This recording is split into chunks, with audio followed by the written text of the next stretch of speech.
You're watching a Fox Sports presentation of B.A.S.S.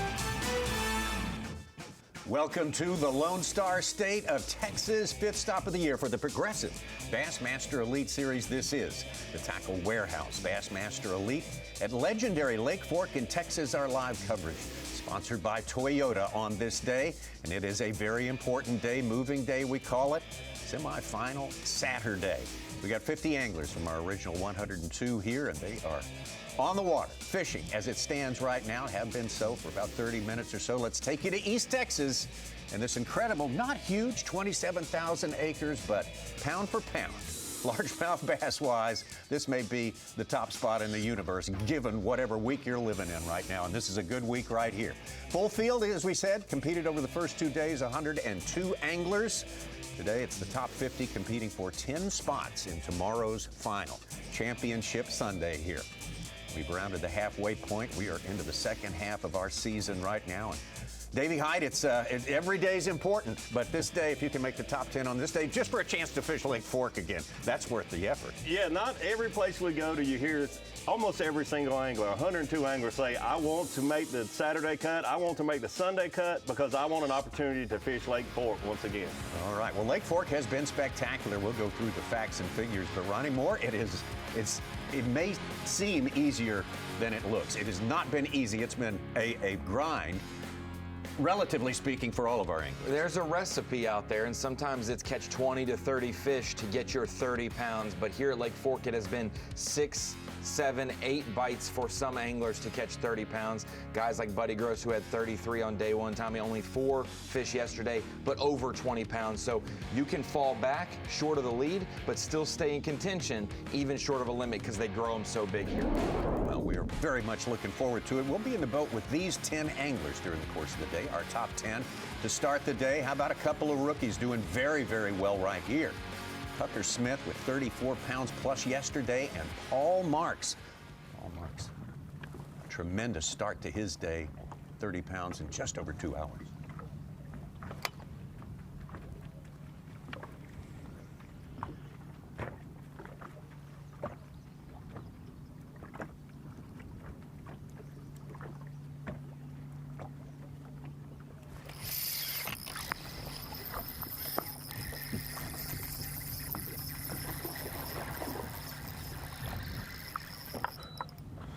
It's pretty big. Come here, stay on there.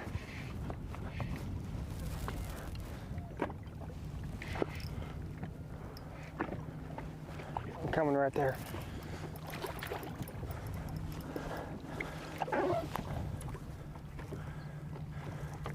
Stay on there, baby.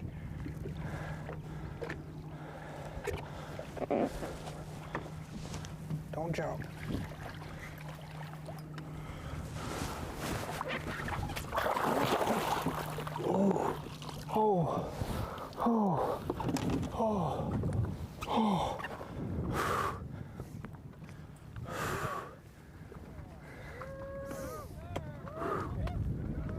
That's a tub.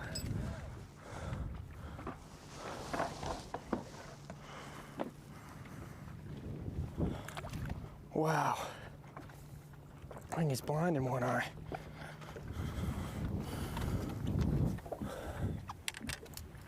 Scale 0. 0.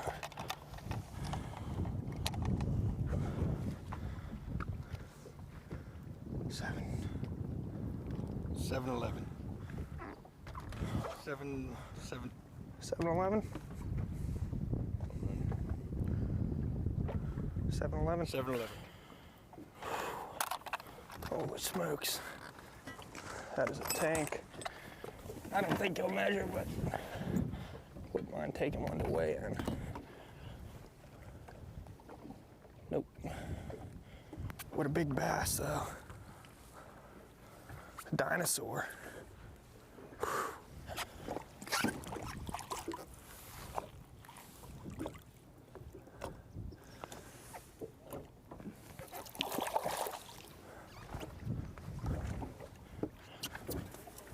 $7.11 looked like a 9.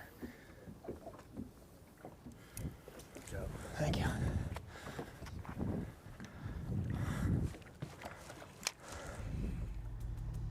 Well, we didn't talk much about Lake Fork's reputation when we started today. I think that said about all you need to know. That would be a freaking outlier. Most of the places we fish, you need some fish that size if you're going to challenge for the win. Yeah, absolutely. You have to catch those 7 and even 8 pounders. We've seen a few 9s, but you're exactly right, Tommy. You have to catch those 7 pounders to be in contention here at Lake Fork. Here's our Lowrance bird's eye view of our leader to start the day. He's been succeeded by Paul Marks at this point right now, but Kyoya Fujita has had a terrific tournament, and he is, in my view, as much as or more than anyone else, loves where he is. He does not see a downside to it. He has every bit of confidence going forward. Yeah, I think one big reason for his confidence, that was great to have different camera angles there on Paul Marks' fish, but the reason we had those angles, there's another competitor right beside him fishing in that same location. Kyoya has not had many other fishermen in this tournament around him.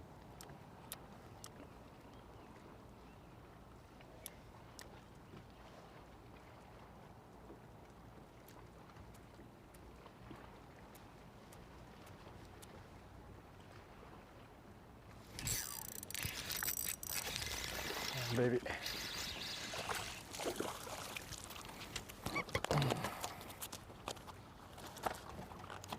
Two.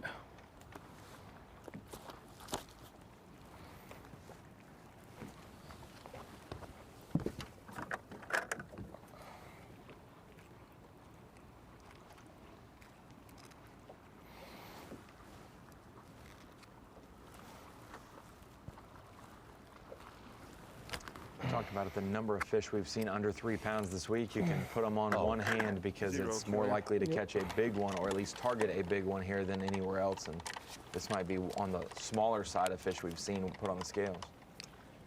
2 pounds 3 ounces. 2 pounds 3 ounces. 2, 3. Okay. 2, 3. Tournament held in conjunction with Texas Parks and Wildlife, who manage this big bass miracle of a lake here. And as such, we are going to go catch, weigh, and release with all fish here. That's a great thing. It's Trey McKinney, second to start. Feeling good. You know, we got a little different conditions without the current, which we haven't figured out is going to help us, hurt us yet. But, I mean, yesterday was so tough, it can't hurt us too bad, I think. But you never know. I mean, might get forked. You never know. It's going to be tough for sure, no matter what the conditions are, just because how smart they are. But come on, come on, come on, come on, come on, come on, come on.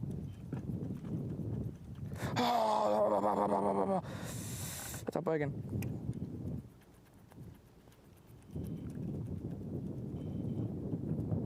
Eat it, dude.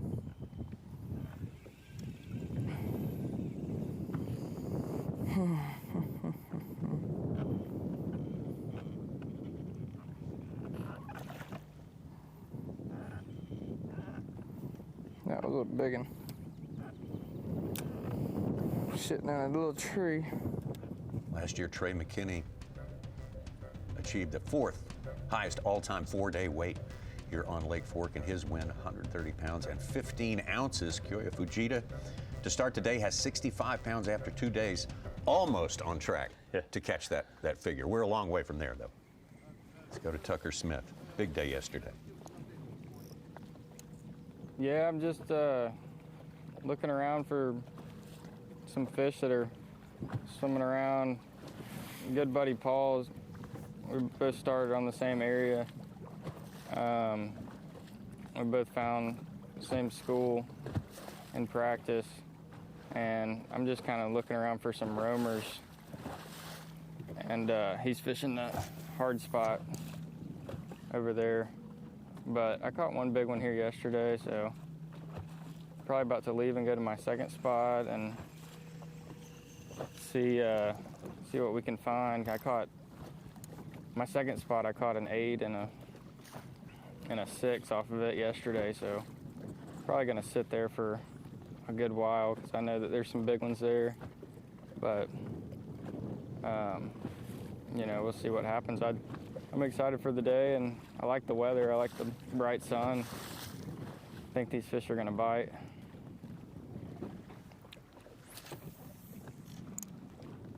Tucker and Paul Marks taking advantage of a threadfin shad spawn early in the morning this time of the year on Lake Fork and most other lakes in the south.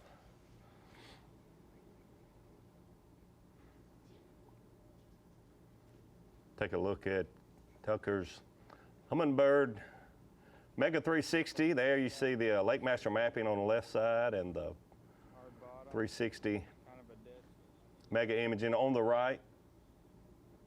Two big keys for Tucker and a lot of these other anglers are fishing around the standing timber and the hard spots. The hard spots, gravel or rock piles on the bottom, and these fish really like in post spawn when they first move offshore to school up on these hard spot areas. And this Humminbird 360 gives him a great view of the bottom and the contour and the structure that is actually there. If you're looking at that view of the 360 circle on the right and unsure of what you're looking at, that dark circle in the middle, Davey, is the boat. That's the position of the boat, and it paints a 360-degree picture around the boat within a 10-second span. If you see those sharp black lines that go out to the outer edge of the circle, that is timber blocking the shadow of the transducer, and that is the minefield of timber they're fishing in. They got to be in it to catch fish, but you don't want to be near it when you catch a fish because they can get you hung up in that timber. Let's get out to Brandon Lester. Gosh, dang it. I knew I didn't get a good hook in it. I could tell when I set the hook. I didn't get a good hook in it. Dadgummit. Brandon fishing a topwater frog, taking advantage of the shad spawn also, but a shallow water vegetation. We've been fishing for what, 30 minutes now, something like that. Just had the first bite, about a 3-pounder, ate the frog, and I lost it. Just one of them deals. I was coming out of that pocket. I had already fished through there. I made a cast back to something that I really wasn't expecting to get a bite, to be honest with you. And the boat was drifting toward the fish, and the fish bit the frog and was coming toward me. So when I set the hook, I kind of got about a half hook set. Could tell I didn't bury the hooks good in the fish, and the first jump, the fish came off. We got one just swirled on it right there.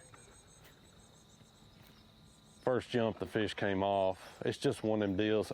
A lot of things can go wrong when you're frog fishing, but a frog is one of those things. Anybody that's thrown a frog knows it's a live by the sword, die by the sword kind of a thing. And you just got to lock it in your hand. It gets big bites.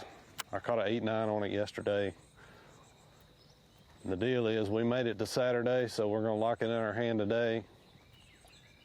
See what happens. Brandon Lester, great day number 1, just under 30 pounds. Salvage his day yesterday, with 22 pounds. To take 10th place to start the day. We'll be with him all day long. Our TH Marine Weather Watch, well, that's the outlook for today. Partly cloudy is the forecast. High 76 degrees, a little warmer, a touch warmer than it has been, a touch warmer at night as well. Wind possibly going up to 15 miles an hour, only a 3% chance of rain on this day in East Texas. Fujita out there. We'll be with him a lot today. Great day yesterday. Take a look at our leaderboard. The rookie Paul Marks came here with a truckload of momentum for sure. He won our last event, Lake Hartwell in South Carolina. Kyoya Fujita, Trey McKinney, Tucker Smith, Patrick Walters, also of South Carolina, in 5th place right now, and Greg Hackney, the veteran, moving up into our top 10. The Tackle Warehouse Bassmaster Elite at Lake Fork is sponsored by Toyota, by Nitro Boats, by Dakota Lithium, and by Humminbird. 3/4 of the way through our first hour of 8 hours of fishing for these 50 anglers out on Lake Fork, legendary Lake Fork in East Texas here. Semi-final Saturday, only 10 will advance to the final round from this 50. There'll be a lot of changes up and down that leaderboard. We got rookies, we got third-year anglers, we've got second-year anglers as well.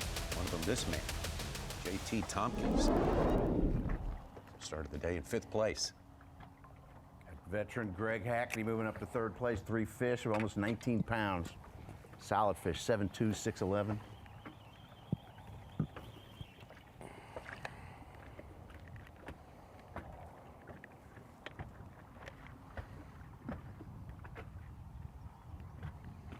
Tomkins on the right trajectory, 28.4 on day 1, backed it up with 30 pounds, 9 ounces yesterday.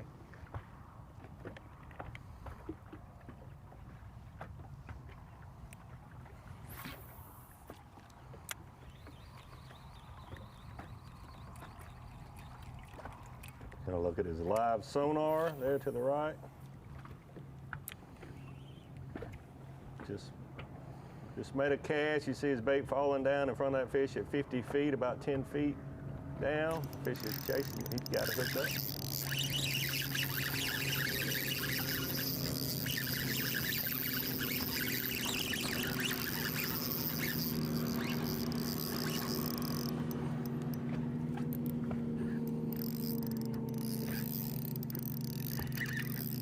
I'm gonna come to the back deck to land them.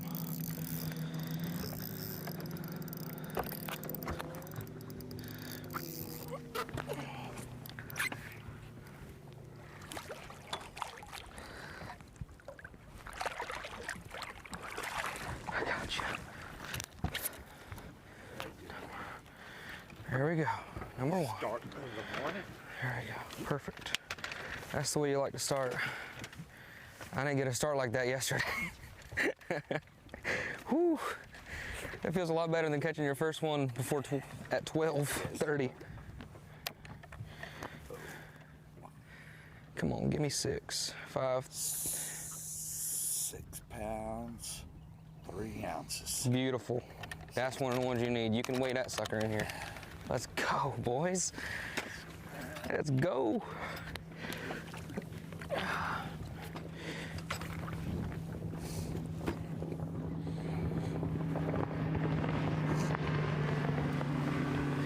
All right, 6 pounds, 3 ounces. Got our morning started on the Outcast Tackle Radar Love. Dude, that thing is money.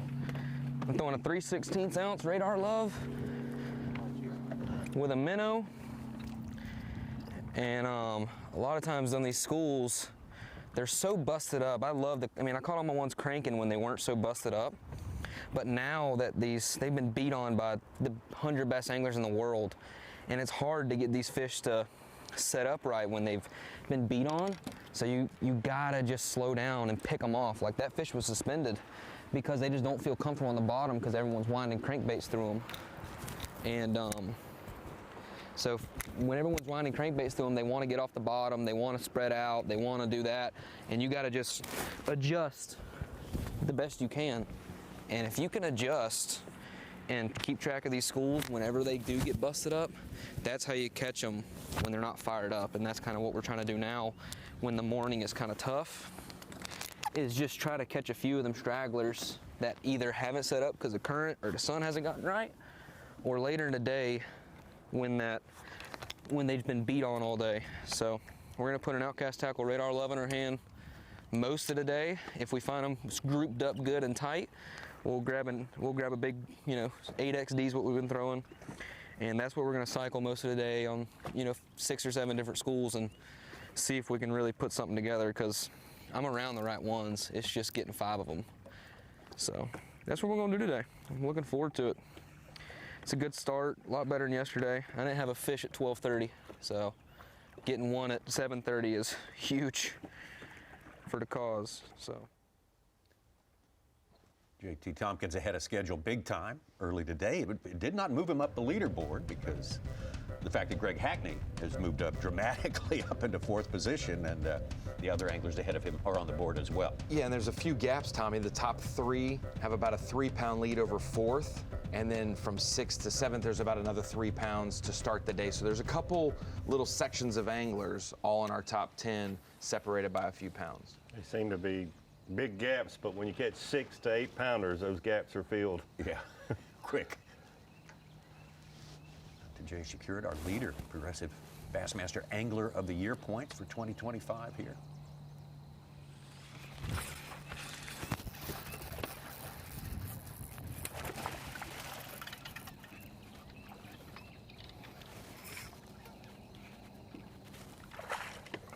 Heck yeah. Came on.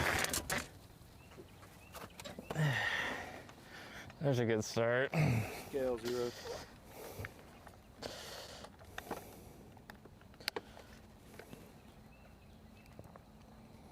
4 pounds, 0 ounces. 4 pounder to start the day.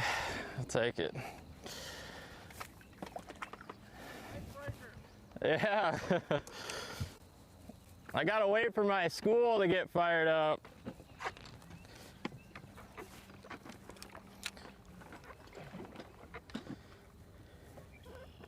Just joining us, he's saying waiting for his school to get fired up. It was about midday the first day of competition on Thursday before the area that he's found most of his bigger fish before he could get one to bite. Yesterday it happened earlier, about mid-morning, but hopefully it happens again for us today mid-morning. Can you tell me how you're feeling? Kyoya Fujita. Oh yes, very good. And today is warmer, but no bass. I can't find.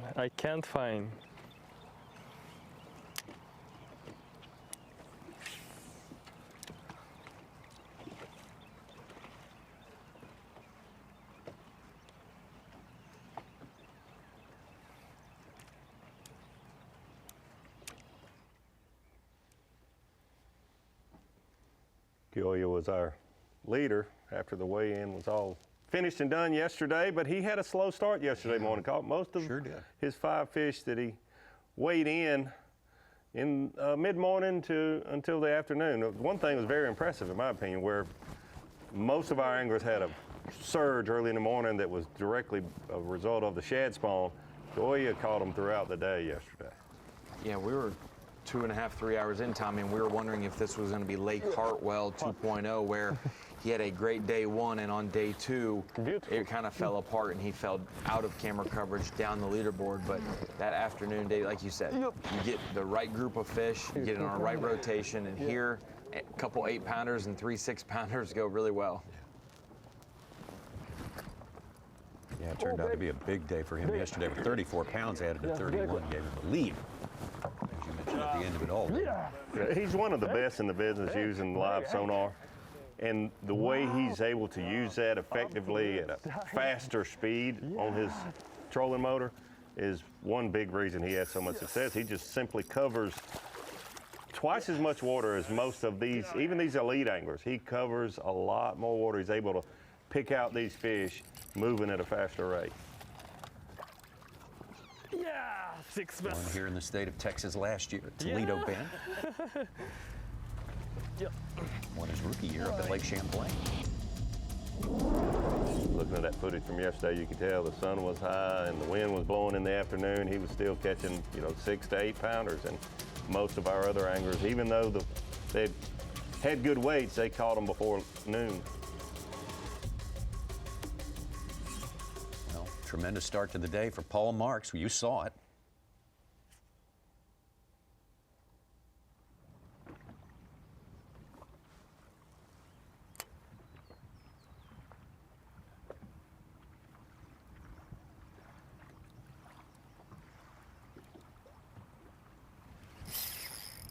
Don't get hung on that tree.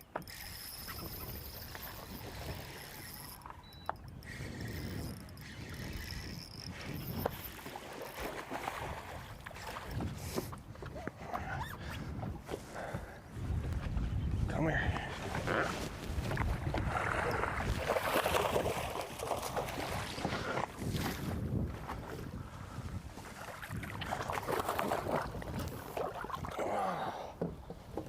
That was a pretty nice one.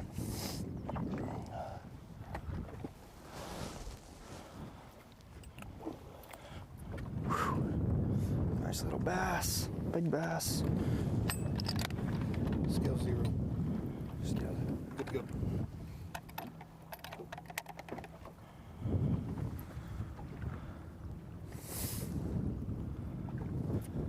Six three. 6'3". Not a bad one. Just need 3 more. 3 more. I don't know if there's 3 more swimming around now.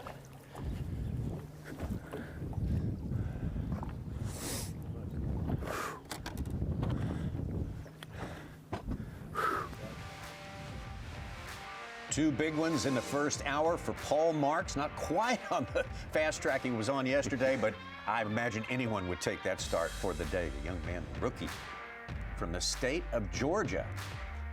Paul Marks out here, mostly in the deep water, but he's got an approach that has different dimensions. He talks about it on Bass Pro Shop's Top Tackle.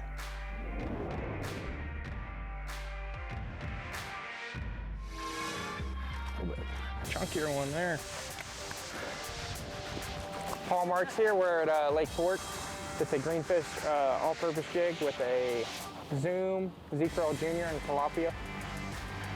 And I'm throwing this around brush piles, big pieces of timber, looking with live scope, look for big fish, isolated trees, flipping on top of them, and they're choking that thing. Awesome little bait. Holy smokes.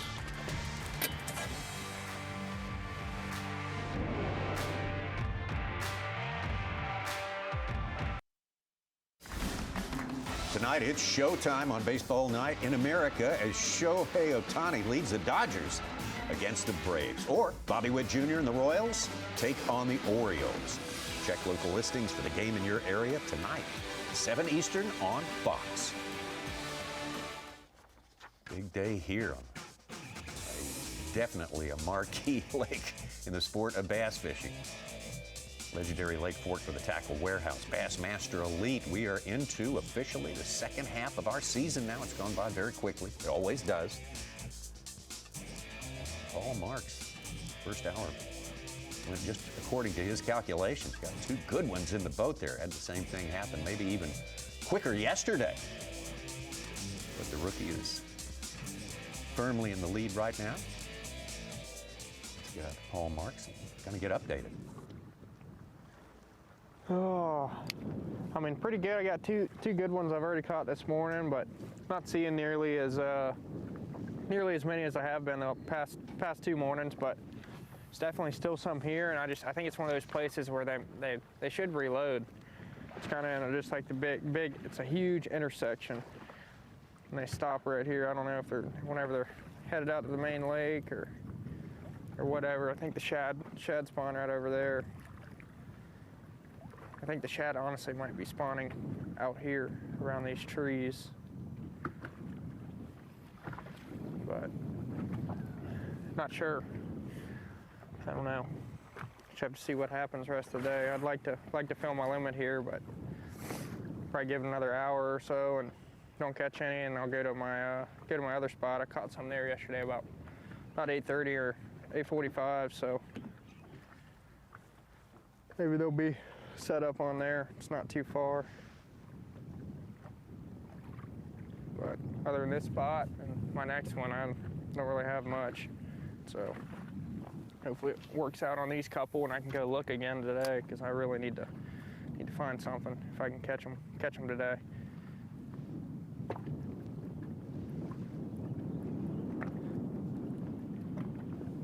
A lot of the places we go, the angler does his best to fill his limit out early. Good, solid fish. Here it's a little bit different deal. Bit it. I think it's a catfish. Thumped it like a catfish. Yeah, even on one of the best bass fisheries in the country, to continue to fish the same area, starting area day after day, multiple boats, is hard for anywhere in the country for them to just keep replenishing. Oh, yeah. Kind of early for that. Name that tune on a Saturday morning. Power Pole replay of the day, Paul Marks. It's got to be him. Started out yesterday morning. He said it's the best fishing morning I've ever had in my life. Caught about 30 pounds by 9:30 yesterday morning. Not quite as good a start This morning, only a 7-11 and a 6+ pounder so far this morning. Yeah, it's kind of a slow day. There's a lot of people that don't catch a 6 and a 7 in the same day in their entire life. Paul Marks has been able to do it multiple days. Power pole replay of the day. Quick start, great start. That's why he's our tournament leader right now unofficially. Paul Marks, power pole replay of the day. Great start. Paul from Georgia, Lake Lanier, closest associated lake to him and his career, his education in the sport of bass fishing. Let's get out to Tucker Smith. Big day yesterday, 34.5. We've hopped around. How are the fish setting up? Timing, talk to us about it. Hold on, I've got a big one behind me.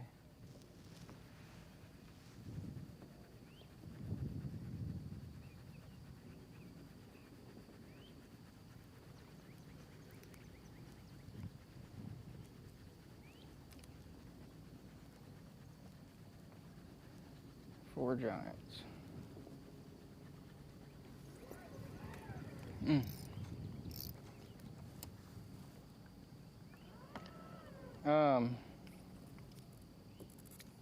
Yeah, so a lot of the places that I've been fishing, there's bait in the mornings, and that bait doesn't move till once that sun gets up a little bit. So yesterday I stayed on that place that I started on this morning for a good while, and by the time I got on my second spot that we tried, the bait was already gone. So I'm gonna give that place a little bit more time, and then I'm gonna run back over there once that bait's cleared up, and then we'll be able to hopefully catch some. But there's just so much bait in a lot of those places. They're still there. I could see them, but they don't really look at your stuff a bunch when there's 1 million shad around the area. So we're gonna try to get in that same rotation that we got in yesterday, and hopefully this bait starts to leave those areas and we can catch them.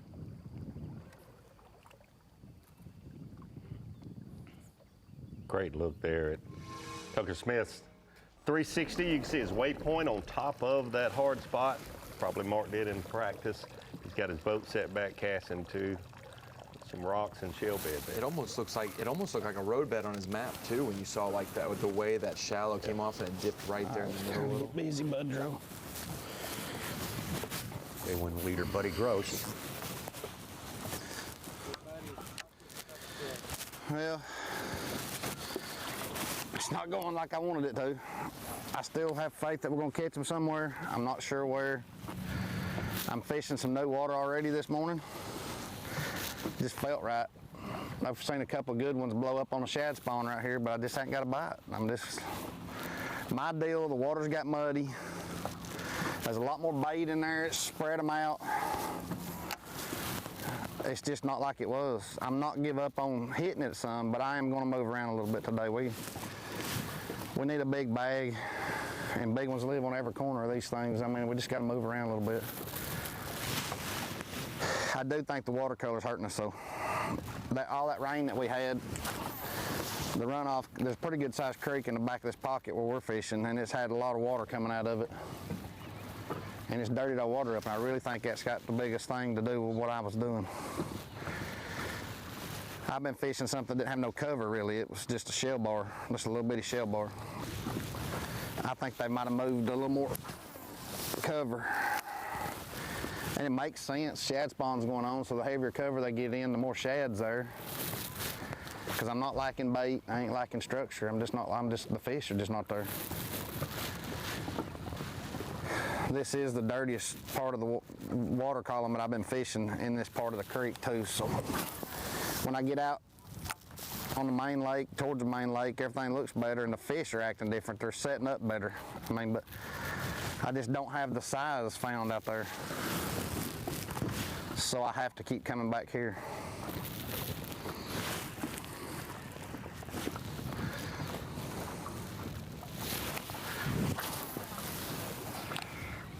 Buddy Growth, the day one leader. There's a shad spawn going on in that one patch over there. It don't seem to be over here too.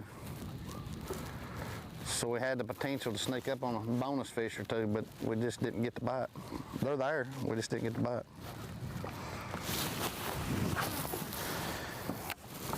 My shad spawn experience is it either happens or it don't. And if it happens, it's very good.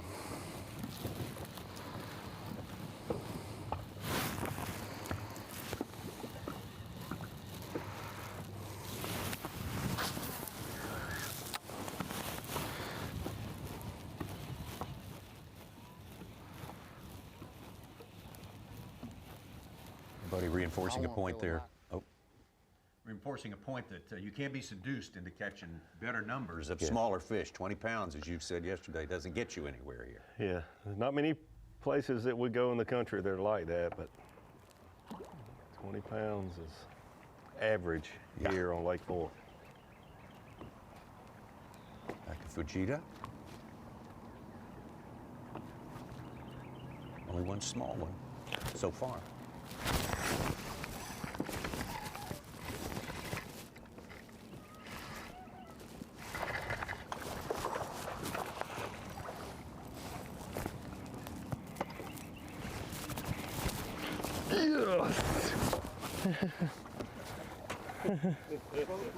Boat flipping. Yeah. Oh, nice one. A lot. 5-6. 5-6. Lot. 5-6. 5-6. Nice one, Kyoya. So one more, please. One more time? Sorry. Okay. 5-6. All right, let's get this. One more 0. Yes. 0. Oh, push. Tear. Yeah. All right. Yep.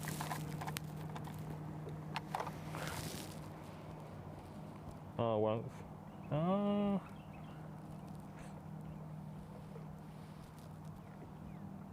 5-6. 5-6. Okay. 5-6. Yeah. Good. Good bass. Yes, good. Tommy, I think that's fish is 5-6. I'm leaning 5-6 with you there, Ronnie.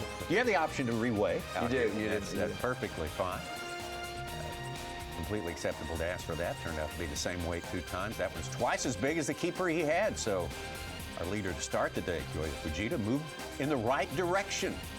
We'll be moving right back out on Lake Fork momentarily.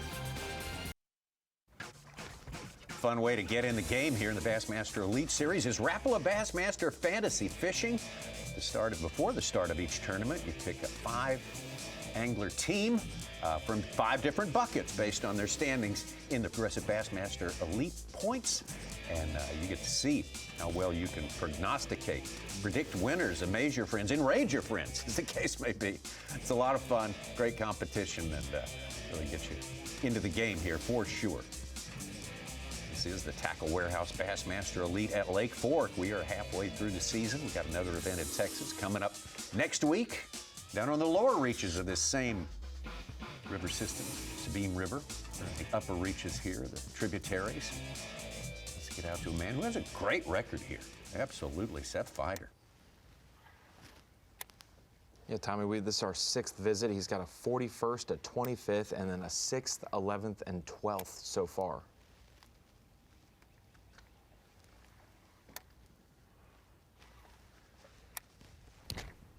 Yep.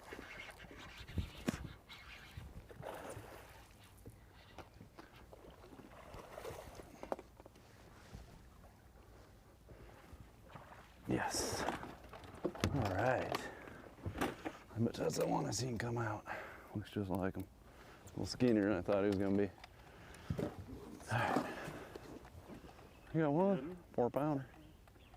0, sir. 314. 311. Well, I'll take him though. That's one. 311. One we can live with.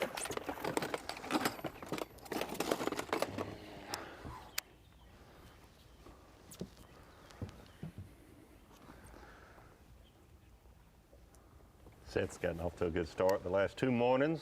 Not quite the start this morning The shallow shad spawn, those shad will move around during the night. Sometimes it takes you a little while to locate where the group of them have moved to. Seth Fider, our 2021 Progressive Bassmaster Angler of the Year. He was 6th place that year. Here's the man who's leading that points race this year in 2025, Wisconsin's Jay Shakuret.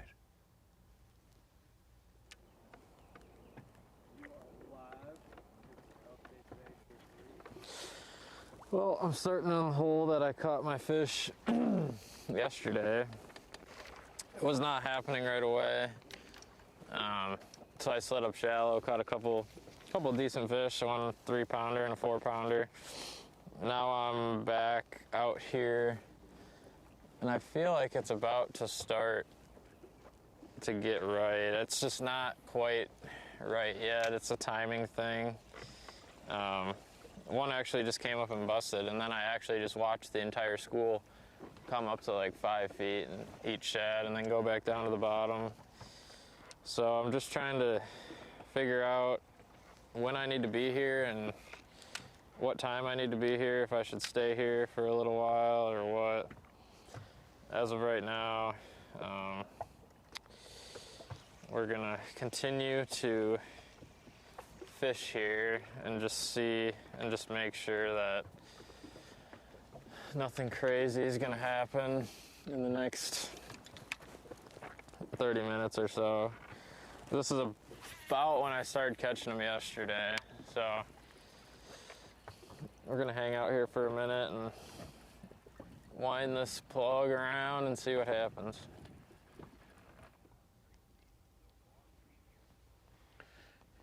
Jay caught most of his fish that he's weighed on this spot, but it has not been good to him early in the morning. But this entire season has been good to Jay. Like every other season for Jay Shakuret. He is our points leader. Started out strong, 2nd place down at the St. Johns River, Palatka, Florida. He did his year going.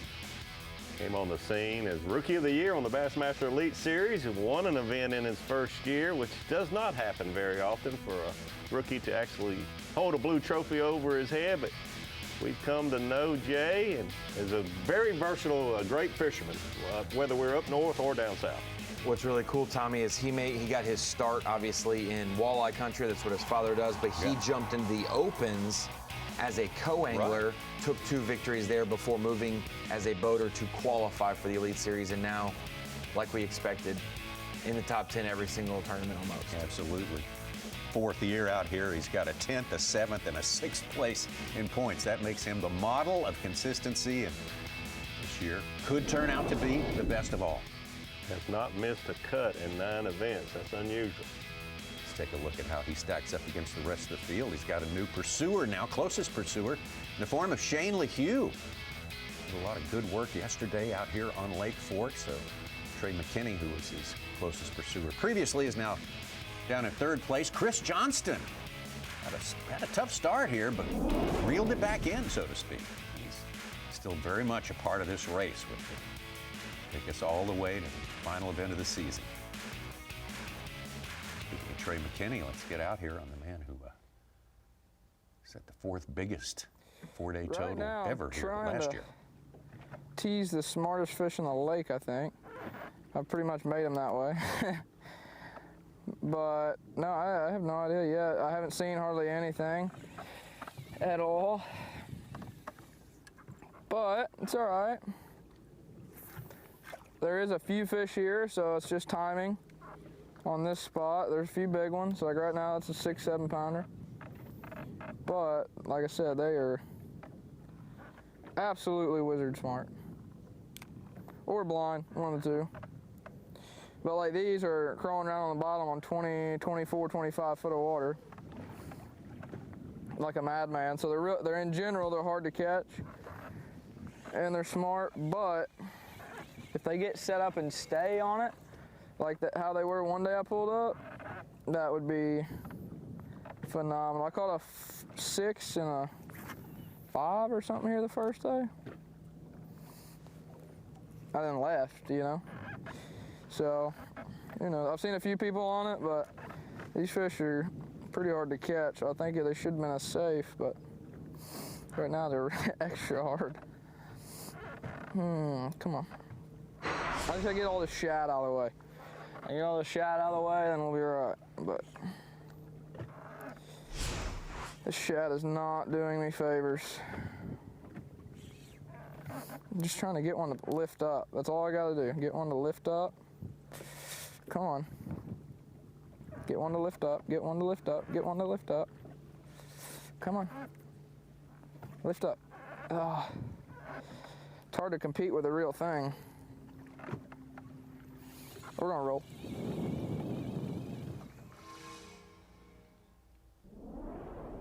Back to Fujita. 312 behind Paul Marks at this point.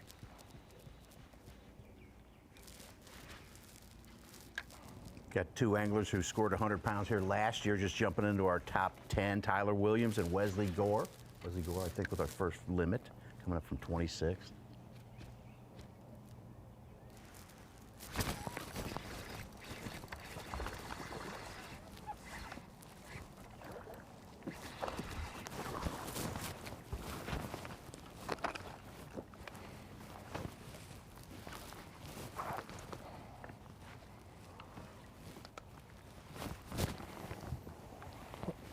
Yep.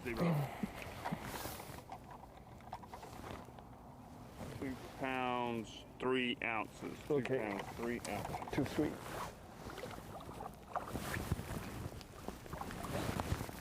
Same.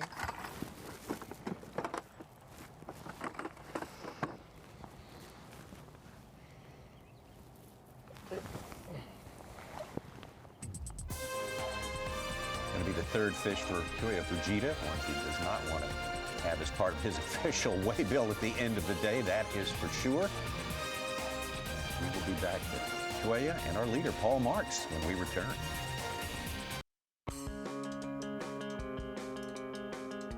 Yeah, I mean, I'm shooting for a Sentry belt. I mean, you got to grasp that start, you know, that 31-pound start. You got to ride that bag out to the end.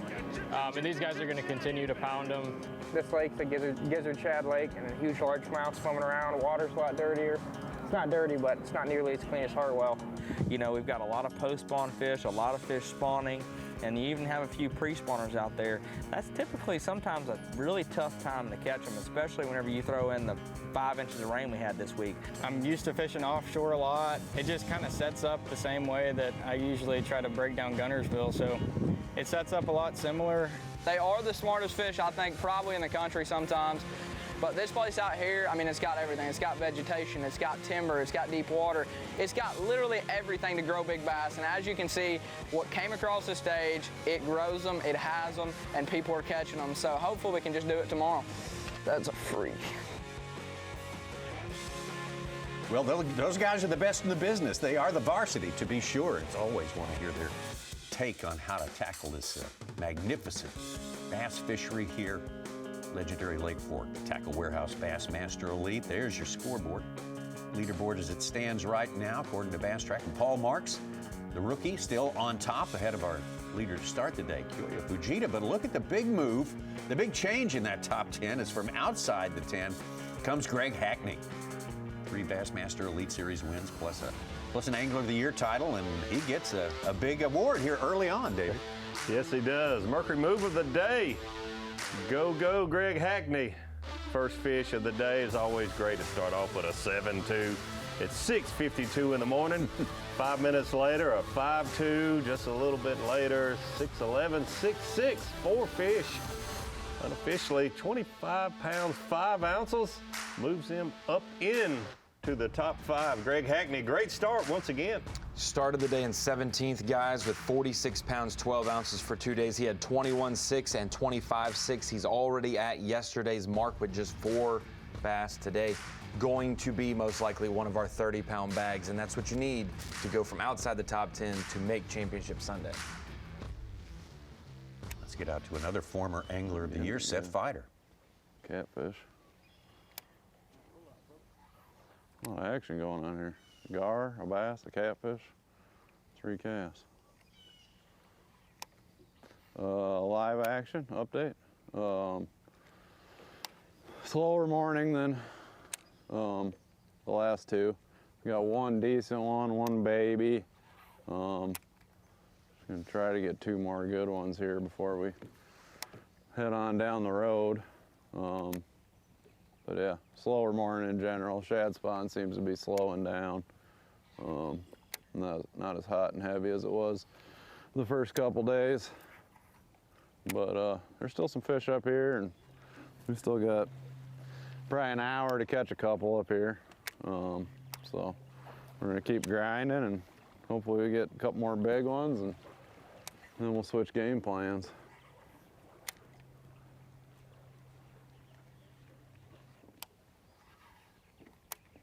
Minnesota Seth Fighter hanging in there in the top 10.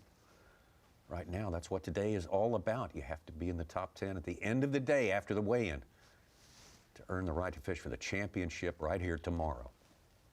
Interesting listening to Seth Fighter talk about his game plan, and we have 10 cameras with the 10 leaders, and they have different game plans. Seth Fighter's action has been early in the morning up shallow where these shad spawn around these seawalls and the vegetation.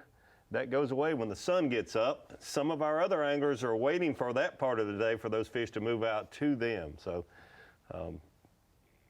even though we certainly have 10 that have had success this week, different strategies. Some fishing 20, 25 feet deep. Seth Fighter fishing less than 5 feet deep most of the time.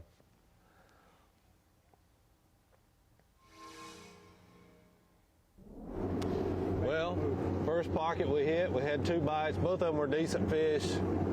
Didn't put either one of them in the boat. I mean, it's just part of frog fishing. I don't feel like I did anything wrong. The first one, I can understand what happened. Because the boat was drifting to the fish. I set the hook. I didn't get it in it good.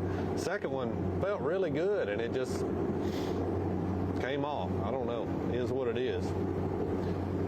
We got to get that turned around, but we don't need to lose any more the rest of the day. We're not going to get a ton of bites. I know that. I know that going into the day. I mean, first day I think I weighed 10 fish. Yesterday I might have weighed 7 fish. So we're not going to get a lot of bites. We got to put them in the boat, but we're getting some bites. That's the main thing. We'll be all right. Lots of big ones here, but you don't get to catch them nonstop, and you don't want to lose one for sure. If you've ever bass fished with a plastic frog, you know how much fun it is, how exciting it is, but you will lose a few fish on this bait. It's super weedless. It's made that way so you can throw it in that thick vegetation, but sometimes that causes you to lose these fish. But a little bad luck there on that particular one from Brandon Lester. Let's get back out to Trey McKinney.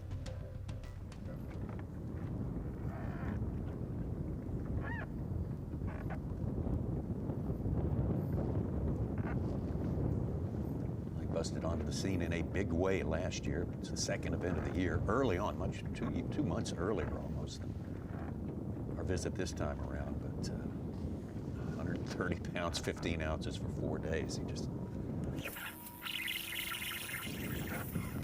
opened a lot of eyes.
What else?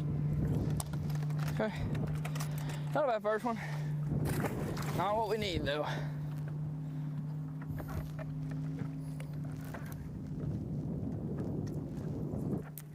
Trey McKinney knows any bigger ones than that. Yesterday was the 6th day in the row for him here during tournament competition, catching over 30 pounds with a 5-fish limit. It's incredible. Here it is, Skeeter Boats, big fish alert. Tyler Williams had 100 pounds here last year in 8.5. He's up to 27 pounds, 7 ounces on the day from 12th place. He's in first place now with 77 pounds, 3 ounces. Wow. How about that from outside the top 10? Tyler Williams from Maine on top here in East Texas. Before that 8.5, he had a 6.15 and a 5.15. A little healthy bag build.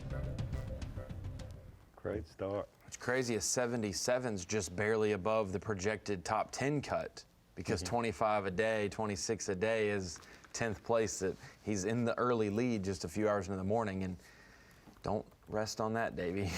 You might not make the top 10 with 77 after 3 days.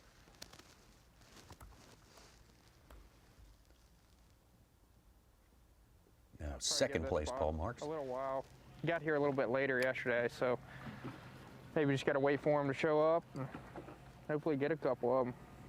But been a good morning so far. Still, it's only 8 o'clock, so still got a long day ahead of us.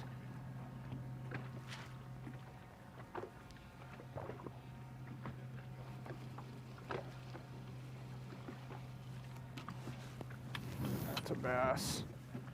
2 bass.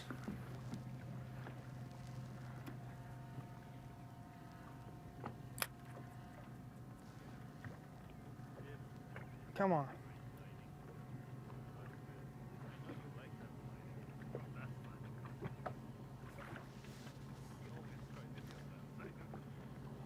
Oh my goodness. Oh.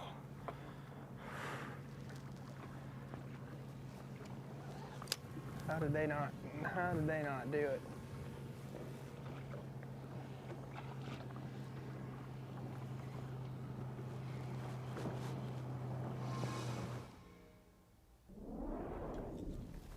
Security's in 5th as it stands.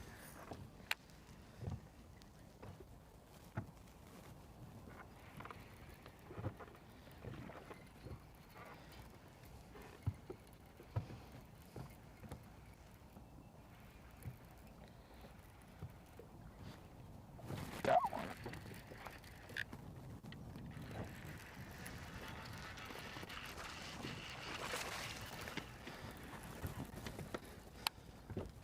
Barely got it.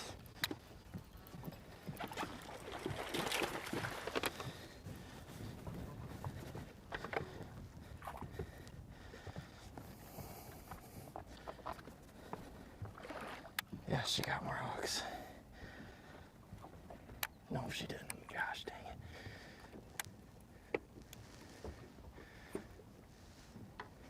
it. Barely hooked. I hate crankbaits sometimes. Come on, buddy, just give me what you're doing. There we go.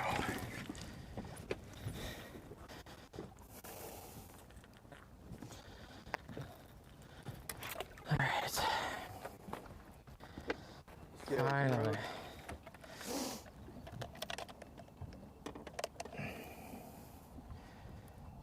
4 pounds, 8 ounces.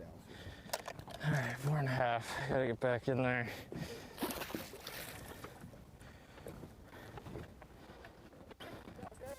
Better one there for Secure It. Put him up to 4 fish. As we move up, he's right behind Hackney. At this point, as it stands right now, 50 anglers out there, half as many who've been out here the first 2 days. The big one's not showing up for everyone just yet, but let's stick around, see when it happens. The Tackle Warehouse Bassmaster Elite at Lake Fork is sponsored by Mercury, by Power Pole, and by Progressive Insurance. Well, 102 anglers showed up here this week. Every last one of them raring to go on this incredible place. So much history since 1980 when it was impounded. Just the built, designed, managed for big bass, and that's what we've been seeing. Usually the gar hit it when it's moving. That was would have been weird for one to get it on the fall. I've only had bass do that.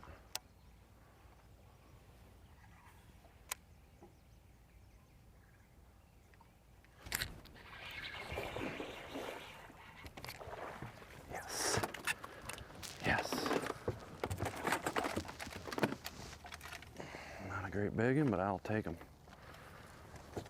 30 something. It's thick.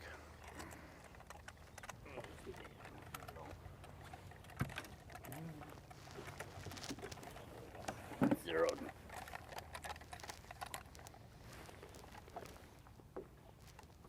3-6. 3-6. That's all right. Oop, sorry, bud. I don't even know why I tried to grab you like that. Tackle box. 2 down. And 3s are okay because you can catch an 8-pounder, you know what I mean? It adds up. We got 2 now. Box full of 3s and then a big. Yeah.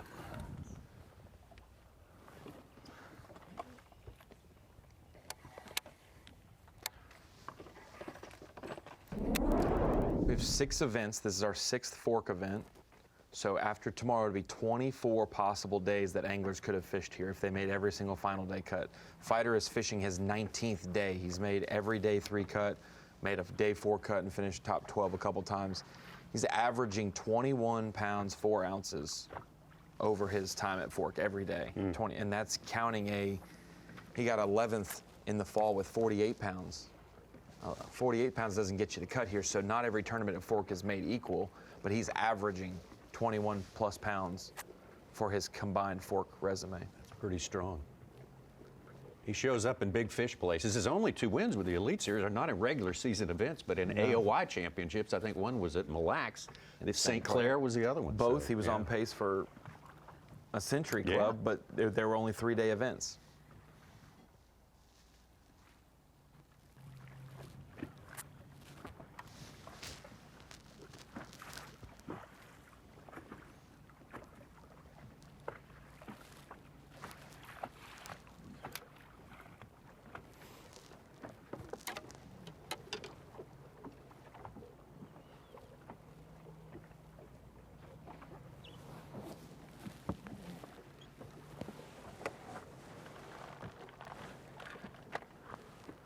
Paul Marks took over the early lead from Kyoya Fujita this morning. And now he sits in 2nd place because of Tyler Williams outside the top 10. Has put 5 fish in the boat for 27 pounds and 7 ounces. That's a strong start. Marks is definitely behind his pace of yesterday. By 7:30, he had 25 pounds yesterday. By 8:30, he was over 30. But he's got 2 nice fish today so far. Yep.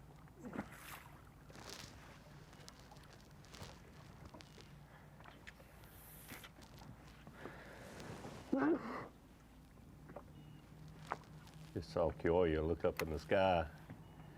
He said he liked the clouds a lot better, was able to catch fish better when it's cloudy than sunny. We heard Tucker Smith say just a few minutes ago he was looking forward to the sun coming out.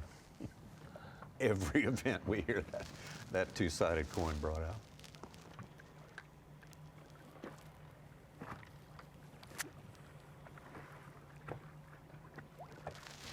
And guys, when it doesn't work out, you're like, maybe I should actually had the opposite of what I desired. You know, I thought I had it dialed in. Careful what you wish for. Let's look at Dakota Lithium Bassmaster Rookie of the Year standings. Right now, it's Tucker Smith of Alabama on top with a not very huge lead over Paul Marks. Paul Marks been streaking the last 2 events, that is for sure. Easton Fathergill, our classic champion, just keeps climbing up that lead. He was 4th yesterday, I believe. He's 3rd.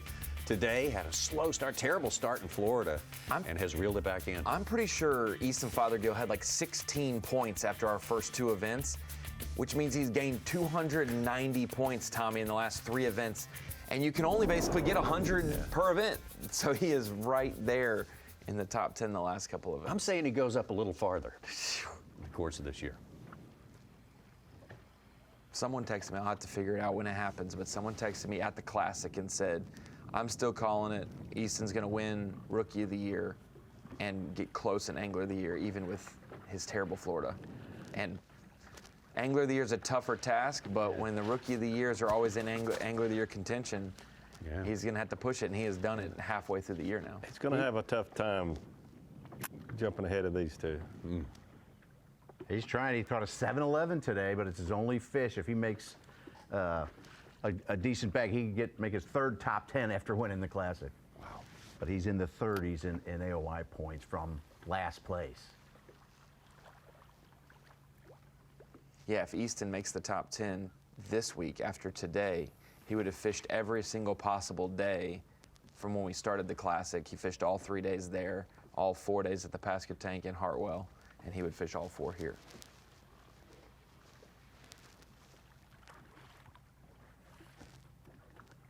It's not easy in our sport to make every single cut. Not easy.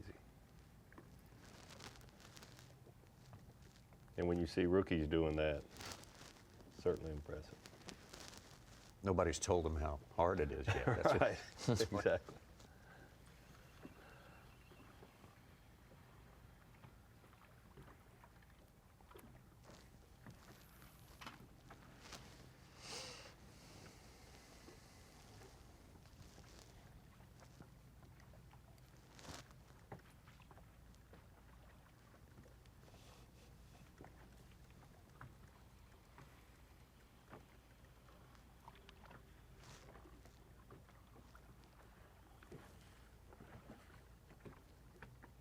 Smith's been a national and champion high school and college. I talked to him after the weigh-in yesterday. He certainly seemed very confident that he could go out and catch 5 of the right ones again today. Maybe not mid-30-pound stringers, but upper 20s at least. But he's had a little slower start than we expected.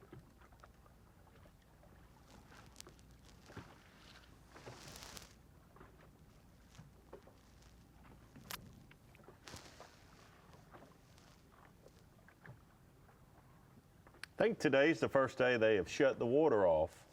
After all that rain, we heard an angler mention today. Okay. Mentioned the 5 inches of rain they had early in the week, and very unusual. But they had the gates open, letting water out of Lake Fork, and a lot of the anglers said that that was why they weren't having success, especially the shallow water fishermen. And so we're seeing them deal with different conditions. More like normal conditions, but different conditions than they've had for the last 3 days. Which you have to adjust to.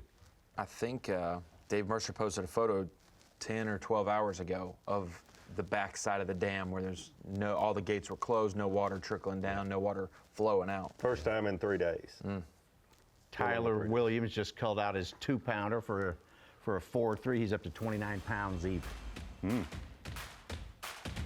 I want to let you in on something called Bassmaster. It's an initiative by B.A.S.S. to facilitate women becoming more and more involved in the sport of bass fishing, even tournament bass fishing for sure. Some connections, learn all the basics and the finer points as well. We've got a series of workshops, one coming up next week down in Orange, Texas on Saturday. See Bassmaster.com. Today, it's the final stop before the Indianapolis 500 as the IndyCar Series hits the IMS road course for the Sancio Grand Prix. Fastest racing on earth continues live today, 4:30 Eastern on Fox. Closer and closer to the big event of Indianapolis. A good one today. We got a good one going on here with a few surprises as we've had every day. 2 anglers from the outside the top 5 have staked out strong position. One of them, Tyler Williams of Maine.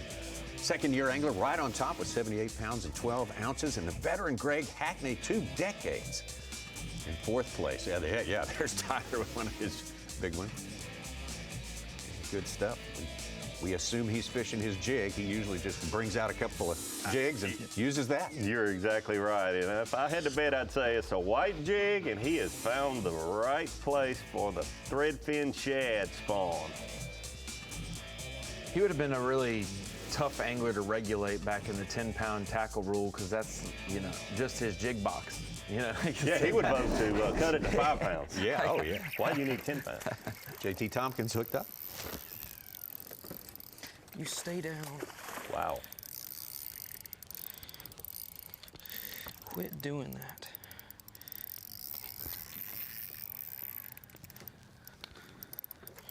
Gosh. I'm gonna come back to you again.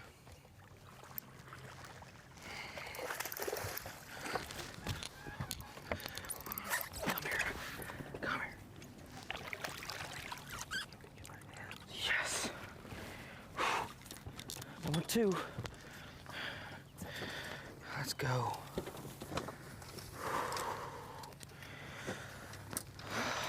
Let's go. Oh, crap. It floats. Okay. My rod went in the water. It's clear. Okay. Gosh, if she was fat, look at the head on that girl. Gosh. 5 pounds, 12 ounces. 512. That's another one. Let's go. Let's go, boys. Yes. This big girl back. Bye-bye, sweetie.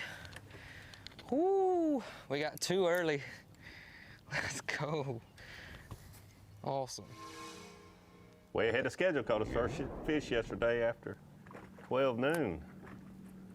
Definitely ahead of schedule for JT. Got 2 strong ones in the box so far. Well, in the virtual box, on his scorecard, we should say.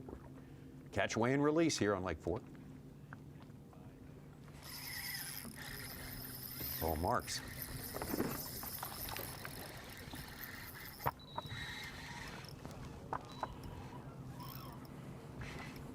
Come here, stay on there, stay on there. There's a big tree right here. Don't go in it, buddy. I'm coming right there. I'm coming right here.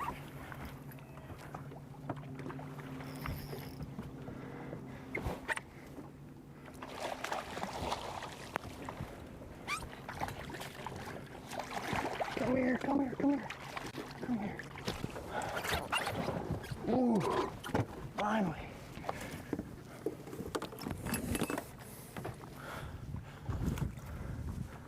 Sorry, we just went to that side. Not a great giant one, but might be 6. 0.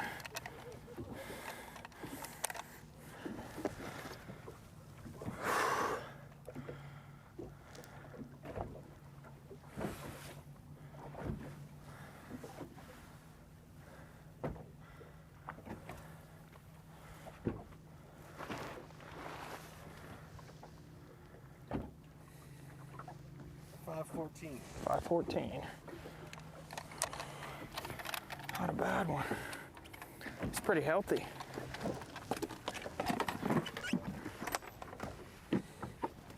Pretty good eyes there with Paul Marks. He said might be 6 pounds, 514.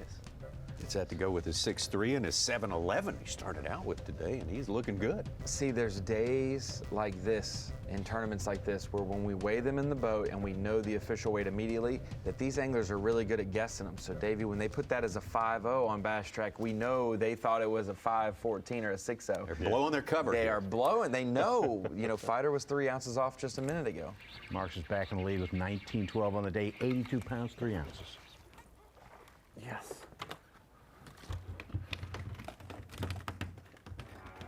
Pretty one. Look at all the black on him. Male. Big male. Another 3 something.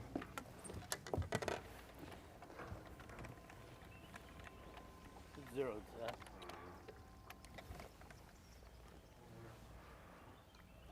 $3.11. Yes, sir. You got 2 $3.11. Pretty one, dude. Look at all that black on him.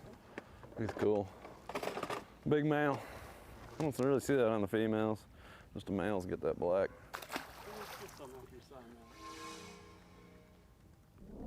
Seth hanging in there, no giants yet, but things getting a little faster for him the last 45 minutes.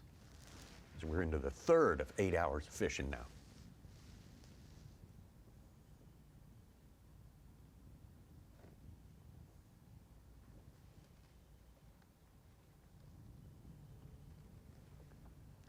Smith looking for that first keeper. This could be it. I'm gonna have to get right there.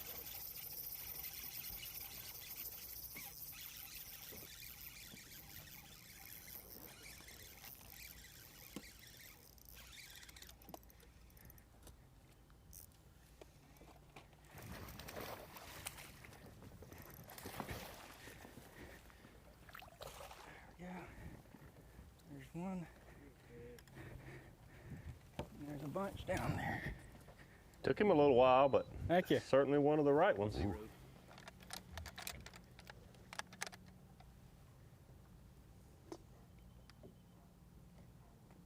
Five, 510. Fatty.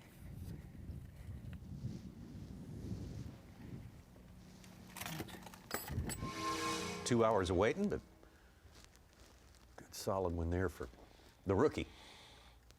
I did hear him mention there's a lot of them down there, so hopefully we'll see him put a few more in the boat here.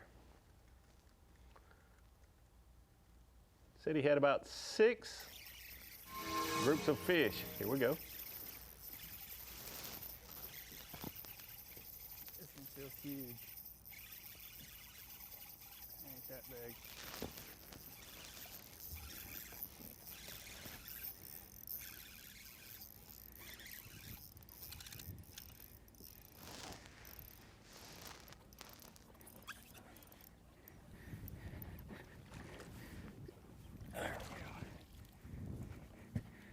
What did I tell you about that camera boat leaving?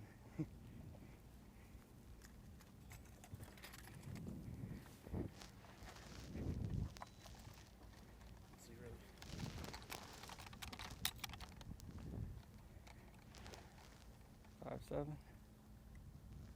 5, 7. I gotta get back in there. Turn things around in a hurry. Yeah, man, doesn't take long here. Improve your station quickly. Let's get back to Brandon Lester. Needs to get It's on not with a good good one. when they get half of your worm like that, because if they spit it out, it's not that big a deal. But if they keep it in their mouth, it'll kind of jack them up for a minute. Make them kind of spooky for a second. May have to come back in a few minutes and get him.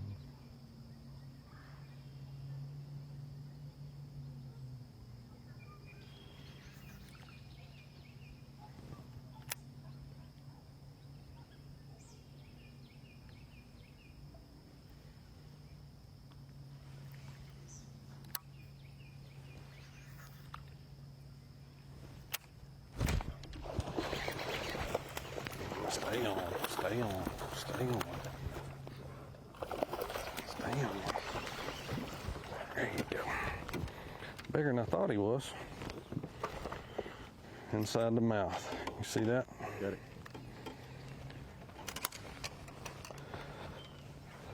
Always a good thing when they're bigger than you think they are. Yeah, scales are 0.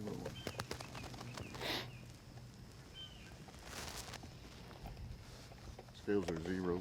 Okay.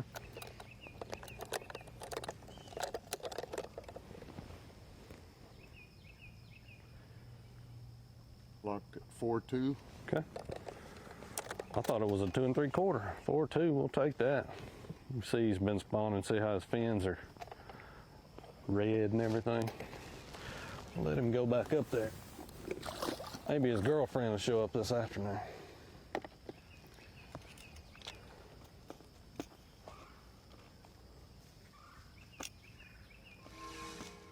First keeper for Brandon Lester. Good to be on the scoreboard for sure. Let's get back to Fujita. Oh, yeah. Yeah.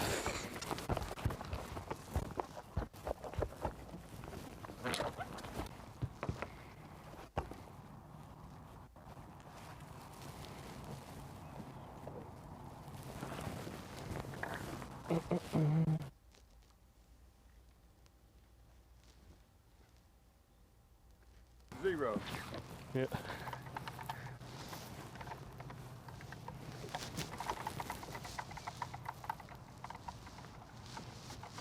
Stop, buddy. 46. He's still working this pocket. So one more. Yes. One more. Okay. Yep.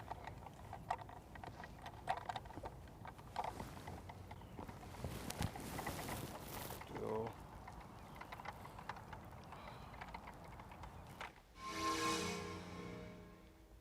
3.6 is that one for Kyoya to go with his two smaller ones, about 2 pounds 3 ounces each, and his 5.5. Today is shaping up exactly like yesterday for Kyoya, catching a lot of 3 or 4 pounder every now and then later in the day he started catching those bigger fish. It's almost identical to what happened yesterday.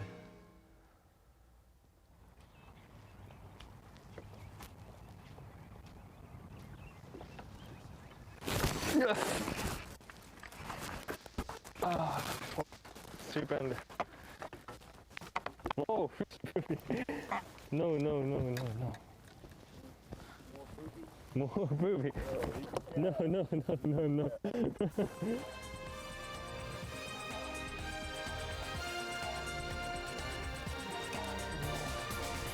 What's that? 0.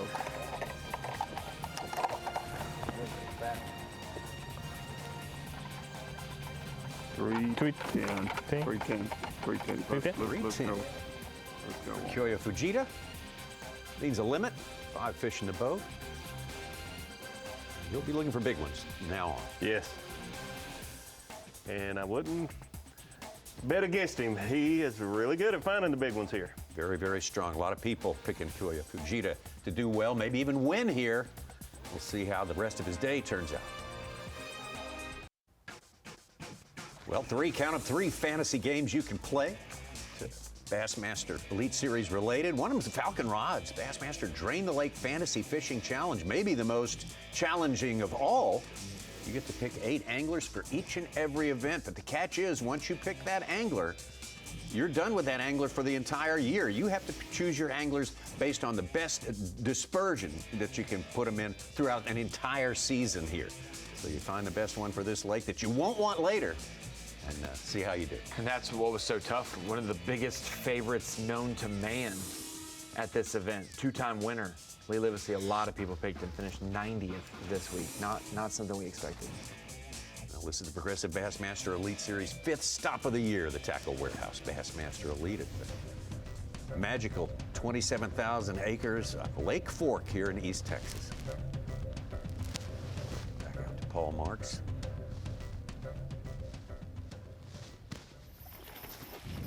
Wow. Don't go in that Big tree. one. On there. Yeah, we can come to there again. Don't jump. Come here.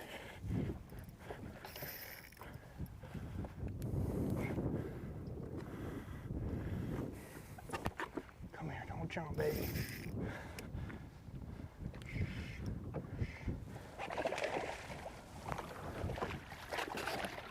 Yes.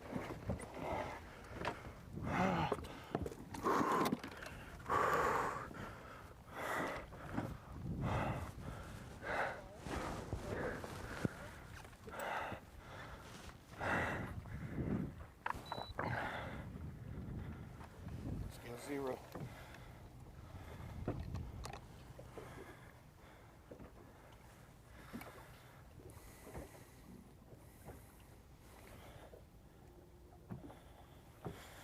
Oh wait, his tail's touching. 610. 610. Man. Pretty bass. Just the lip's a little messed up. Unbelievable. I doubt it. We might as well measure. He's 24 inches long, or he or she is 24 inches long. They can be taken to the weigh-in. 23.5. Man.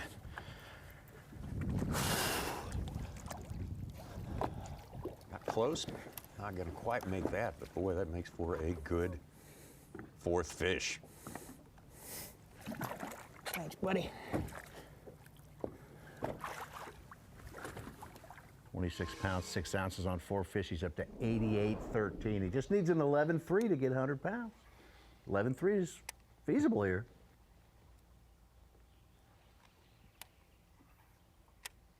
Back to set fighter. That was the towering boat flip there. I didn't even have to lean down for that. Go down. He was just coming like up over the councils and stuff. I'm like, look like a gomer just lifting him 10 feet in the air. Just a 3-pounder, but we'll take him. It felt big when I hit him. 3-6. No. 3-6.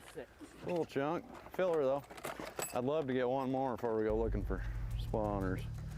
Anyway. That shad spawn deal may be dying, but that little grass by the dock right there has put in 3 or 4 of his limit fish. Very, very helpful to have 5 fish already for Seth Fighter. Trey McKinney needing to get something going here. Falling down to 9th place. Oh, oh no. Oh.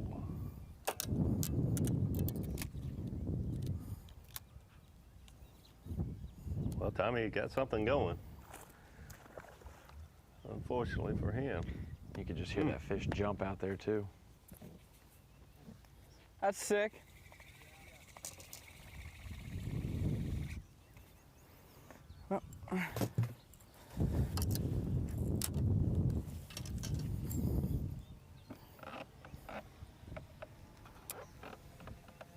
Five-pounder? Yeah. Watch the hook set here. It happens sometimes, unfortunately. Usually it's someone stepped on it when you weren't looking, or maybe you did and you thought, oh, it'll be okay. But don't see that very often in 2025. No. A few years back, when I say a few, 20 years ago, it was more common. Good equipment, these guys all have good equipment. Our first look at Patrick Walters started the day in 8th place.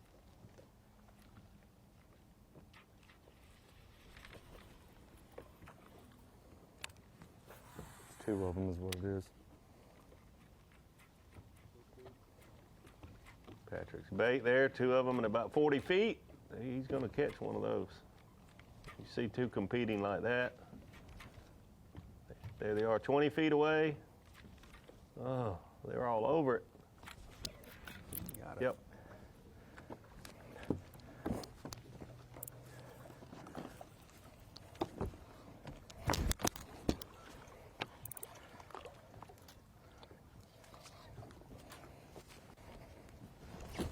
Watch out.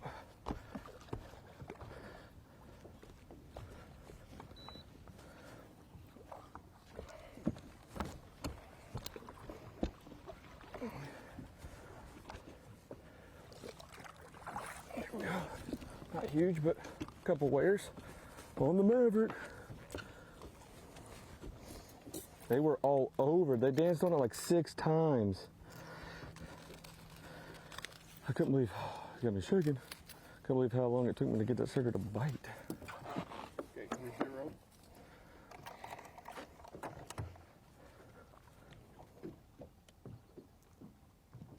Seven. Good to go.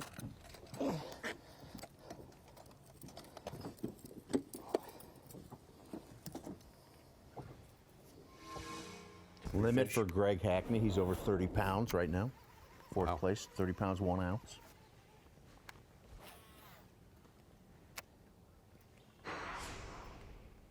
Brandon Lester looking for keeper number 2 here.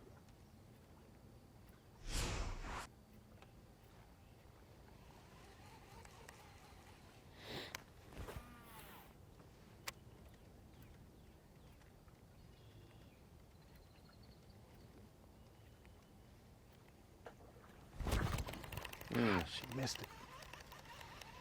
Straight up missed it.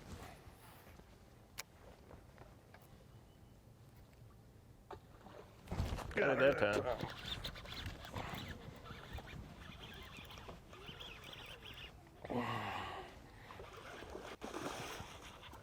Get your big butt up in here. Boom, that's what I'm talking about. That's why you throw the frog. That's why you throw the frog.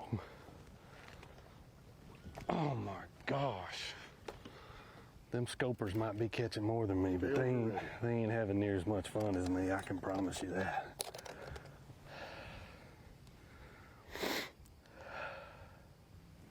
Scales are locked at 5-5. Sounds good to me, boss. Yes, sir. That's what we're talking about. Another spawner. Look at that tail. Thank you. I'll agree, that was fun. That is fun watching that topwater action. Frog or any other topwater. Paul Marks has regained his lead right now. Look at him up at 88 pounds and 13 ounces. He might make 100 today. Best possible case scenario, Kyoya, Fujita, Tyler Williams, Greg Hackney, and Tucker Smith in our top 5 right now. Yeah, there's so many big fish in this place. I caught that 8-1, it was an over. That's my, I really wanted to catch an over. Coming into this tournament, you have to really hunt around for those big fish, and they're super, super smart. They're not easy to catch at all. 34 pounds, 5 ounces. 34, 5. An over. That's what everybody hopes for here. 24 inches or longer. Fantastic day. Best day of all yesterday by Tucker Smith, 34.5. Yeah, the biggest bag of the tournament, 34.5. Let's take a look at some footage just moments ago with Tucker Smith. Took him a while to get his first keeper today. It did. He pulled up on this spot where he caught his 2 keepers. Still there right now, or moments ago.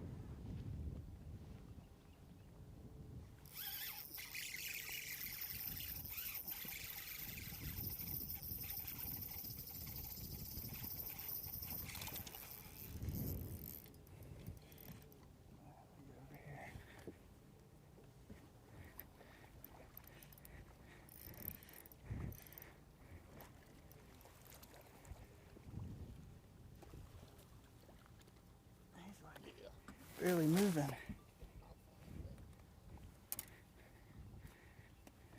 Skinny guy, but he's a nice one.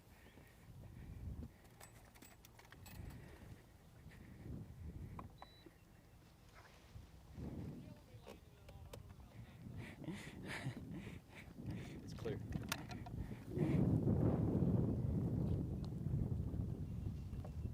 Five one. 5-1. Hey. Good. All right.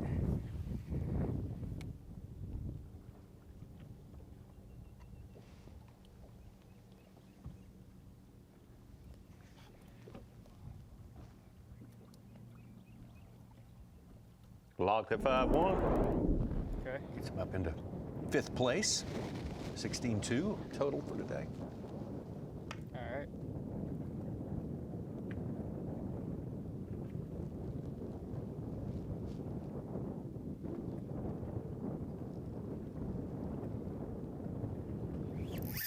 I've got a giant. Oh, ain't that big. This is a good one.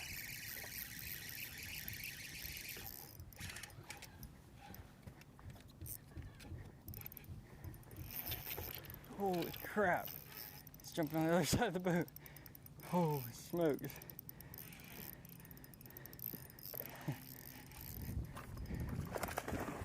Come here, buddy. They're so feisty. There you go. Another 5-pounder.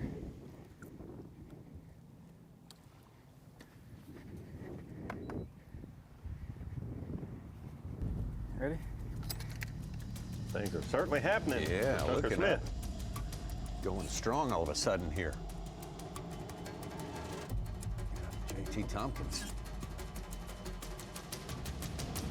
2 in the boat, they're both good ones.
Gosh, you weren't coming off.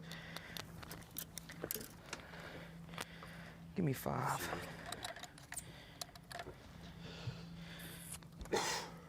Gosh, I knew she was small. 4 pounds, 9 ounces. Ain't enough today. We're gonna have to get rid of that one.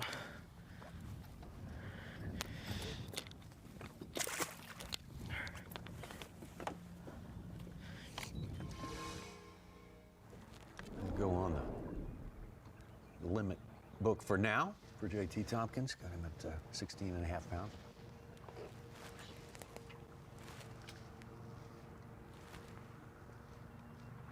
Kyoya about 4.5 pounds back of Paul Marks as it stands right now.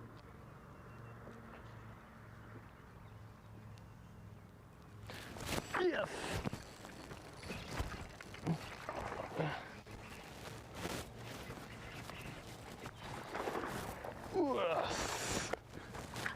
Pounder. Yes. Oh.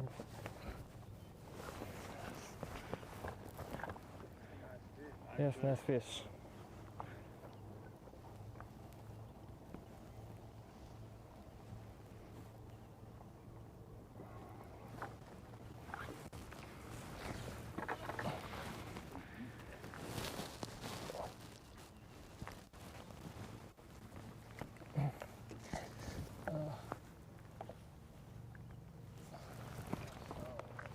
Two fish in the 3. 0. Maybe 4 pounder. 4.14. 4.14, yes. Almost 5. Yes. Yes. Fat.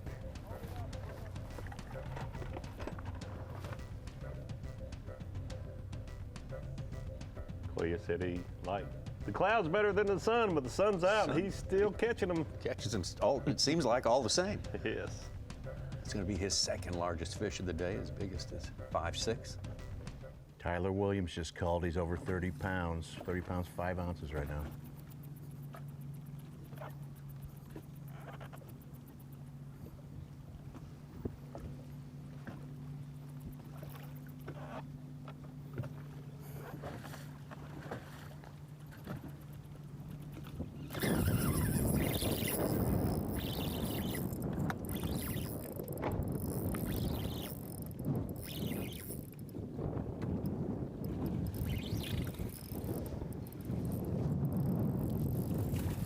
Hour since Trey's last keeper. Broken rod problem.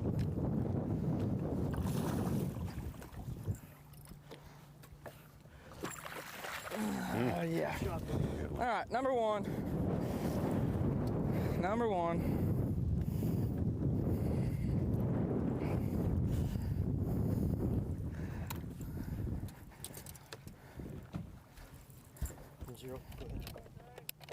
Saying number 1, it's not his first that keeper, word, but it's the first one that he anticipates using on his 5-fish limit. Yeah, he's got a 110 and a 3-1.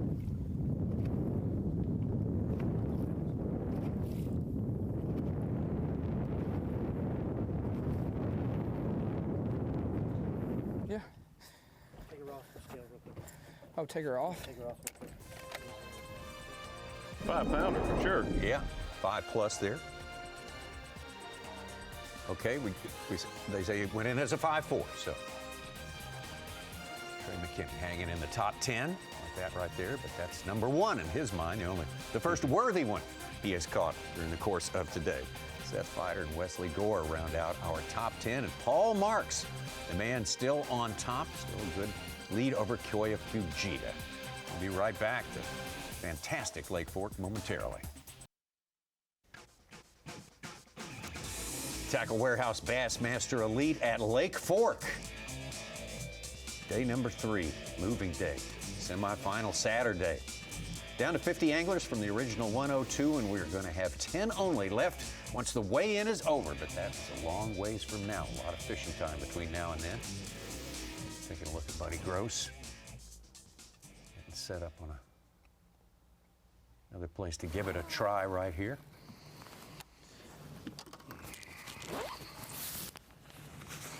Let everybody know who I am. We're still sitting on 0.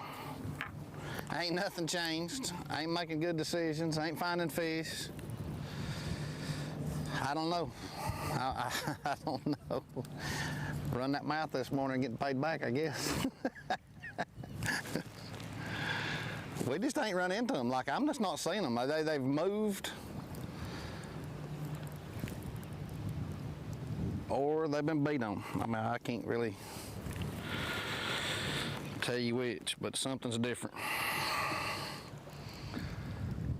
And I'm supposed to be able to figure it out. I mean, that's my job to figure that part out, and I'm not doing a really good job.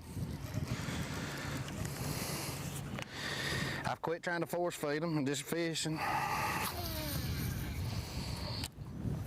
I am running some history. I'm running history because big ones live in that area. But that history ain't working either, so. It don't take long. 5 casts right here will be okay. We got to figure out how to make 5 casts work. We got to get around them, is what I do know.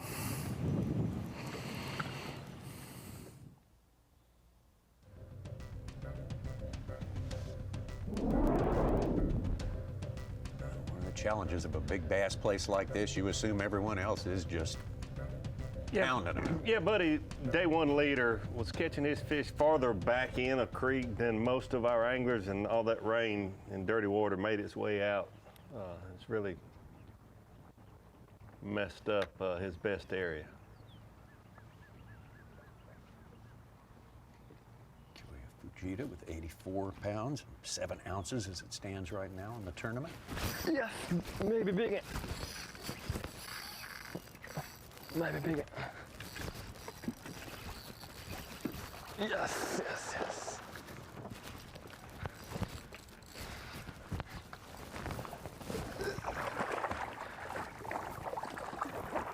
Yes! Yes! Yes! Yes! It's going to be a big upgrade. Smallest fish you see there is 2 pounds, 3 ounces. Yes, maybe 7. Yes. At 0. Yep.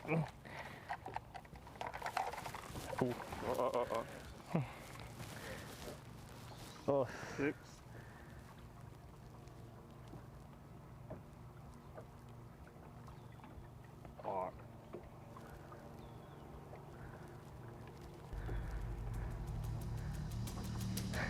He's a 6'10" to retake the lead. So it looked like he may have it by an ounce or 2. Looked like it, looked like it. About a 6'13". Yeah. He was wanting to lock in there. Well, there's the man he may have overtaken there. Looks like he did. Holy smokes. All marks. Oh.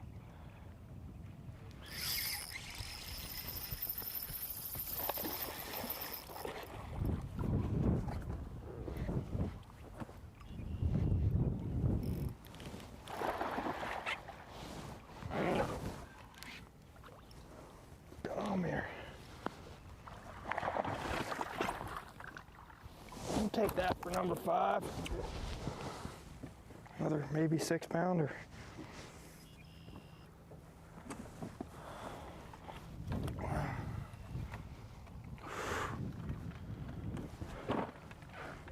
Five something. 0. Is he bleeding? Should I wipe the blood off of him? That's right.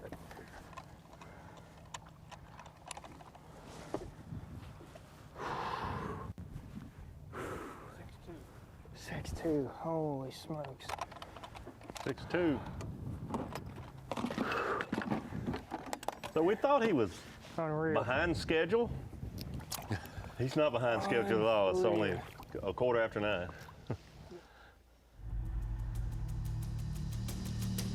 don't know if it's circumstance or just his skill. He does not catch little ones. No, he does not.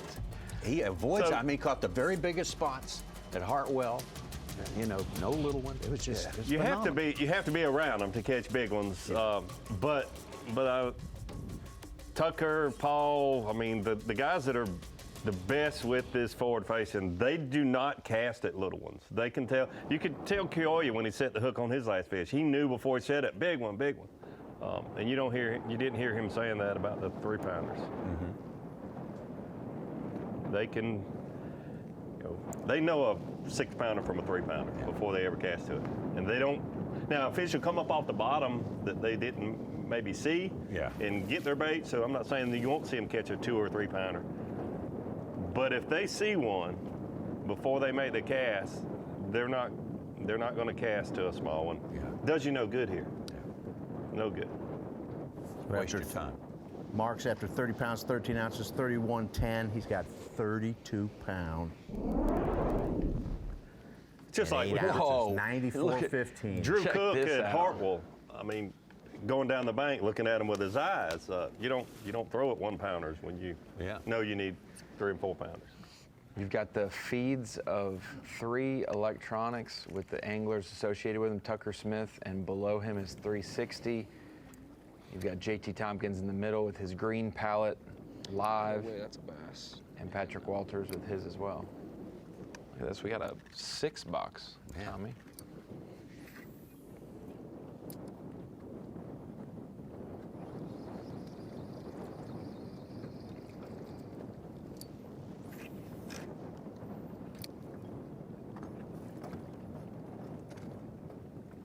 There are a lot of fish around that timber where JT's at. You can see swimming around. Coming through. And you can see on, Yeah, we're gonna have to start running the good stuff. as anglers use their 360 and their live sonar, you can still see the waypoints on Tucker's 360 to know how these guys go and find the structure that are holding fish, mark them, and maybe use their live to catch them as they move here and there, but still staying straight on the structure. Tucker hooked up.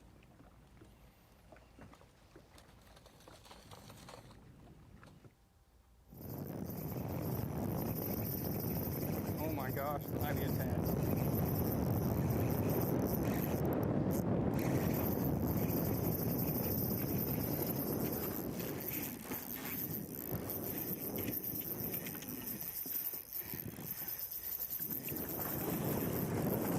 Oh, wow.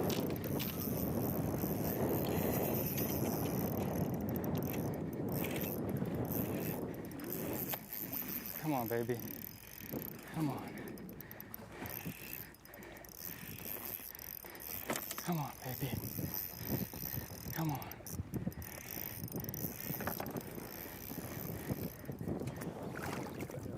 Come on. Yeah! Let's go! Holy smokes. Holy smokes. Holy smokes, dude. Oh my God. I'm about to throw up.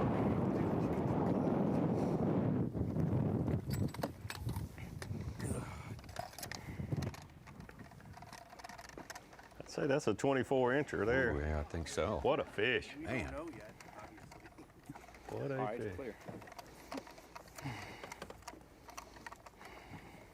Post spawn. Keep it right there.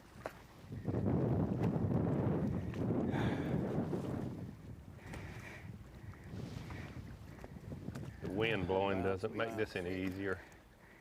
Oh my gosh. I almost threw up when I grabbed it. I saw it come up. I was like, this one comes off, man.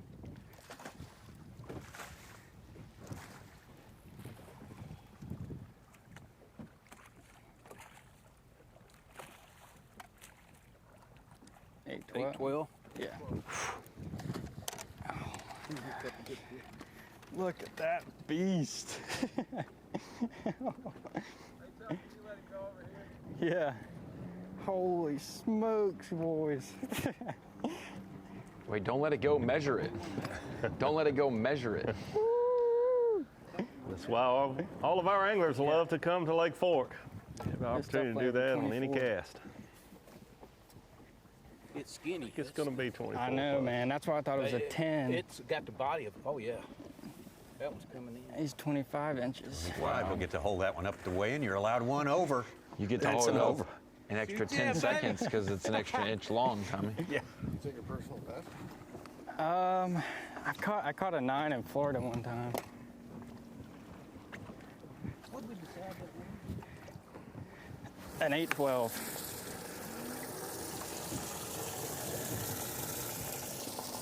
What a I got it jump. recorded too. It was 8-12, but I have it. Yeah. All smiles looking at that fish. Oh, goodness. You talk about change. Status real fast right there. 8-12 from Tucker Smith. That's what lives here in the land of the Giants. That is his 5th keeper, and it puts him at almost 31 pounds now. Oh my gosh, had 34.5 yesterday. I have no doubt he can get that done today again too. What a day for Tucker Smith. Semifinal Saturday at the tournament. All week long we are celebrating Lake Fork. Big celebration going on today and tomorrow there at Cedar Point Recreation Area. There it's Lake Fork Family Fest. All free. It's billed as cornhole, critters, music, pickleball, and a whole lot more. Got country music from Chris Cagle, food trucks. We've also got liquid refreshments for folks who want to celebrate this great, great day. Beautiful day in East Texas. Big time tournament going on out there with big happenings going on as we sit here and watch. Tucker Smith just moments ago rolled out the biggest one we have seen today, for sure. Absolutely, Tommy, an 8-12. That might be a 10-pounder. A few minutes ago. Show this one again. Did not have a fish. When he pulled up to this spot. Oh my gosh. This was his 5th one.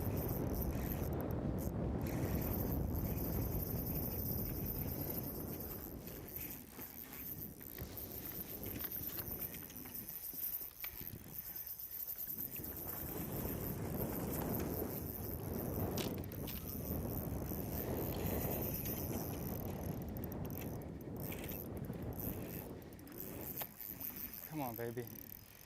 Come on. Come on, baby. Come on.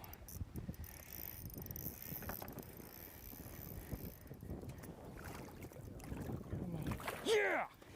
Let's go! Holy smokes.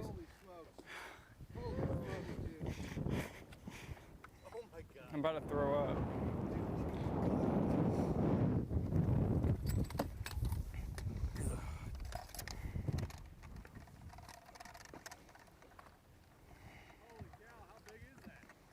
Know yet, obviously. All right, it's clear.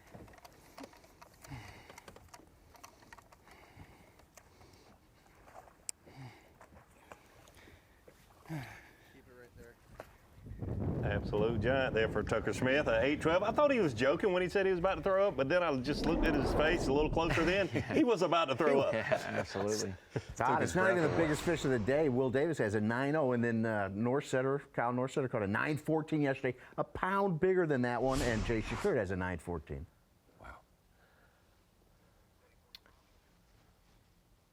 Talking about Tucker Smith, and we talk about the general area. We've talked about the Deep Dive app all week, and I want to show you. We talked about the heartbeat of Fork, and it seems like these 3 general areas is kind of a Venn diagram of where you should see concentrations of anglers. And so with that in mind, you can use this app as just satellite imaging, studying, and things like that. But if we go into the wind effects and the tournament patterns, the one deal that you want to keep an eye on when we think about wind is the rest of today. You see Tucker starting to get a lot of wind in his face. He is on one of those west and the south shoreline of Fork. And so you see right now all the red in this general region is going to be the hardest hit areas for wind. And you can see all those little touch points on the bank. Let's just circle this general region. A lot of stronger wind, straight line towards this place. It could make it harder to fish. It could be better for the fishing. There's a lot of different aspects to it. We've talked about how a lot of rain earlier in the week changed the water clarity in some places, and this is a accurate, most recent satellite of the dirty water areas. And so we mentioned it, the inflows, these big creeks where a lot of water can flow in are the ones that are going to be the dirtiest. So we will see if the disbursement of that top layer of water makes it difficult for him to keep his transducer in the water, but also maybe it dirties up the water areas. And it could have residual effects, Davey, for tomorrow when it comes to shad spawn. It could help because it could blow more shad into that region, but if they're active or not. Yeah, and just like with the sun and the clouds, some anglers want to be in the wind and some want to be out of the wind, so that app certainly helps no matter what you're looking for. There's also a tournament patterns deal you can click that's a little sneaky as well. It kind of highlighted a couple key areas we're seeing play out this week. Uh-oh.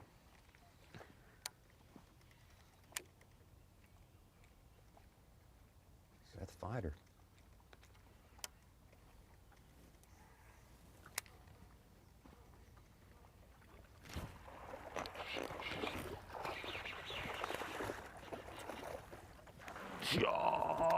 Colin.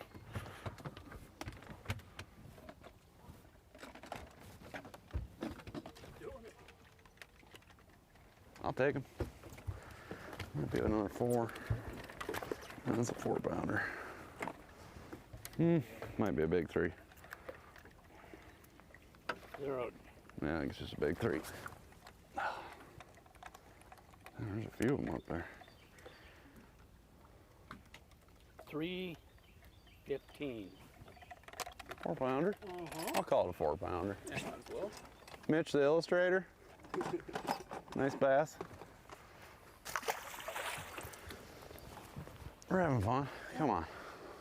Let's go. Get in there. Seth just under 19 pounds before that one came in. For the update momentarily. It's got to Jay Shakurit, our Angler of the Year leader.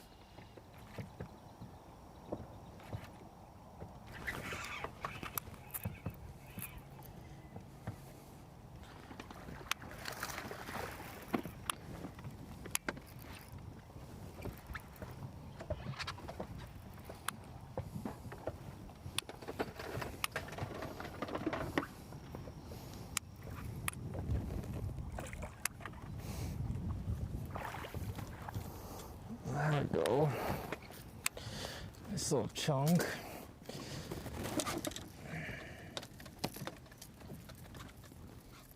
God, I know what's on this point. It's just like I can't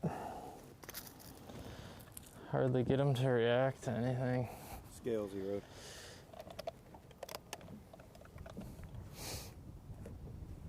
$3.6.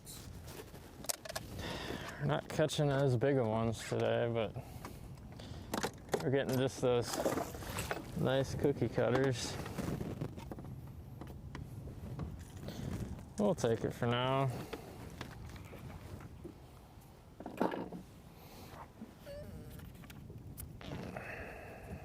Thanks. In the morning, day number 1, he was catching the little bit larger cookie cutters, but then he said, I got to get one of these big giants out here. I got to get one of these 8-pounders. Turned around, threw it out there and caught a 914. I think it was the very next cast. Yeah. Next cast. I'm gonna go run a new little pocket. There's a new little pocket right over here. This particular section right in here, this little couple of mile section right through here, it seems to be happening pretty well. So this is a little small pocket. Won't take long to fish it. I'm just gonna run in there and see what it looks like. From here, it looks pretty good. So. Is this a pocket you're going to revisit? Yeah, I'll definitely come back to this one later. I saw enough fish in there swimming around, got enough bites. I mean, we caught 4 keepers out of there. So, and I saw 3 or 4 more that I'd like to have. They were nice sized fish. So later this afternoon when the sun gets up and we can see good, we'll definitely slide back in there. Randall Lester trying to hold his position there. He's just outside the top 10 right now. Had a slow start himself on this day. You got to be in the top 10 when it's all said and done today. If you want to go for the top prize tomorrow.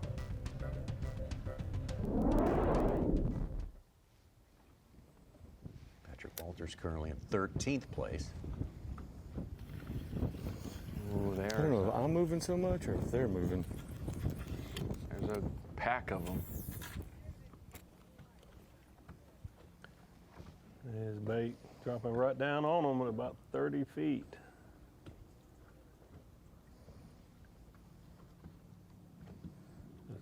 Fish are 25 feet deep. That fish was suspended at about 15. He's got him. Don't move, Steve.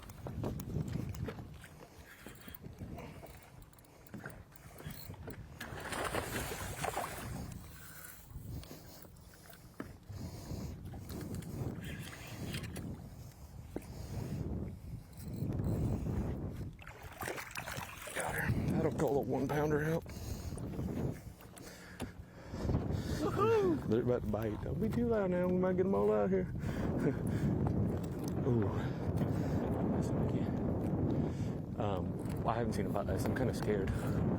I'm scared they're about to. Okay, we're zeroed. Zero.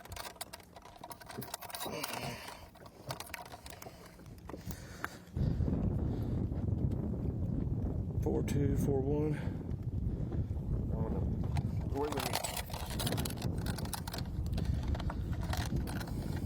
I was going to just settle them down a little bit.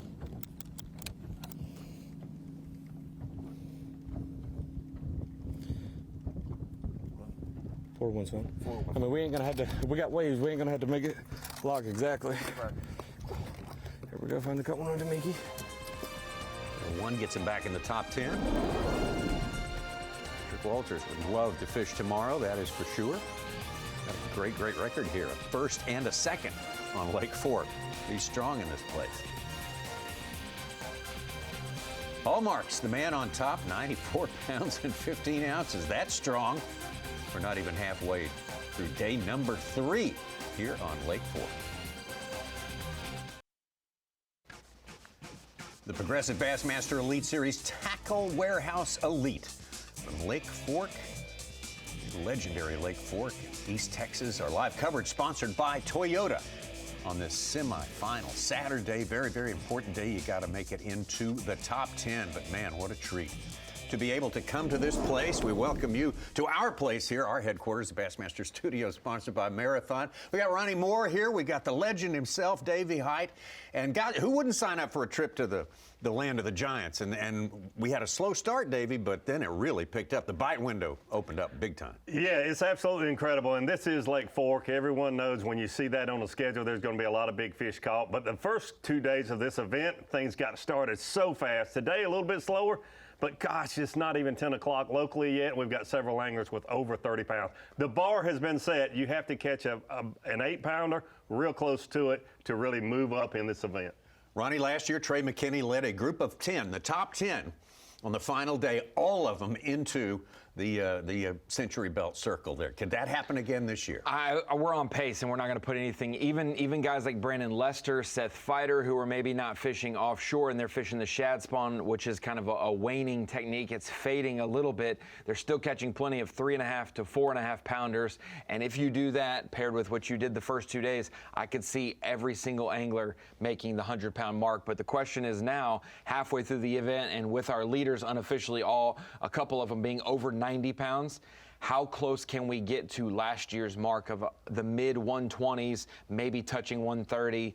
If they want to test it, 132.8 is the mark to beat for the all-time record. All right, and Mike Sukana, we've seen a lot among our 10 that we're covering today, 1/5 of the field that's out there, but a lot of the action has gone on with 2 anglers that we do not have cameras with today. Oh yeah, Tyler Williams over 30 pounds, Greg Hackney over 30 pounds. You know, maybe the other guys won't get those catch-up fish and they'll stay in there, maybe make the top 10. We'll see what they're doing tomorrow. All right, we look forward to that. Having a big, big time here on the Big Bass center of the universe as far as this week goes, that is for sure. And we got the best in the business out there showing how you catch them. You mentioned on pace for 100, the Sentry Club, 8th place Seth Fighter, 74-13. Basically from him up, everybody's on pace for the Sentry Club. So 8 of our top 10 unofficially right now. It took every last hour to get it done last year, a year ago. A little more than a year ago, actually. Guess you don't like getting ragged on unless it's Cooper Galan. You're the last one to get the Sentry Club. You're like, I've been ragged on for far worse. He only had 3 fish, though. McKinney had 97.5 after 3 days last year. Paul Marks is just under there at 94.15, and we're halfway through day 3. Let's go check in. I believe with the man we're talking about here. 130 pounds, 15 ounces last year for 4 days fishing on Lake Fork. As a rookie, Trey McKinney. Dude, they are everywhere.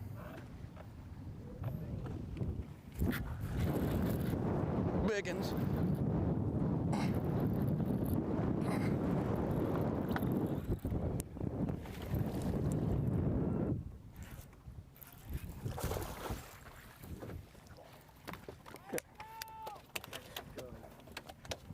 a bad one. Thought it was gonna be bigger, to be honest, but stop it. Stop it. No way it's easy on everybody. Scales you. I had to drag a jig. I'm fine with that. 4-1. Okay. 4-1, we're slowly getting there. I ain't good enough though. Not. Thank you, brother. Trey still got some more room to go. One more left to a limit for him. That's 4 fish on his card. Back to Tucker Smith, made the biggest splash of the day as far as big fish goes on our cameras. Added now 9th person on pace for 100 pounds, Tommy, with Trey McKinney getting that fish. I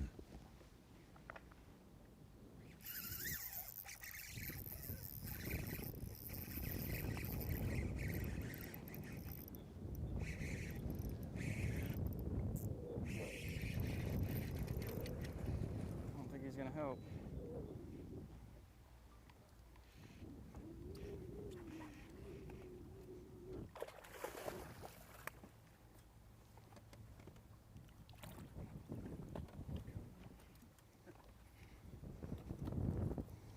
He choke slammed it though.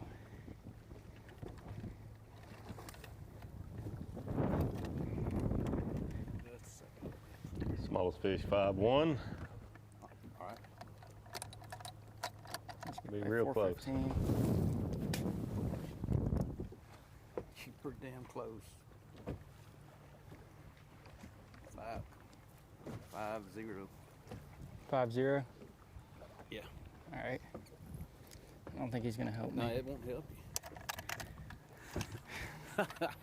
Not even 10 o'clock, and a 5-pounder doesn't help. Can't upgrade with a 5. That's He's not gonna help. a great problem to have. And when he That is nuts. got to this location about an hour ago, he had 0. Yeah. Goes down fast here. Good stop. Oh, we got a big battle. I can feel it. It's going to come down to the final hour tomorrow. Out here on Lake Fork. Paul Marks, though, still a good lead over Tucker Smith, but boy, it's starting to pick up. Action's going on here. We got some new names popping into the top 10. Lots of stories working here on semifinal Saturday. Got to be in the top 10. That's a giant. Yeah, so my dad's actually a professional walleye fisherman, and he actually likes bass more than walleye. So when I'm at home, we go bass fishing together. We don't go walleye fishing. He walleye fishes in a tournament aspect, but if we were just gonna hook the boat up and do something, I mean, we're 100% going bass fishing every day out of the week. Look at the size of that bass. 6XD in his face. You know, judging an actual double-digit size fish in this lake is kind of a hard task to do, but I feel like there's a potential I could catch one. It's over. It's way over. Jay Shakura, one of the most accomplished young talents to ever hit the Bassmaster Elite Series. That was almost 4 years ago. About 7 years ago, made the first trip of the Elite Series to Lake Fork, and on our 6th visit, we only missed 1 year. Let's go down to Jay Shakura. It's about the time of the day that he's been able to catch these fish offshore.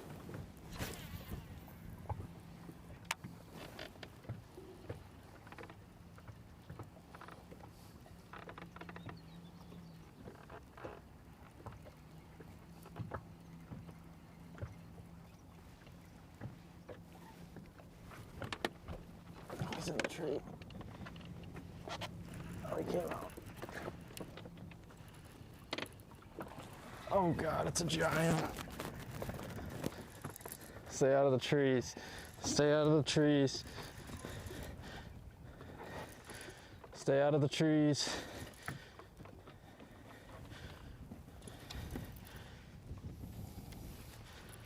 Oh, he's barely got it. Come on, fish. Stay on. Come on, buddy.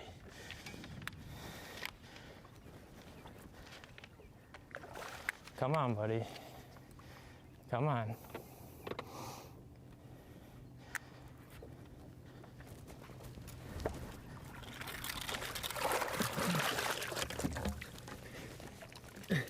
I got him. I got him.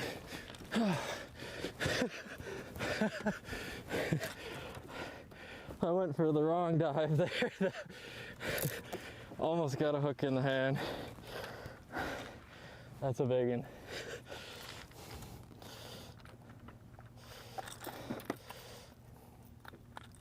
Thank gosh.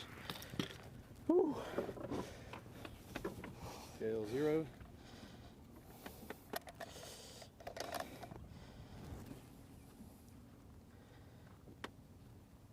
Seven 4. Let's go, 7-4. That's a beauty. Nice healthy fish, fat. Feeding up out here after the spawn. She's gonna swim right back down to the bottom. Heck yeah. Oh, I got myself good right there. Oh, that makes up for that one I just lost. Ouch. That's worth it. Only time you'll smile while getting a hook in your hand is when you're catching 7-pounders or bigger. Great one right there. Jay puts him right back up in the top 4.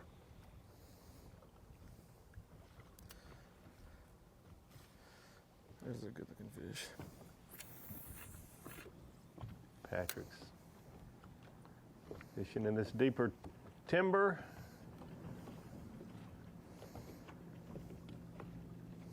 Decent one a few minutes ago to get back into the top 10. See, a lot of these, there's this bait at about 40 feet away from the boat. A lot of these fish suspended about 15, between 10 and 15 feet deep. There's one chasing the bait, yep.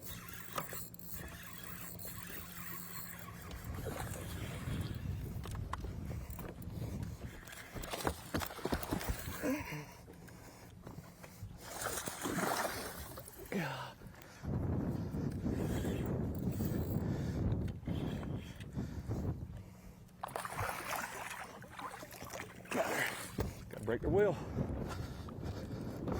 You gotta hoss them because of freaking the timber.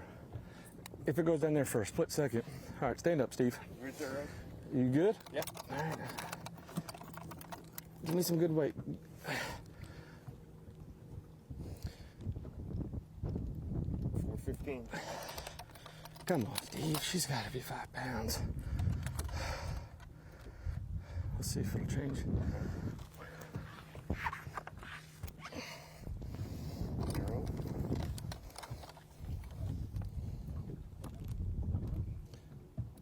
Yeah, 415. Good one. Healthy little bass. All right, Steve. One at a time, right? Great. Heck yeah. 15 for Patrick Walters. Oh, here we go. Little dabble, do you? Little super glue on a cut. Of course. Anglers keep super glue for many reasons, and this is one of them. Close this up, otherwise it's gonna be a bloody mess. First aid kit super glue. That was a nice fish you caught. It looked to me like it'd been feeding up very well since the spawn. Yes, If in fact yes. it was a post-spawn fish. I noticed that too. That was Yeah. a weighty one. Yes, it was. Yes, Very it was. nice. Well done, Patrick and Jay. And Dr. Secure? Oh yeah, Dr. Secure. On line 1, Dr. Secure at line 1.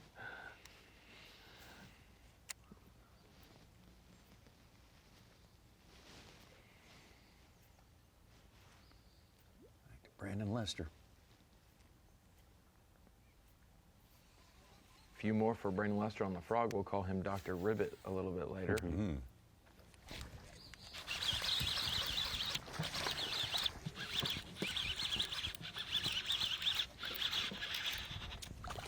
Get in here. Good call.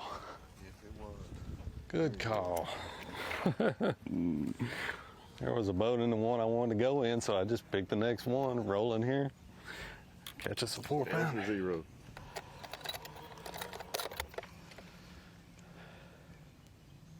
That locked in quick at 314. Okay. Staying at 314. Okay. He's skinny. Almost 4 pounds. Brandon Lester. Got the JT Tomkins.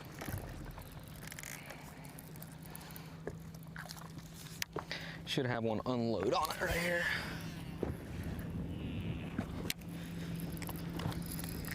Three fish as it stands right now for JT. But good ones. Like he's made a move to a different area and throwing a crankbait now. Big one. Giant.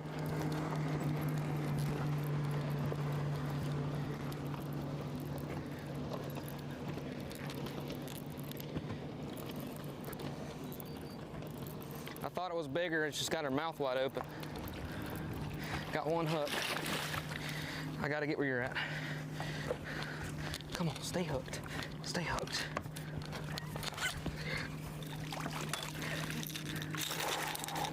Yes!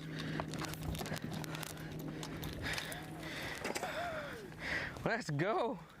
On the old plug. Put that minnow rod away and grab a big rod. Let's go. Woo! Let's get them fired up. Got bit like 8 casts in a row. Finally got one to eat it. 4.5, 5 pounder. Come on. 5'2". 5'2". 2 ounces. There we go, boys. Put that minnow rod away. Let's go.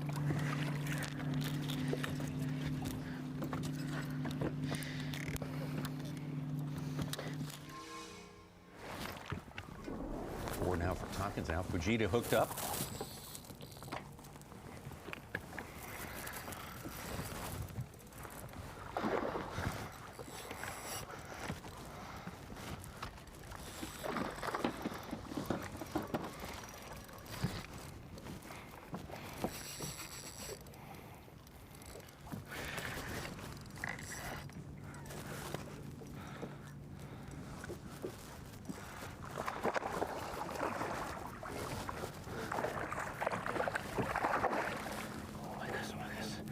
Please. Please. Yes! Yes! No! Oh, baby, you got a measure up. Yes! Giant! 8 pounder. Oh my gosh! I'm at 0, sir. Oh my gosh. Get ready. Oh my gosh. That's a 0. I'm Be at close 0. to 8. Wow. Wow. Oh yeah, that's a giant, dude. Giant. Oh my gosh. 9. Wow. Oh, wow. 8. 8-7. That's 7. Wow. Yes. Yes. Beautiful fish. Yeah. Come off the bed. Be a 5-1 Cole, put him up around 94 Whoa. pounds and change. Second place behind Paul Marks now. Oh yeah. Lake Fork is showing out. Oh yeah, 34. Just like yesterday. First time. Kyoya. Losing the lead just like yesterday, but then storming back with 8 pounders. And a pound of the lead now, incredible. He started out sort of slow and maybe cautiously optimistic, and now it's Katie bar the door for the past hour and a half. Unbelievable stuff.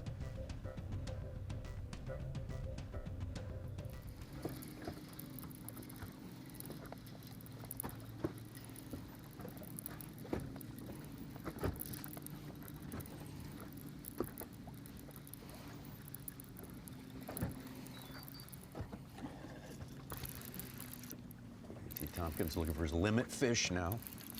All right. Come on.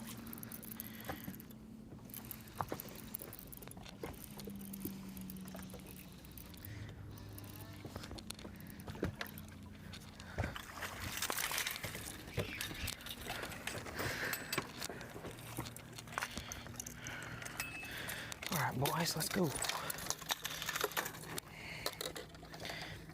Holding time now. Oops, sorry, my bad. I'm a little excited. Okay, go. Got us a big old school fired up. It's only about a 4-pounder, but we'll get rid of her.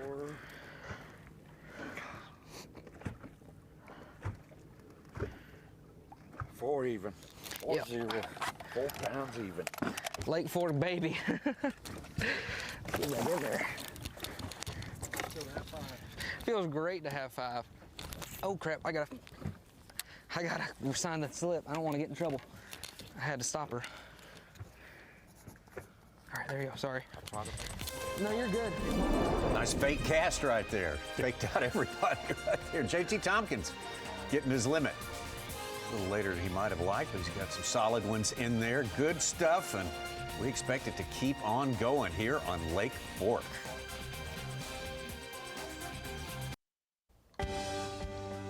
'25 Tackle Warehouse Bassmaster Elite at Lake Fork, 5th stop of the year. The aggressive Bassmaster Elite Series, and going fast and furious out on the water, but we thought we'd like to catch you up on what our leaderboard shows us right now, where we stand. This is semifinal Saturday. You got to be in that top 10 if you want to pass on till Monday. And there it is, Paul Marks at the top, just ounces ahead of Kyoya. Fujita. Tucker Smith has joined the fray as well. Have to drop back a good ways for the next few positions there. Shakurit Williams, McKinney, Greg Hackney, the veteran, moved up from outside the top 10. JT Tompkins, Seth Fighter, and Patrick Walters. If we were to end right now, they would be fishing tomorrow, but we are far from done. Let's take a look down beneath that mark, and there's Easton Fathergill, overachieving rampage here since he had a tough go of it down in Florida. Brandon Lester started in the top 10 today. Gore, Whitaker, Jason Christie, Brandon Cobb, Andrew Schlopper, Kufal, Will Davis, very big in the Angler of the Year race right now, and Bill Lowen, our first winner from this season down in Florida. Crazy how you see a couple guys do so bad on what they call their home lake, Cobb and Whitaker at the bottom last week, and now they're in the top 20 fighting for the championship day tomorrow. It's crazy. Only 2 Texans left in this. Talking about doing well at home. Brad Watley's one of them from East Texas, that is for sure. And it goes down all the way to 50. Corey Johnston, way out of the top 10 as it stands right now. But let's get a further look into what happened today with our Yamaha Midday Report, and we will start with the rookie Tucker Smith. Yeah, you got to look at Tucker Smith with the Yamaha Midday Report. Currently in 3rd place with 90 pounds 7 ounces. Tucker got off to a slow start. It's all relative. I wouldn't call it real slow, but compared to Paul Marks, a slower start. Made 2 or 3 moves, did not have a fish, and then he pulled up to this place and put his 5-fish limit in the boat, including one, about an 8-pounder or so. Almost a 9-pounder, actually. Tucker Smith caught. That's what pushed him up to 3rd place, 90 pounds 7 ounces for Tucker Smith. All happened, in about 30 or 40 minutes on this one location. He said, I've got about 5 or 6 places I have confidence in. I'm going to rotate them, and I just feel good because I think the fish are moving out offshore, away from the shallow water areas that we've seen Brandon Lester and Seth Fighter fishing this morning. One of those overs, Tommy, that we will be able to see at the weigh-in later at Caney Rec Park there, where the takeoff is, but what a giant fish, an 8-12 for Tucker Smith. First 2 hours, no keepers, and then this happens all of a sudden, all of this. Shows you the power of Lake Fork, where not only you can get right in a hurry like you can on any other lake, catch 5 good keepers quick, but these are great keepers. And Kyoya Fujita, after a slow start yesterday morning, somewhat of a faster start today, it can happen quick, and we saw that with Kyoya jumping all the way up to 94 pounds within the first 2 hours. Yeah, he started out with those 3 and 4 pounders this morning. Just a few more of them, and they were coming more often than they were yesterday morning. And then he started catching some bigger ones a little bit later, got him back up to 2nd place, 94 pounds 2 ounces. He started catching these size, those 8-pound, 7 and 8-pound class fish, which definitely we are learning here. There's a 6-12. We're learning that it takes 7, 8, and maybe even 9-pounders to stay in that top 3. You're going to have one of those just about every day to stay in that top 3. Well, that was Kyoya's right there, 8 pounds and 7 ounces. put him very tight in that second place spot right there, only 13 ounces behind. This man, Paul Marks, good quick start today for him. Yeah, Paul Marks has done it every morning. The first morning we did not have a camera with him, but we had a camera with an angler close by, and we were getting reports that Paul Marks was putting on a clinic on day one, so we've had a camera with him since then, and he has certainly put on a clinic early in the morning. A little slower it seemed this morning for him, but he still ended up with 30 pounds before 10 o'clock this morning. Paul Marks certainly deserves to be the leader. Last event winner on Lake Hartwell in South Carolina, and gosh, I talked to him on the phone. He says, pretty nice cashing those $100,000 checks. I said, well, let's do it again this week. He said, I'm certainly going to try. I wouldn't bet against him. He's got a lot of momentum going, and gosh, he's just been able to get things going earlier than anyone, and really hasn't fished a whole day yet. Day one, day two, he was done fishing before lunchtime. We'll see if he continues to try to upgrade today, because when these anglers come in and they see other people catching those 30-pound stringers, 32, 34-pound stringers, they know it's going to have to catch that every day to win this tournament. Let's get out live with Paul, our leader. All right. Been a pretty awesome day so far. I thought yesterday I'd never top yesterday, but I did today by about a pound, so unbelievable. Unbelievable. 5 by 9:15, that'd go 32. Never expect that, but rest of the day, I'm checking one of my good spots right now. There's a few here, but not that many. Caught some here the first day. But I'm gonna check this spot and a few more, and called Lisa. I think we might go order a pizza here in a little bit. And look around the rest of the day. Maybe I really want to weigh an over, a real big one, but can't catch one. I don't want to burn my fish too bad, so I'm gonna fish some random places, try to find some new stuff, and just run around. What a crazy couple days. It's unreal. Unreal. I bet that's an over right there if he'll bite.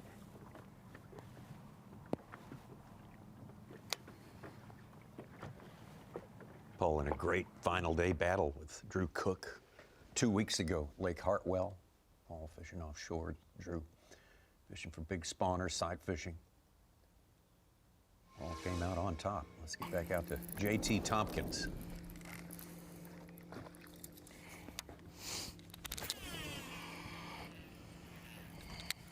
Take a look at JT's. There they are. Live sonar. That's the grown ones down there. If I can get it through those. See, group of fish down at the bottom, the base of this timber. We saw Patrick Walters fishing for some that were suspended, but these fish are close to the bottom. That's why he's throwing his crankbait, and he's hooked up. Dude, I can't move her. All the way out about 60, 70 feet away. Straight up. Come on.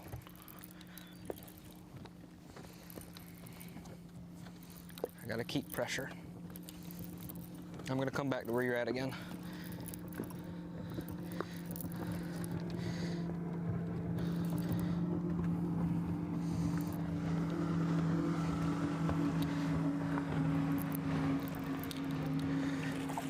She's got it choked.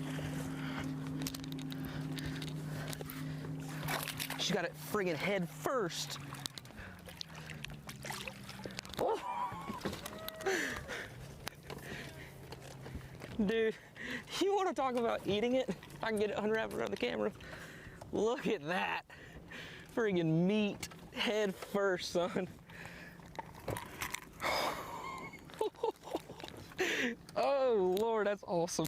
That is freaking awesome.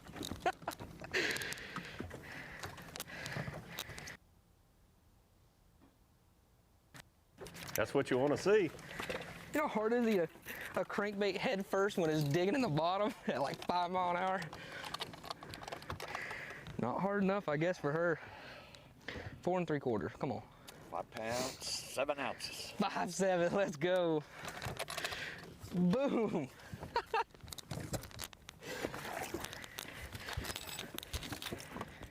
Yes. I told you can make it look easy in a hurry, and it ain't out here, I promise. All right, man. Rampage continues out there. The land of the giants. We have got a changing leaderboard, but two strong figures right at the top. Paul Marks and Kyoya Fujita. Fujita, who yesterday was able to keep catching him through the afternoon when most everyone else was having a bit of a slowdown. That could very much affect the final outcome at the top of the leaderboard today. We're looking for the top 10 when it's all done. Went at Hartwell here at Lake Fork right now. Tomorrow's day 3. Today's day 2. I had 31:10. Yesterday I had 30:13.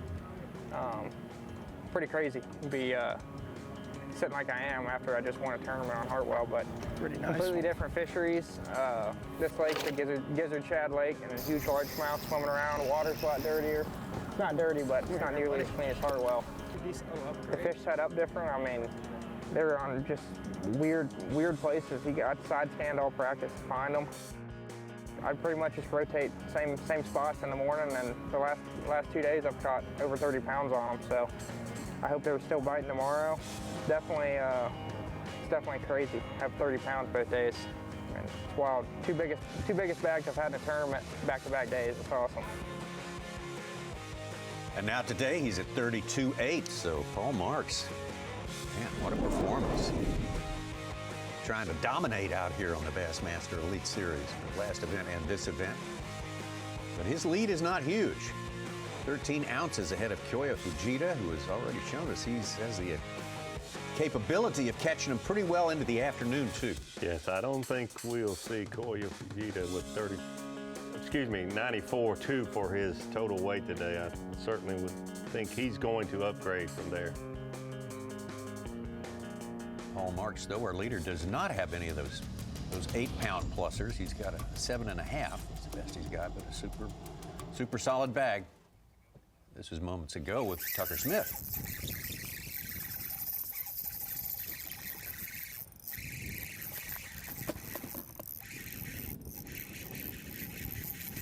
We got a jumper on our hands.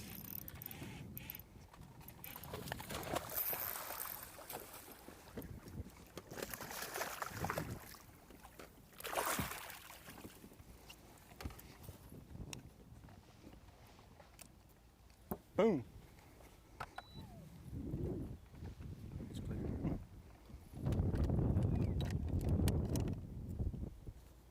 Oh, yes. 6'2". 6'2". Now that's a fat one.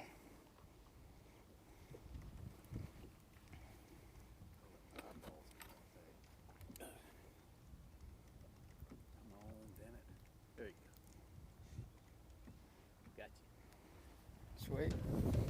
That one helps. Jumps him up to 31 pounds at 15 ounces. Wesley Gore, 7'11". He's up to 28 pounds, 10 ounces today. Jumped into 10th place. He's trying to knock these guys back. He was 26th the day started. He had 100 pounds here last year. He had a good tournament at Hartwell also. Cool. Top 10, 7th.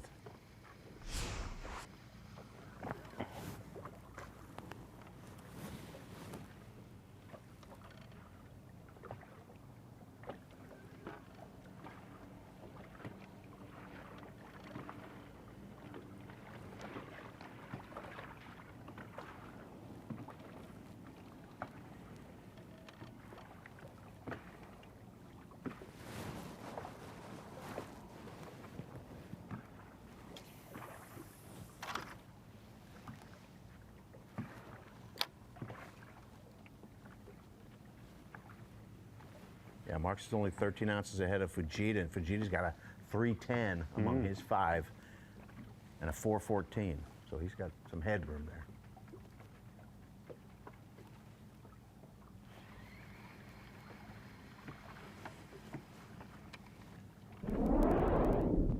Marks' smallest is a 514. Yeah, coming in with a 2 1/4, 2.5. pound deficit just after 2 days of competition. Plenty of time and easy to make up here, but when your other person has 30 to 32 as well every day, you kind of, it's just like the Hartwell situation with him and Drew Cook. It was, he's down, but it's doable. So JT's Come on. just grinding.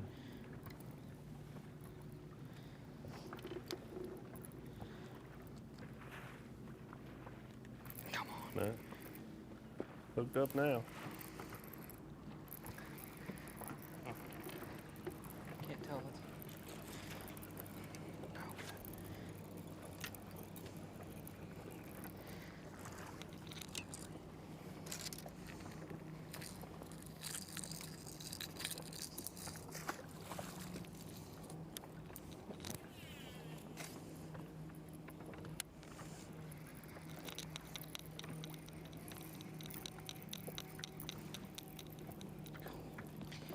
Dude, I need a bag. Come on, Biggins. Get it.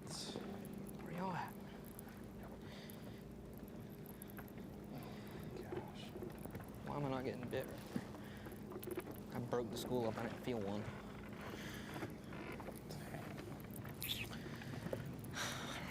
Come on.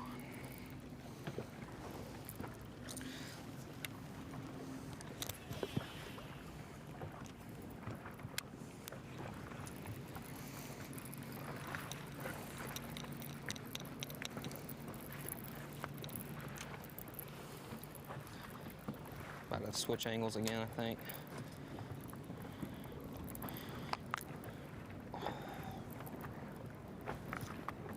Maybe not. Just felt 6 of them.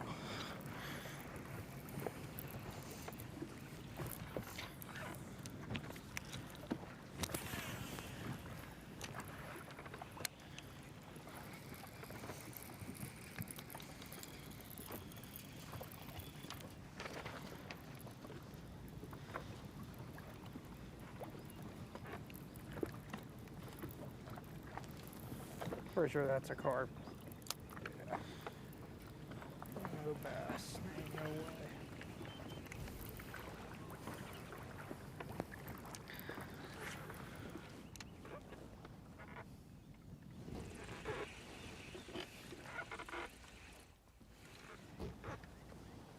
Only half a day, but Trey McKinney's only at 16 pounds right now. And he's been catching 30 pounds like regular on Lake Fork. Another streak's going to come to an end at some point, 30 pounds plus every day. Currently it's 6 days in a row for Trey McKinney. Well, he can get it done today. It's going to take some good ones in the latter hours of this semifinal Saturday. Today, we are far from set with our top 10 who will get it done, or maybe we are. Things could stay static as they stand right now. May not be in that particular order, but from Marks down to Gore. Strong field there. I think the top 10 you definitely want to see tomorrow. It's going to be fun. Had a special treat the last couple of hours for sure. What a good. Here on Lake Fork. We've probably seen 3 times more fish over 6 pounds than under 3 pounds. Yes, that's right. That doesn't happen very often. That's always a good sign. That is, you know you're in the right place, and we certainly are. Come on, buddy. That's a beauty. Yeah! I'm about to throw up. Look at that beast. Shallow, deep, frogs, swimming jigs. Certainly the jig head minnow. Stars of the past and the present here at Lake Fork. Walters are in action for sure. Yeah! 7. I wouldn't advise anyone to order pizza quite yet. No, don't do it. It's too close. Don't do it. Oh. Coverage continues 11:30 a.m. Eastern Time on Bassmaster.com, taking you all the way to weigh-in time. That's going to be 3:30 Eastern Time. We have to catch our breath, though. We're a little out of breath from this. That's right. That's right. We'll see you right here, same time, 8 a.m. Eastern tomorrow on FS1. Fantastic Lake Fork.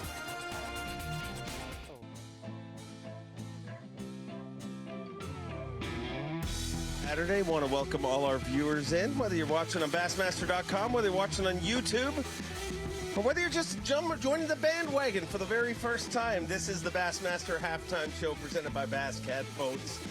We're going to catch you up and keep you up with everything going on in the tournament. Myself, Dave Mercer, joined by Kyle Jesse, and we're joined by John Cruz on set. And where are we hanging out? Well, in the great state of Texas, East Texas to be exact, on Lake Fork, a legendary fishery and Caney Point Recreation Area. What a facility. Truly state-of-the-art to go from Green Pond Landing to Caney Point, two of the best, I would say probably the two best tournament facilities in the country. And, man, what a tournament we have here this week, John Cruz. Man, Lake Fork is really showing out. It is not easy out there to go catch what these guys are catching. They are making it look easy. It's like when you see PGA golfers going out there and shooting 10 under par. That is not easy on those courses they're playing. Same deal here. They have got some huge bass. They have really figured them out, and there's a bunch of different things that are going on, so that is exciting. Big change today. We talked about it a little earlier on Livecast, but let's catch everybody up. For the first time this week, the dam is actually closed. Yes, we had a lot of rain starting last week. We had more rain during practice on Tuesday. We had a couple inches of rain. The lake started to rise. It was over full pool, so that meant the first 2 days of the tournament, you had it right. They were opening the floodgates, had a lot of water flowing through. They sucked the water back down to what is, full pool. They sucked it down almost a foot, and that really turned on some bites, turned off some bites. But some of the guys like Tucker Smith, man, they have just figured it out, and here he is. Live.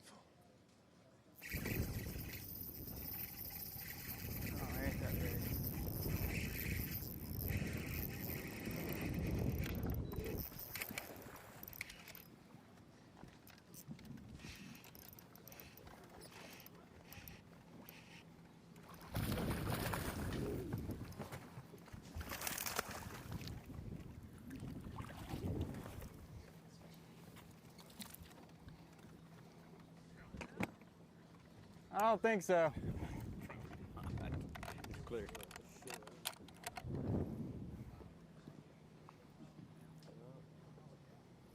No. 5 even. Not gonna help. That's great.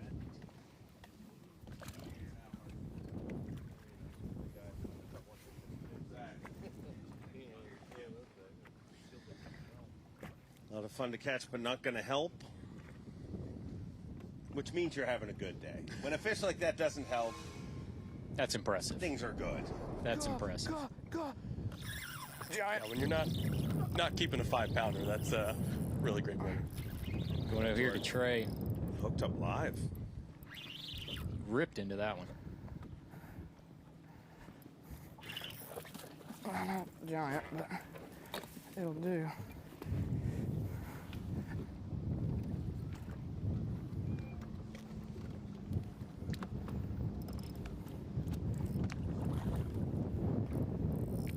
It will do.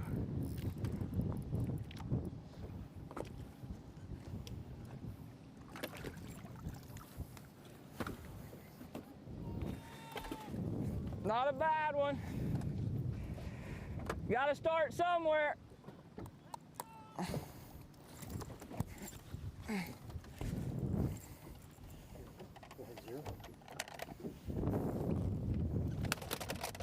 He's mad.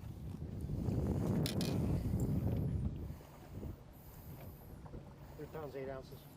3 pounds 8 ounces. 3 pounds 8 ounces. Okay. Not a bad little fish. Nothing what we need, but it's all right, ain't it? We got rid of that 110. You're right. There you go, sir. Thanks, sir. A few more. See, like now, why did that one just shoot up on the bottom? He's like, oh, I don't want that. Thrown at them 100 times. Now they're like, nope. Now they're like, I'm gonna munch it.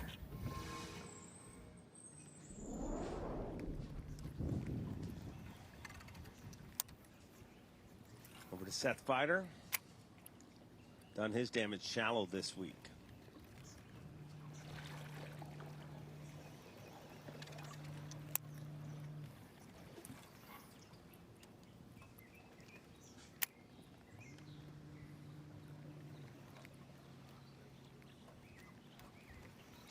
That's an incredible fork record. I mean, I think he might have missed the 50 count once here.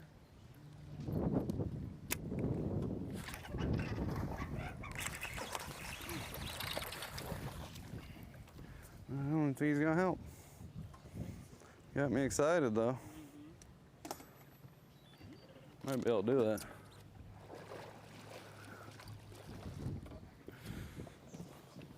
Well, maybe we're gonna stay a little bit. I was hoping that was gonna be like a 7-pounder though. That really got me going. He sounded good when he's thrashing around in there. What's our little one, 3.6? 3.6 or little. He ain't gonna make it. I don't even worry about it. He's 2.9, 2.10.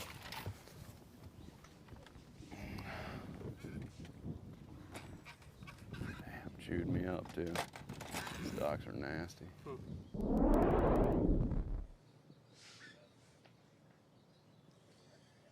So Fighter having another good event here, man.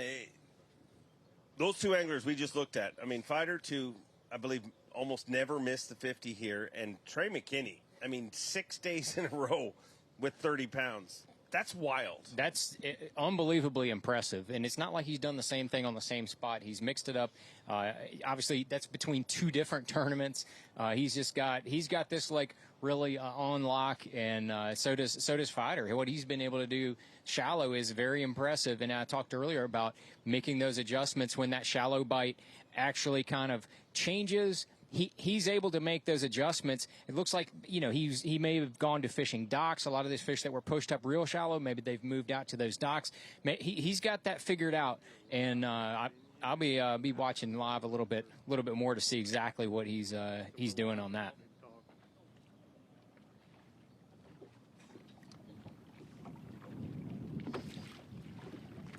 Speaking of having things figured out, last event's champion Paul Marks also got it figured out here on fork. Yeah, when you're hot for sure. But not really finding much.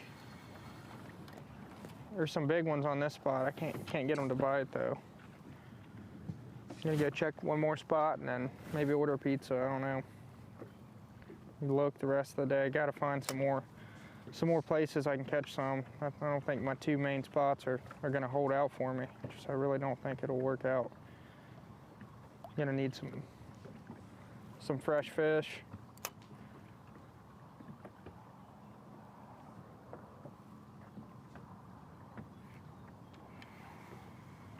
But they're like a needle in a haystack to find.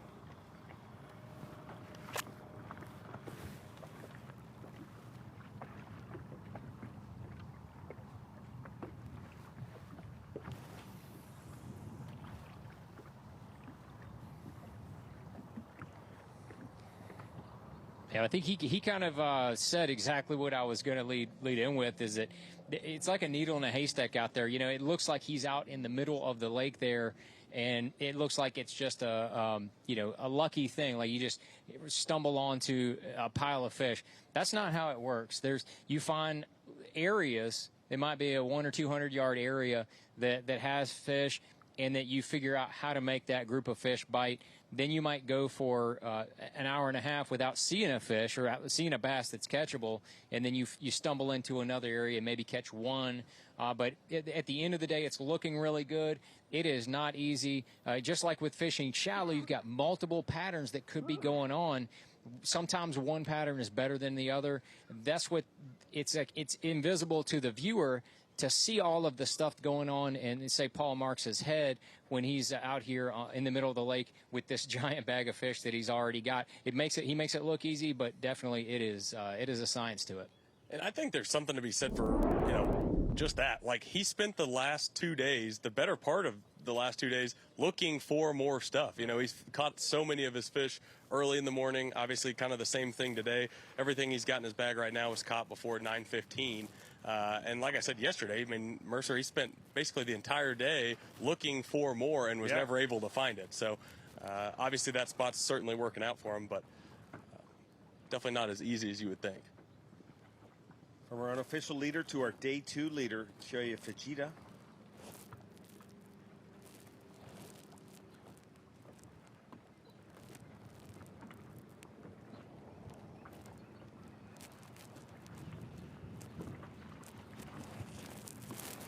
He has been a master here this week, and Texas has been good to him. Obviously, a victory in Toledo Bend. And if he were to pull this off, this is 3 years in a row and 3 Elite Series titles, and that is incredible. It really is.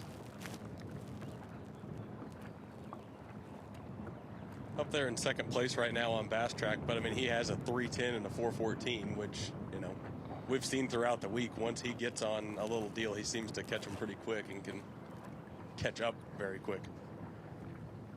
That's how this bite is. You know, you go for a while, nothing. All of a sudden, you find a little pot of fish.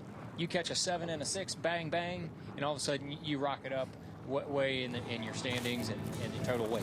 It can happen quick. He's on the water with Jake Latondras. He told me last night, watching the way he fishes this timber, it's precision. It is really impressive. The way, you know, he doesn't spend the day all hooked up. I mean, he is really, really good at this. And you got to be good at this if you want to win this event, because look at those weights. This is 3 days, ladies and gentlemen. Wow. We are knocking on the door of a Sentry belt already. Unbelievable. But the goal is to get inside the top 10. You see Wesley Gore, our 10th place angler right now, trying to make back-to-back top 10s. He was in the top 10 at Hartwell.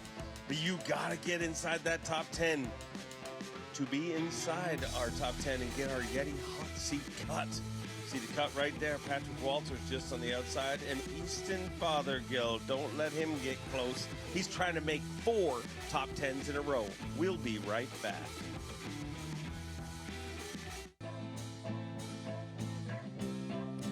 Welcome back into the Bassmaster Halftime Show, presented by Bass Cat Boats. All week long, we've been in East Texas, Lake Fork. Our host here this week, and what a hospitable host it is every single time we come here. This fishery is truly historic, a fabled fishery, and there's a reason the state record comes here, and 7 of the top 10 biggest sharelunkers caught in this state came from this incredible fishery. And when you look at the weights in this tournament, that explains it. We are knocking on the door of a Sentry belt, and it is only day 3. We've got to find out who our top 10 is to move into Championship Sunday and battle it out before they head down the road to Orange, Texas, the Sabine River, where we'll be fishing for much different fish.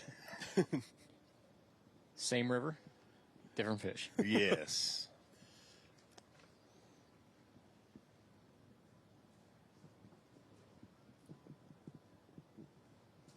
I stopped on a place this morning that I caught them on yesterday. There's too much bait there. The fish weren't set up right. And went somewhere else, fished around. I came back and they were set up. And I ended up catching some, oh gosh, here we go.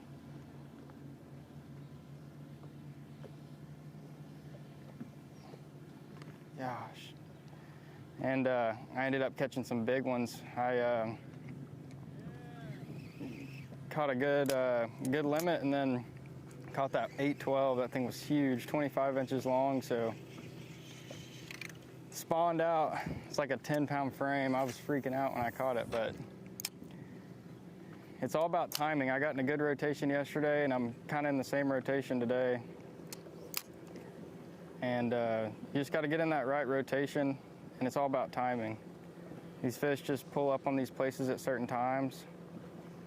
And I figured out a good timing to catch these fish yesterday, so we'll see if we're gonna hit some new stuff today too. Marked a couple places yesterday on my side scan that looked like it had some good fish on it, so we're gonna go try that stuff in a little bit. See if we can catch some more 7-pounders.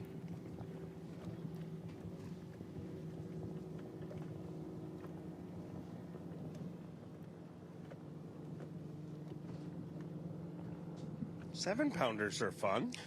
Let's go with that. Let's go with 7-pounders. He's making it sound like it's really easy, but he again, amazing deep water fisherman, very good with forward-facing sonar. He talked about using side imaging, something a lot of people don't talk about, but he's using that to find these schools of fish and these groups of fish, and that's how good deep water fishermen make adjustments. They're one step ahead of what the fish are doing. Trying to make his second championship Sunday in a row. And he's battling it out with the winner from our last event, who is our current leader at this event, Paul Marks. And his roommate, battling it out for Dakota Lithium Rookie of the Year. But let's have a look at Tucker Smith's day. He kind of caught you up on it, but what a day he has had here on Lake Fork.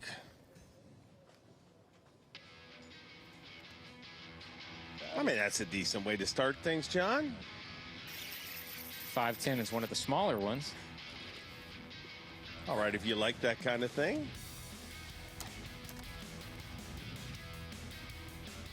I mean, John, we've talked about it all week, but I mean, you see on Bass Track here with Tucker Smith, when it happens so fast. And obviously, right. We've seen that with Paul Marks, Kyoya Fujita, Tucker Smith. Certainly not a surprise to see Tucker have success here. He is so good out on the Tennessee River, Lake Gunnersville, other places he grew up fishing, so certainly not surprised. Seen him mix in a few things that I know he catches them on at Gunnersville, so far from a surprise to see Tucker Smith You can do well see it here. in the background. His first 3 fish catches had that same tree. I think that same tree was in that 4th fish catch. So he found that wad of fish, like I was talking about, where things can happen really quickly.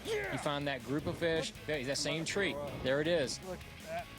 I mean, he's doing all of his damage right there within a 40-yard area on that wad of fish, and he's got that elephant trunk of a bass right there that is just ridiculous. I mean, that thing could eat a small child, honestly. Wow. But you can do your damage real quick. You know, we've said it a couple times already. Now over to Paul Marks. Can see what his damage looks like on the graph. There goes his bait. These fish are closer to the bottom. And it looks like there's a group of fish there. I wonder why they won't bite. Uh-oh. Duh.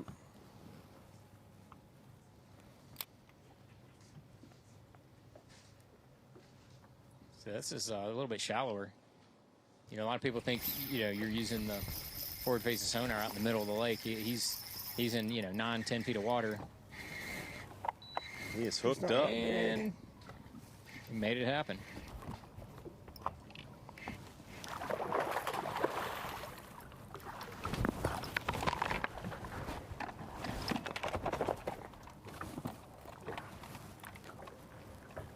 Most lakes, that's not a bad fish.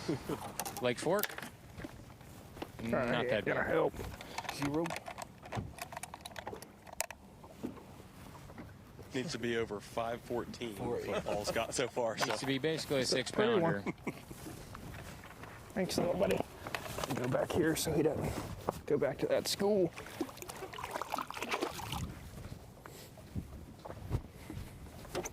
Oh, he'll swim right back into the school. What are you doing, Paul? You got to. Yeah, that 4 feet is going to make a big difference. You got to get your bait in there before the fish can swim back over there. That's the trick. Buddy Gross, our day 1 leader, has had a much different day. Fireworks for him on day 1, but it has kind of petered out. He talked about moving in shallow, and it looks like he's done that. Makes no sense to me. Why don't we just go ahead and eat the dang thing?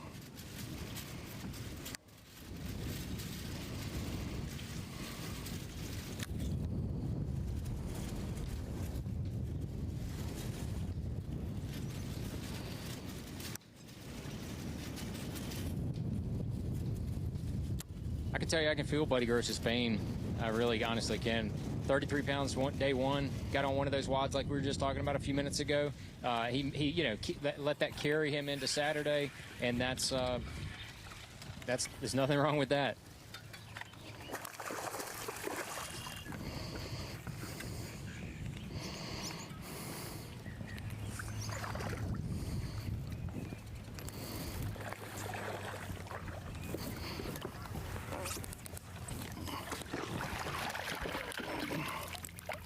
Pretty good fish here. Well, we didn't 0. Hang on a minute.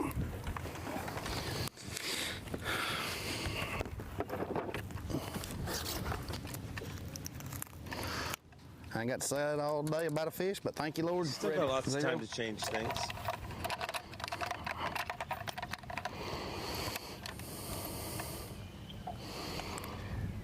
3-1. 3-1. That's a long, hard fought 3-1 right there, guys. Thank you, Lord.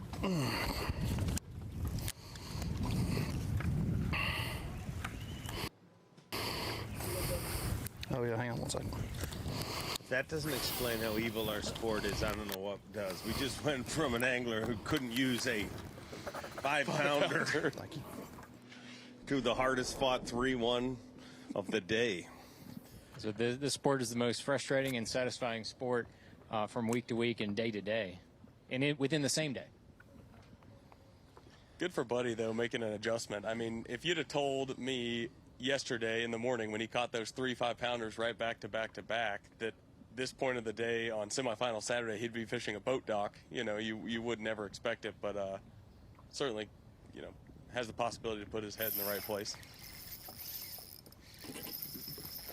Well, a guy that has not felt a lot of pressure over the last number of events is hooked up live, and that is Paul Marks, our tournament leader currently and our champion from the 4th stop of 2025 on Lake Hartwell. I ain't gonna catch no more. He ain't gonna help. He's just tossing that 4.5 in the boat.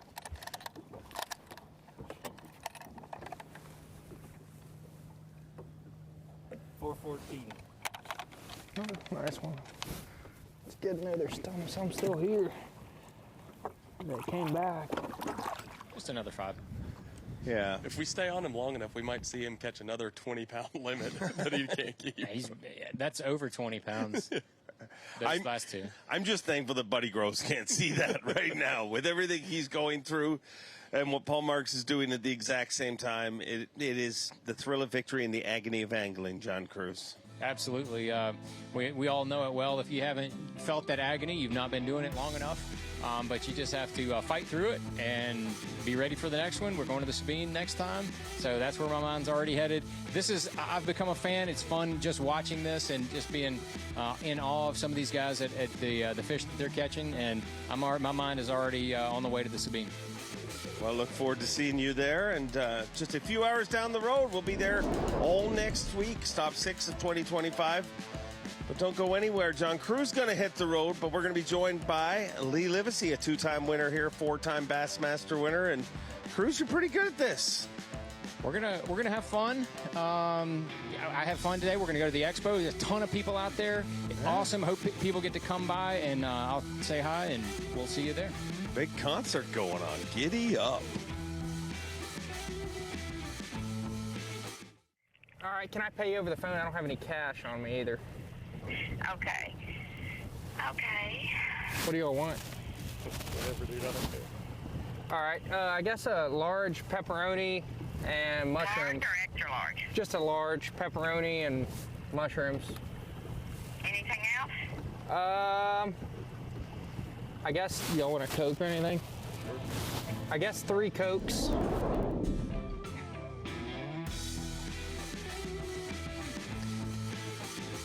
You know you're having a good day when you're ordering pizza, taking a page out of Timmy Horton's book. Paul Marks with 94 pounds, 15 ounces. Kyle Jesse, what's he got so far? 32.8. He's got 94.15 overall. And he sounds like he's got a large pepperoni coming his way with 3 Cokes. You know you're on a good run when you're doing that. Lee Livesey, I don't know if he was doing that because he's hungry or he just really wanted to flex on you, but that was evil. Yeah, I didn't get to order anything. No. I actually had to sell the Lunchable out of my cooler that day. What is happening? I mean, tell me about your week. Obviously, everybody, you know, you're a pre-tournament favorite. You've delivered here a bunch. You can't complain about this, Lake, but it's hurt you too. Yeah, no, I just had a bad week. You know, I really did. I didn't have a good practice, just kind of never fit in on the schools that I found offshore. You know, I look for, you know, I'm always trying to win here. I'll tell Jesse that all the time when we're practicing. You know, I will burn this place down to win another trophy, and just never found that needle in a haystack and couldn't put anything together at all, honestly. I just had a bad week, really bad practice, and a bad tournament. No excuses, just didn't catch them. These boys are showing what Lake Fork has in multiple avenues. It's pretty fun watching these guys.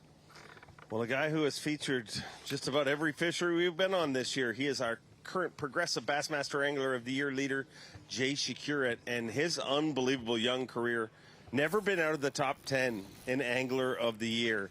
And we are officially at the halfway point, and he is leading. Hooked up live.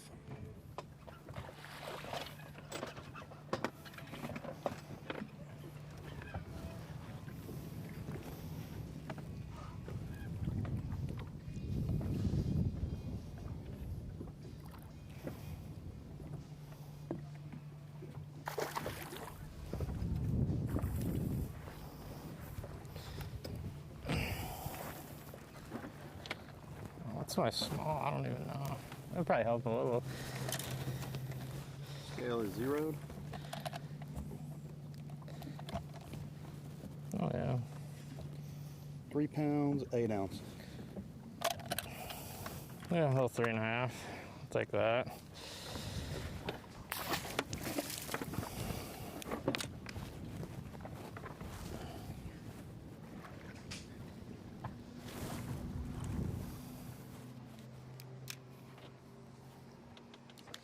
Not going to help Jay Shakura. He's done a good job of kind of balancing shallow and deep here this week. We've seen a lot of success deep. We've seen some shallow, but he's gone both ways. Yeah, absolutely. Started his morning on day one shallow. Found that, magic offshore spot. Caught him cranking. Seen him throw a drop shot a little bit. Assume that's what he's throwing there. But, really impressive. Obviously, Jay in 5th place right now, 22.10. But, oh. Yeah.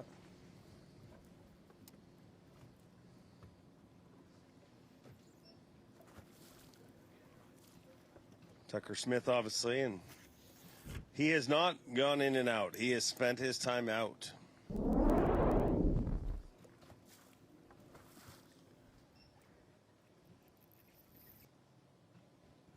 Replay of that. That looked like a pretty good one. Yeah, that was a big one. That sucks. Kind of hit him real close to the boat. Just didn't get that bait very good. And Lee, I want to ask you this because you kind of called this. When I got to talk to you the last day of practice, you said you would see some of the forward-facing sonar wizards or ninjas, I think is what the word you might have used, do well here. It seems like that's very limited areas, though. It's not all over the lake. Yeah, he's hooked up again here. Let's see what he's got, and I'll continue with that. You can tell that fish is pretty high in the water column. Came to the surface quick.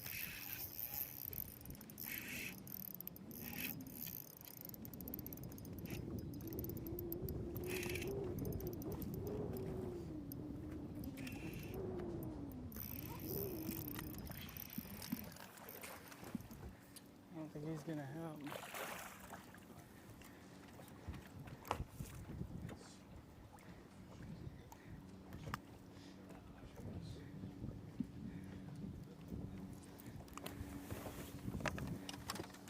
I don't think he's gonna help. We'll just try.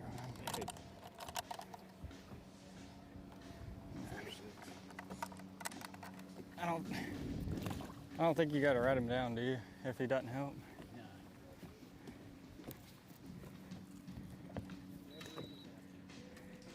That one's not going to help Tucker. I mean, that's a good thing. I wonder if that was the same fish he just had hooked. They come back that quick? Some of them will. Yeah. The fish are like people. There's some smart ones and some dumb ones. Caleb caught a bass with a topwater in the back of his head.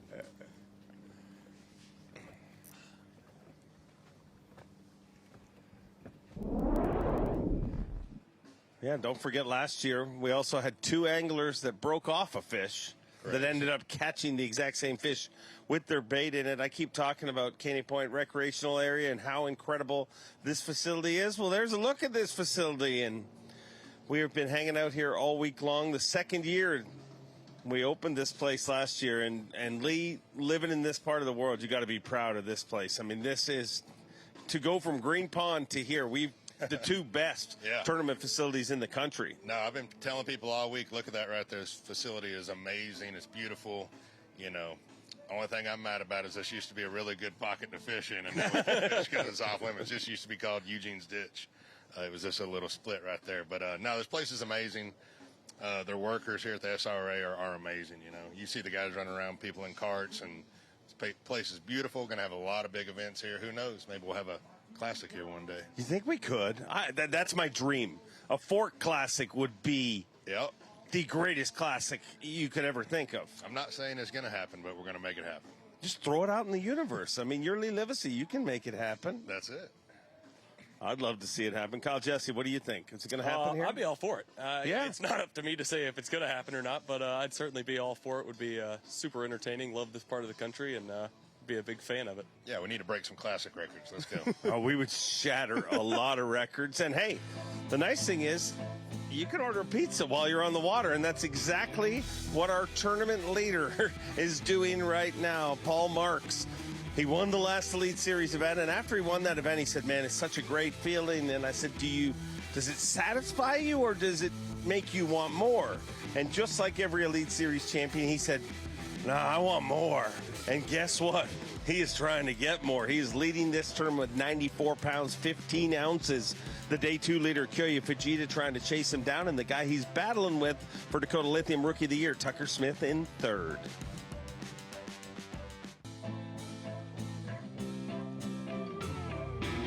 Semifinal Saturday.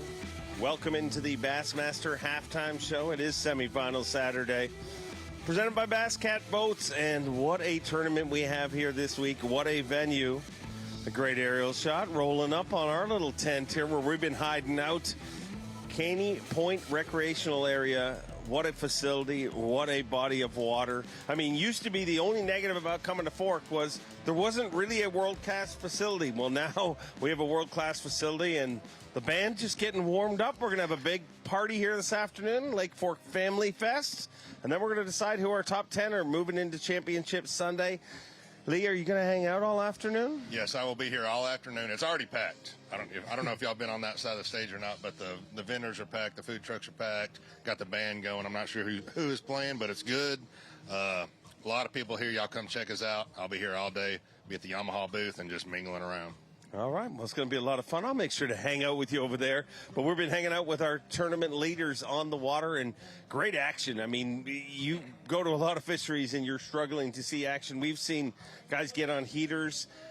Talk to me about the gates. They're finally closed. How is that going to change things this weekend? I mean, honestly, these guys are blasting them. It doesn't matter. You know, they've proven that fact wrong. Now, it'll hurt the shallow bite a little bit when they're open, but with forward-facing sonar, we saw those fish that were on the bottom that I was catching when the gates were closed. They opened the gates, and those fish started roaming around those spots, suspending. I couldn't catch them because I was trying to catch them on the bottom, trying to side scan them. These guys are just pulling up, dropping their trolling motor, and finding them with their forward-facing sonar and sniping them with minnows and stuff.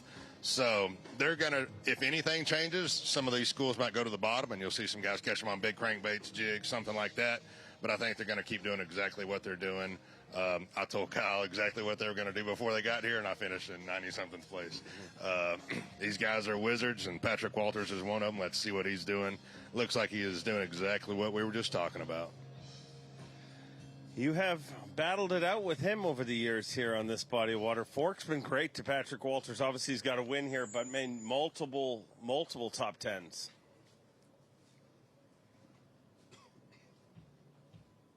Four pounders, 3 weighers. I need 2 big ones. I got 2 little rats in there. We're just kind of running some different stuff right now. I'm checking a shallow point to make sure these aren't starting to pop off, because the first one to get on these when they get it going is it's lights out. So trying this for a minute. I see one up there. I'm just running some trees, isolated trees, about to go back to my timber patch. And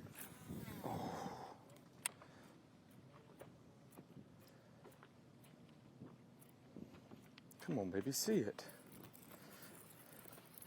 It's been all right so far. Catching a few fish. They started biting at one point, and then we left them. Probably where we messed up. There's a big old dead shad right there. Nice.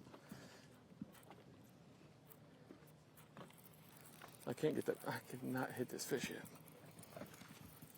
Chasing me one up shallow real quick. This sucker's cruising.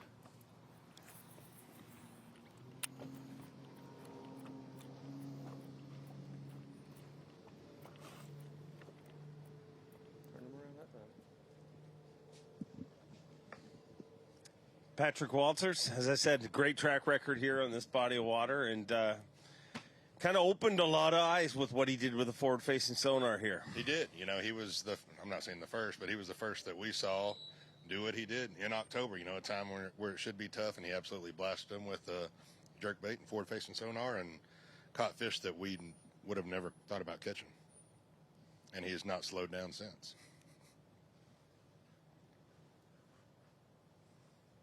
Patrick currently right outside the top 10 right now in 11th, 18-2. You know, has a 111 in the box, so oh yeah, certainly a he's great gonna move chance. way up.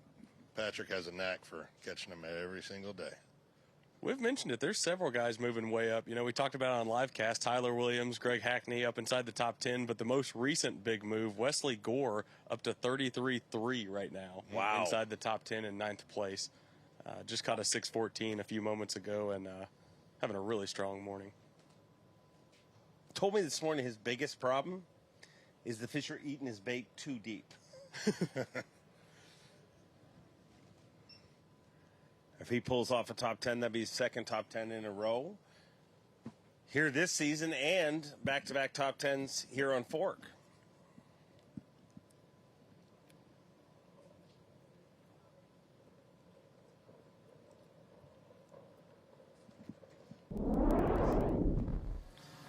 Speaking of heaters, a guy that was on a big heater earlier this morning, JT Tomkins.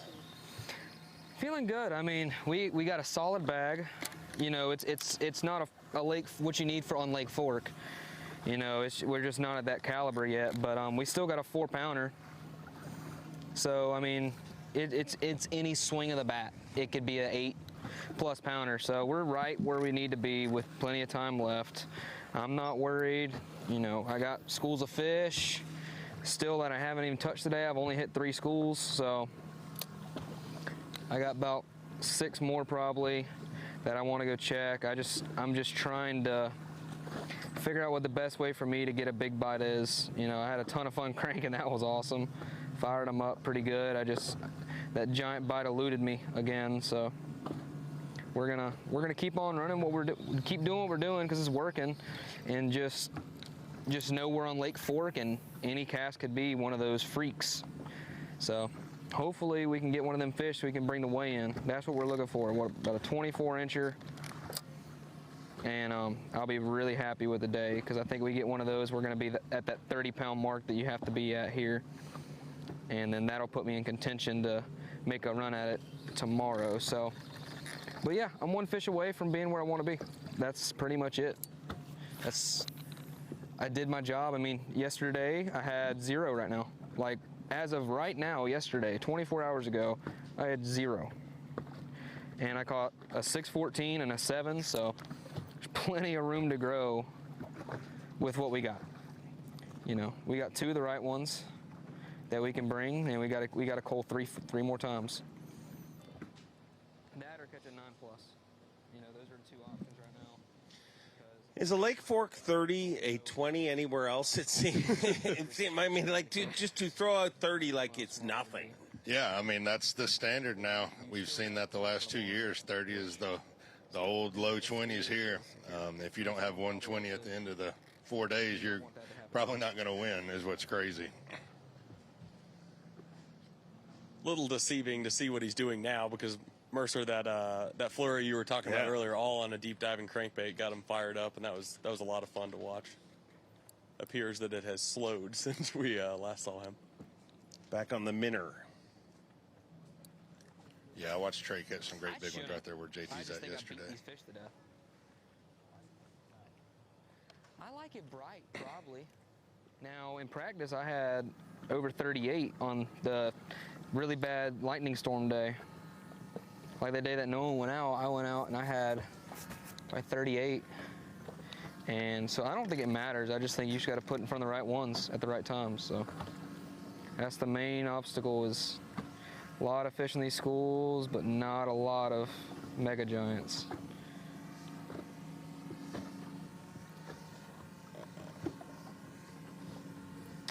See, like these are just little rats.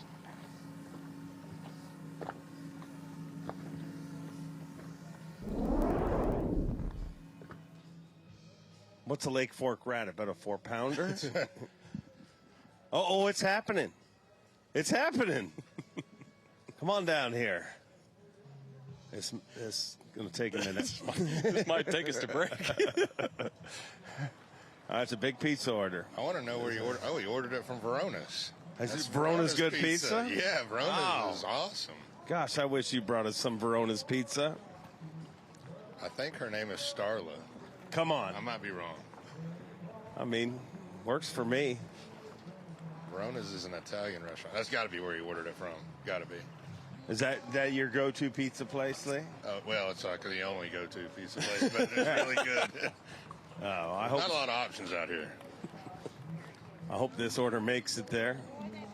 Definitely not 30 minutes or free, but it is on the water delivery, and you are having a great tournament. Oh, nailed it. I'm Starla. She's been working at Verona's for years. She's there every single day. And I did not know she would deliver to the boat ramp, or I would have been hitting her up. It's a beautiful day. Yeah, he's right there by Verona's. It's just right across those trees right there. No, I know on the water it's a little cooler, though, isn't it? Yeah, it's I wish his card would decline, though, with a $100,000 check in the bank. He better be a big tipper after the few weeks he's had. Yeah. I'm going to ask her what he tipped her. I'll send some people your way. Verona's Italian Cafe. He is having a kitchen? blessed day. Verona Italian Cafe, we have authentic Italian food. Oh, I'm killing it today. Verona's and newer name. Oh, yeah. It's good. I've eaten it. It's the best Italian I've ever had in my life. She's more of a legend than I am. Thank you. At Lake Fork.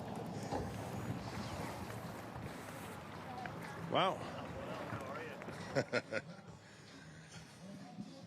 Who needs Yelp? I mean, we'll tell you what's going on in the water. We'll give you a restaurant review. Livesey, you not only nailed the restaurant, but you nailed the delivery person. That is pretty incredible. Yeah, I think that was special treatment. They've never delivered pizza to the ramp for me, so that's all about Paul Marks winning a trophy and leading today. I don't think I'll get that treatment. Well, I'm heading over to Verona's. I don't know about you, Kyle. I'm actually about to head that way for real. I got a hankering for that pizza. Let's have a look at it. Open it up. Show it to us before we go to break. You know it's good pizza when it comes in that box. Oh, like yeah. that's a traditional pizza box. Oh, he's not showing it to us. It's like Kyoya Fujita's baits. Not even a shot. We're going to get to see them. But we got lots coming up ahead of us. That's your tournament leaderboard. You see Paul Marks eating pizza and leading this tournament. Lee Livesey, thank you for joining us. Always. Don't go anywhere. We're going to throw things over to the studio. Tommy Sanders, Davey Height, Such, and Ronaldo.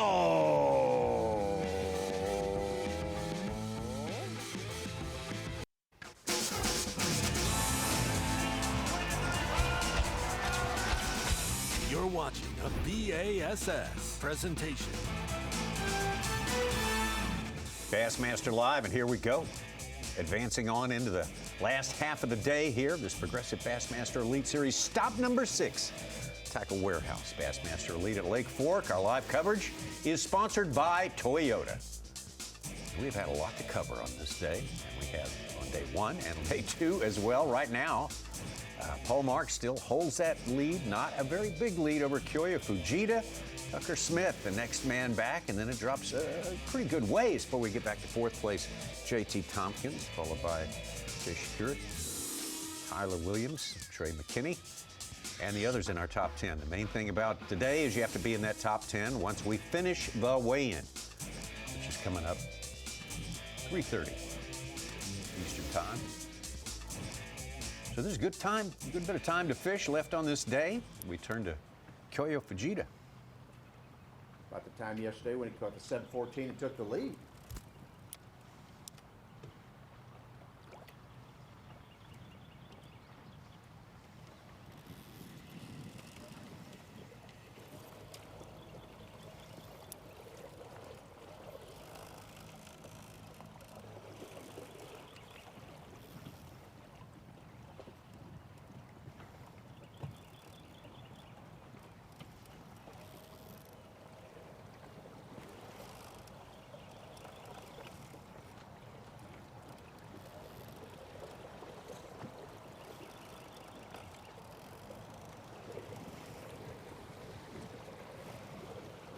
Get an occasional glance of his lure in the water. It throws off a little light, some bubbles.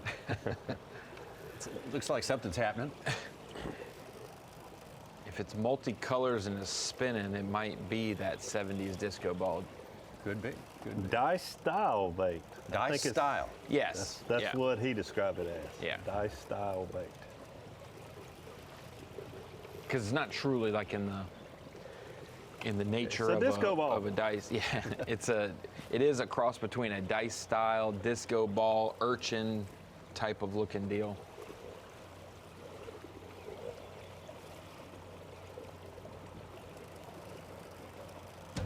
So if he tells us what it really is or not, we're going to reveal tomorrow. We're going to have the reveal tomorrow. I mean, you can find them on any fishing website probably that you want. Let's take it out to Patrick Walters. Just outside our top 10 as it stands right now.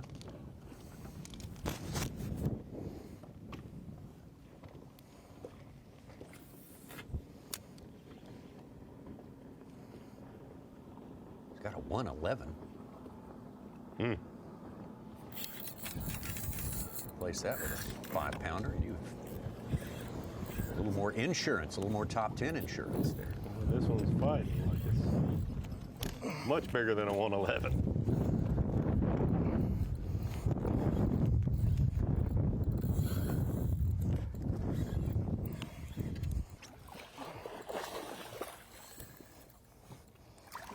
There we go. Whew. That helps the cause. That helps the cause.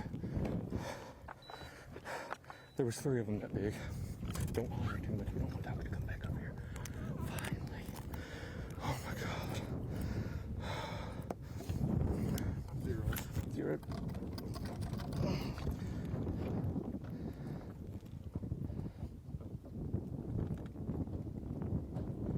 412. 412. Good to go. Come back, got us another 4-pounder. It felt bigger than that. I didn't know what was going on. What else is here? Hell yeah, how about that? Thank you.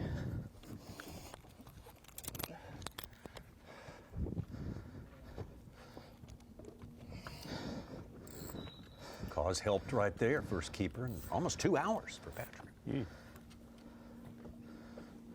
3 pound, 1 ounce upgrade. Yeah.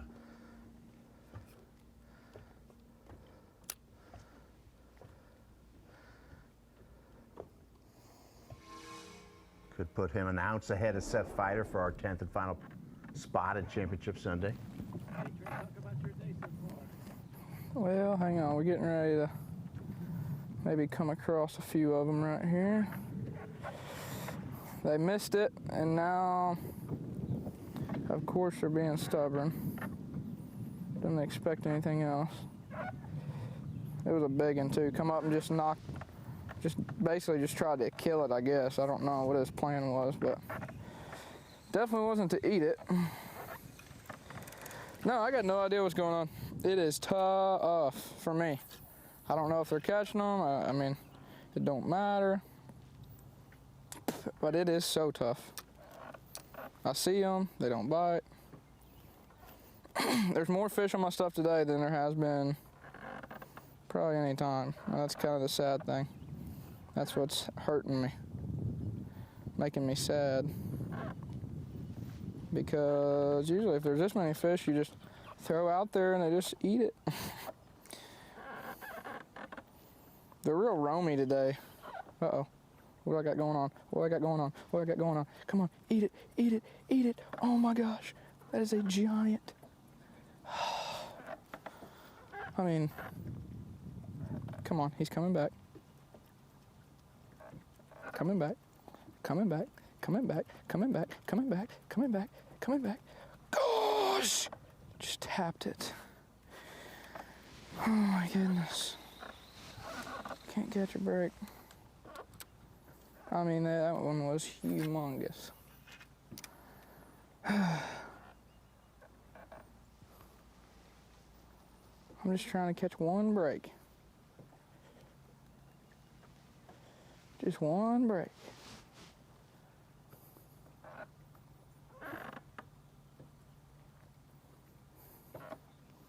Come on. Come on, one of you. Y'all are so big. All I do is want to hear my braids sing. Come on. Uh-oh, here comes one, here comes one, here comes one, here comes one, here, come on, come on, eat it, eat it, eat it, eat it, eat it, eat it, eat it, eat it, come on. Oh my gosh. You can probably see it on the screen, it's so big.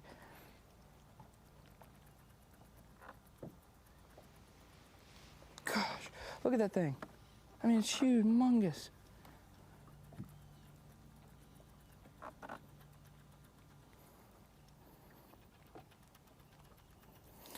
My hand's cramping. I mean, I don't know what else to do. It's unbelievable.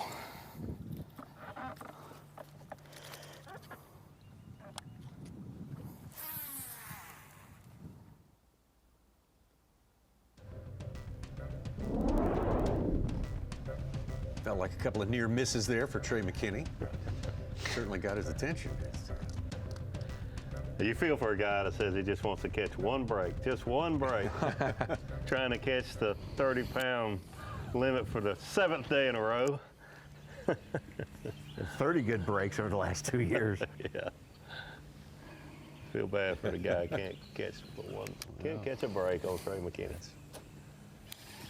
Here we go. Okay, buddy.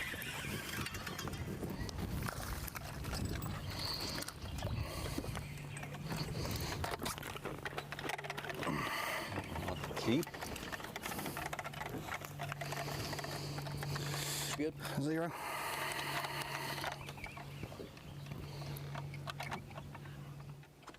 $113. 113. I'll take your word for it. Thank you, Lord. Let's get a picture. No, you're.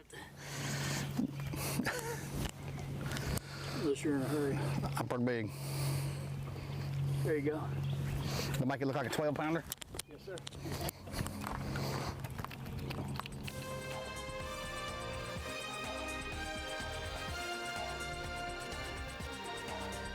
Buddy's on the board. Buddy's on the board. We've been waiting for that for a long time. It's been a struggle for Buddy today. Our day one leader, with first angler here at Lake Fork to hit 30 pounds on day one. Remind you about the third and newest of the Bassmaster Fantasy Games, and that is Bassmaster Pick'em Challenge. TH Marine Bassmaster Pick'em Challenge is 7 matchups, themed matchups. It's just angler versus angler, head to head. And you pick the winner in each one of those 7 matches and see how you match up against the rest of the universe playing this game.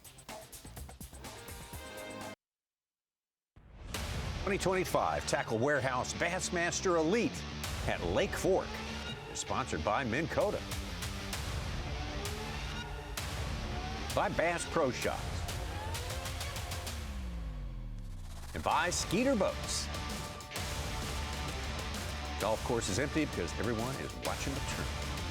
No question about that. Absolutely. We have a way of draining those golf courses. Let's get out to Paul Marks, our leader. Fortified by lunch, brought to him at the dock. And now he took it out and he's sharing it with his marshal. Lee Livesey got off the best line of the day, said, I didn't get pizza when I won those 2 tournaments here. In fact, one of them I had to sell my Lunchables to get gas money, get back home. Pretty good. All right. I Beats it up and ready to go. Bold move of the day. You expressed that earlier. Almost like it's a day 4 thing. Yeah. More so than a day 3 thing. You would think it'd be more fitting on a day 4 and with a big lead.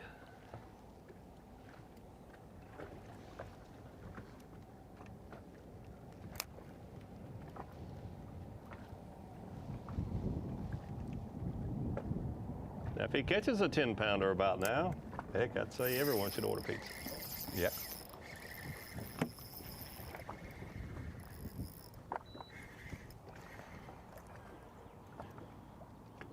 It's not very big, I don't think.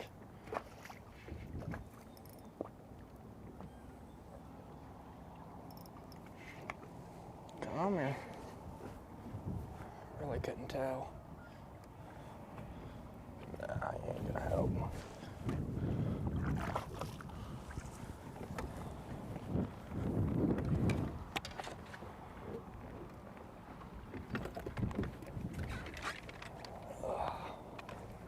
Ain't gonna help.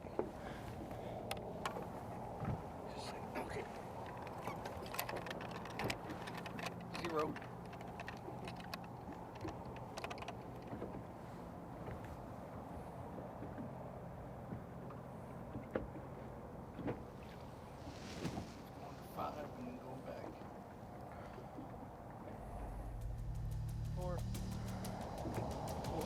It doesn't matter anyhow. 415. Sweet.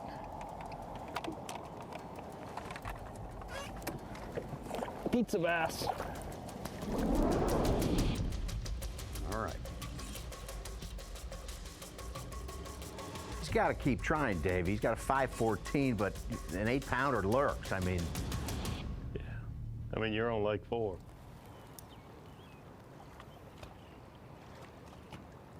I'm not saying he should fish anywhere that he plans on fishing tomorrow, but you can always learn more and catch a bigger one on Lake 4. I would think, anyway. I would think so too.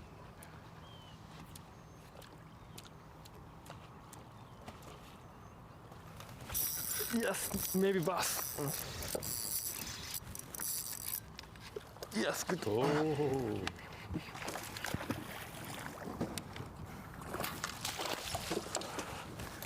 Here we go. Yes! Yes! Boy, his smallest fish, 310, definitely going to help him. Oh, yeah. Yes, one more 7-pounder. Yes. 6.5. 6. Hang on. Not yet, not yet. Hang on. I'll go. Sorry. One more push. Yeah, well. Yeah. Okay, good. 0.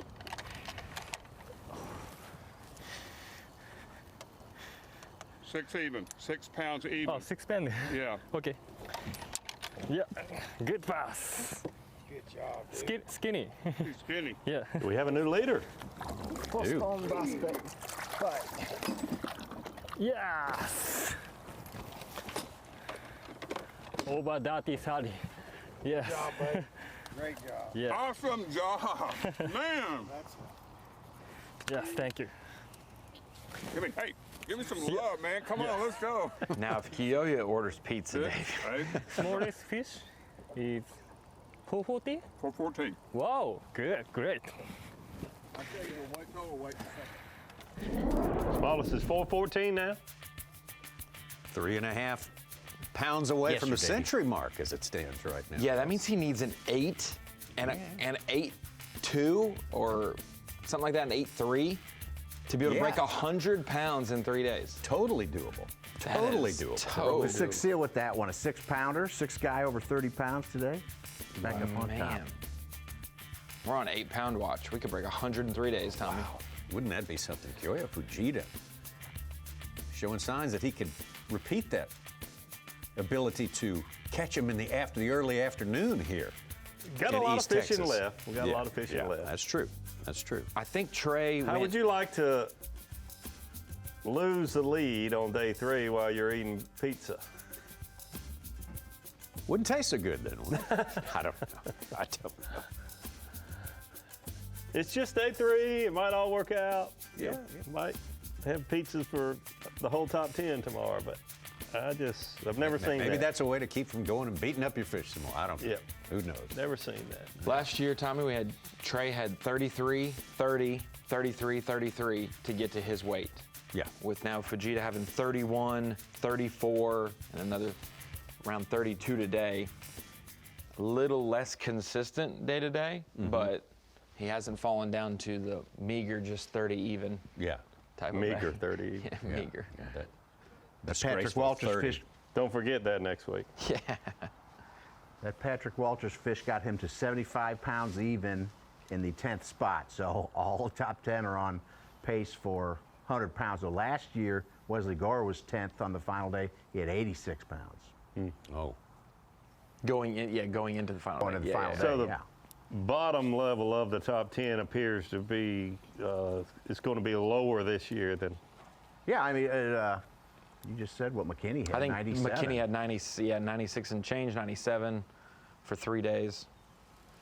Yeah. So we're So right top there to at the bottom. top. 5. Yeah. 3 pounds or so. Yeah, and so to decipher what anglers were saying in practice about it being tougher, maybe some of them thought the winning weight would be lower, but the fact is the winning weight's probably going to be very close, within a pound or 2 per day. I would say probably within a pound per day of what it was last year. But the 25th place weight and the 10th place weight, like those are the weights that are lower than last year. Oh, and it's only noon. There's still a couple hours left of today to fish. Oh, yeah. And we had Kyle Norsetter caught a 9.14 coming in the last 10 minutes yesterday. Several others caught some good bass. Tucker Smith's got a good one on his dance card today, 8-12.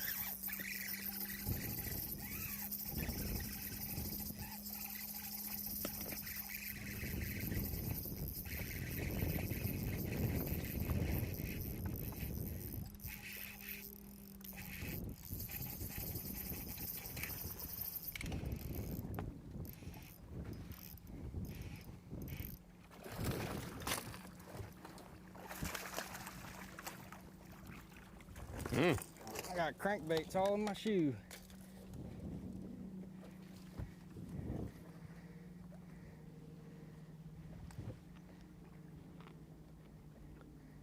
That'll help the cause. That should help. Definitely bigger than a 5.7.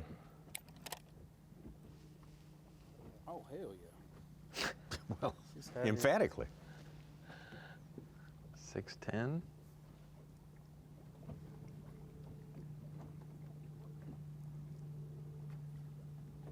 It locked at 6'10", I think.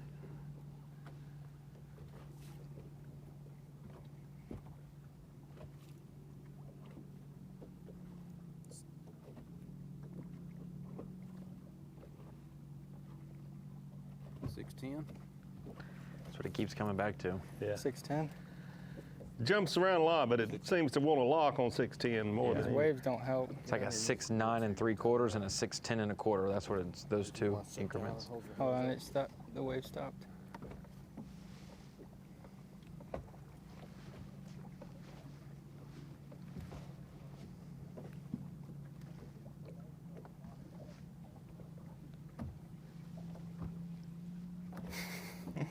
Holy smokes. 6'9", we're hearing. 6'9". 6'9". 6'9"? Yeah. All right. There's a big one. Pound and 2 ounce upgrade, I think, went into 5.7. And he needed to get a little closer to those guys. He's still trying to come back a little bit.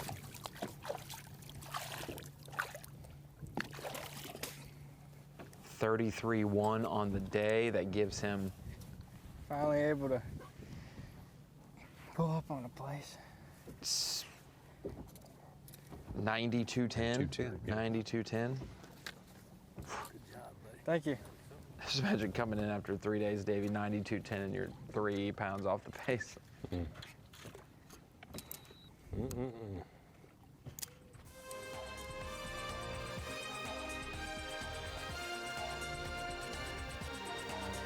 Interesting developments here in the last several minutes. Final day. We have Fujita. Again, we say 96 pounds, 8 ounces is where he stands right now. Plenty of time to fish left. Semi-final Saturday. Lake Fork looking for the top 10.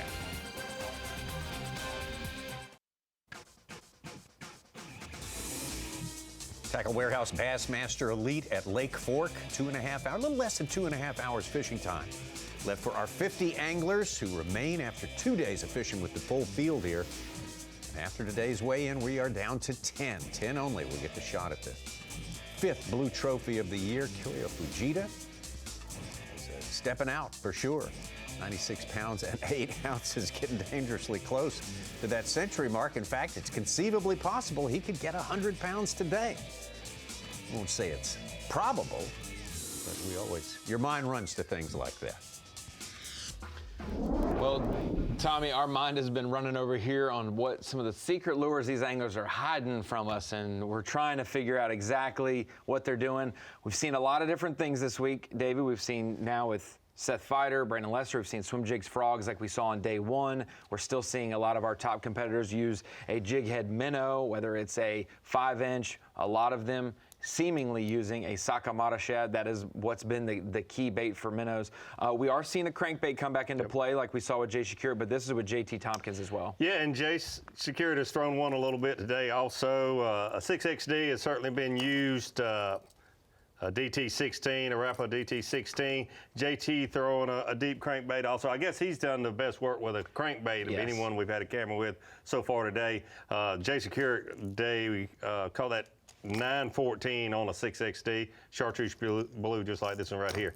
So yeah, and then I guess the X factor is the X factor here. We got to try to get our hands on one in studio for tomorrow, hopefully. But to not just give it completely away, but I don't think there's many on the market. The way it's branded and listed is it is a truly unique lure, special action that you can make your own way, and it's the Koiki, the Hide Up USA or the Hide Up Koiki. I don't know how you say it. I'm trying to do it different ways, Davey, but it's the same word I keep saying. So we think it's a Kyoki or Koiki, whatever it might be, but all we've heard from the angler, and that's what we have to go on. We can say what it looks like, but we rely on the anglers to tell us what it is. And he said that it is a dice style bait. So that's what you got. Dice style bait, small, soft plastic. You can kind of change it. He said Nico rigging it.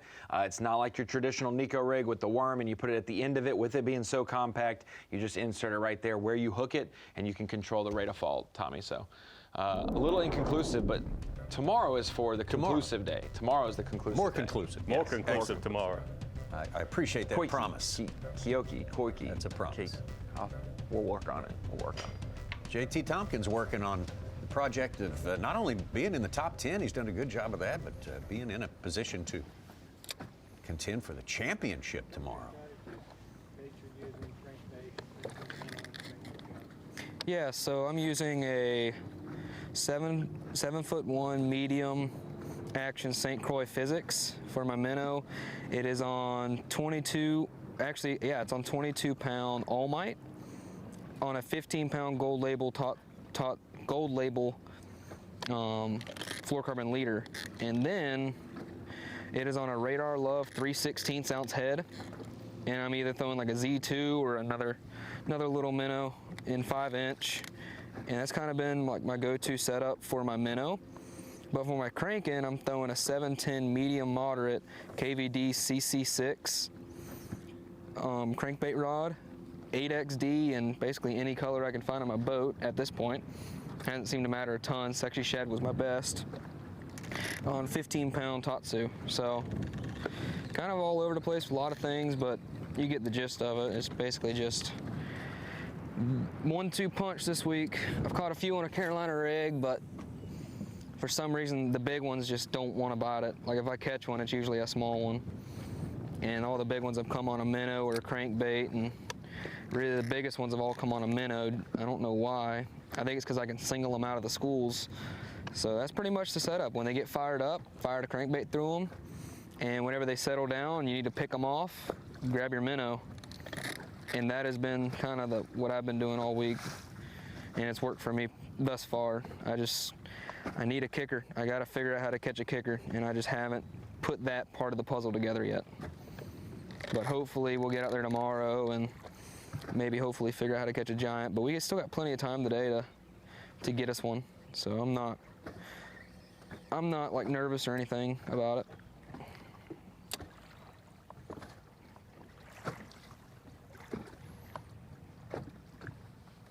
Latest 30-pound bag angler. Easton Fathergill up to 8th place. Still his limit, and then he called a 5.14. He's up to 30 pounds, 8 ounces. And Brian New with an 8.4 is up to 31 pounds, 3 ounces. He was down there. He's in about 13th right now. Taking a look earlier today at JT Thompkins. JT says he needs a kicker, and I'm assuming he's talking about one in the 7.5 sort of pound range. That would help him. Yeah, I mean, to get to 30 pounds without one of those is pretty impressive, but then you also are thinking, man, if I would catch one of those 8 or 9 pounders, like, you know, it's possible here on Lake Fork. We've seen several of them. That's what he's shooting for now. It just gets so hard once you do get to 30 pounds and your smallest fish is 5.5 or, you know, around 6 pounds. It's hard to do that. Yeah. But that is what's going to determine who wins this tournament, in my opinion.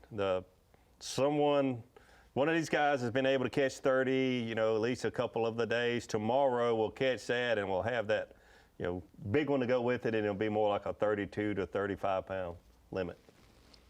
JT's biggest so far today is a 6'3". So. Yeah, so a lot of room to grow if he catches yeah. 8 or 9 pounder. A kicker, as he put it. Yeah. Smallest is 4'9". Hey.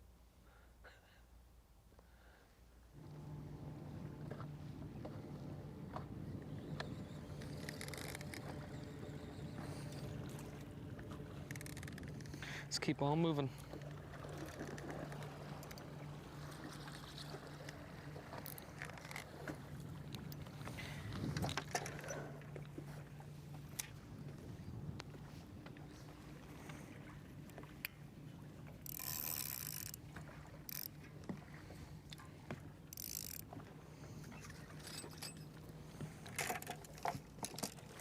That's by far the biggest fish I've seen in a big school. It's probably just bad timing, I'm guessing.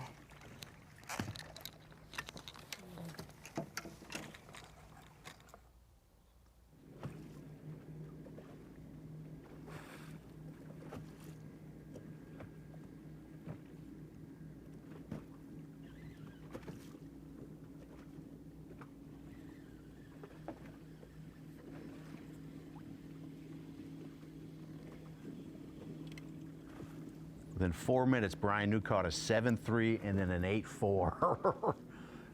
It's always nice when you get 15 pounds on 2 fish. Jeez, in 4 minutes. Less than the time it takes to order pizza. Yeah, that's right. I'm glad he went back out fishing, though. He's just letting his fish rest. I didn't think that he wasn't going to fish anymore.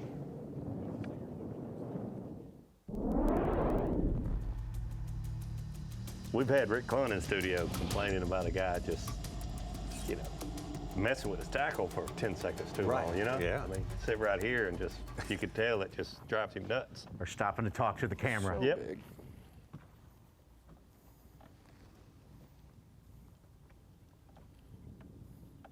Trey McKinney in 6th place now, and he's almost 12 pounds behind the leader.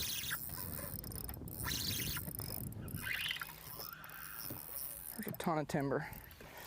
A ton of timber.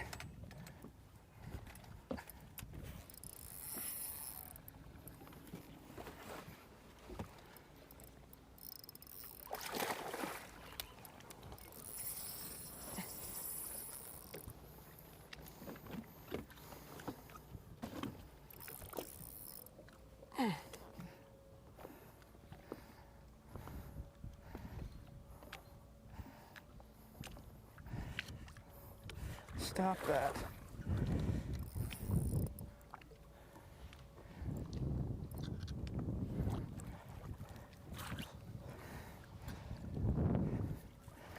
Come here, baby. Come here. Oh, yeah. Get up here.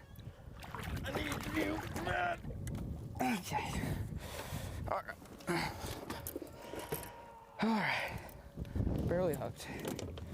That was stressful. We are 0. Got 5 pounds, 7 ounces. 5'7". Let's get it. Back for a drink.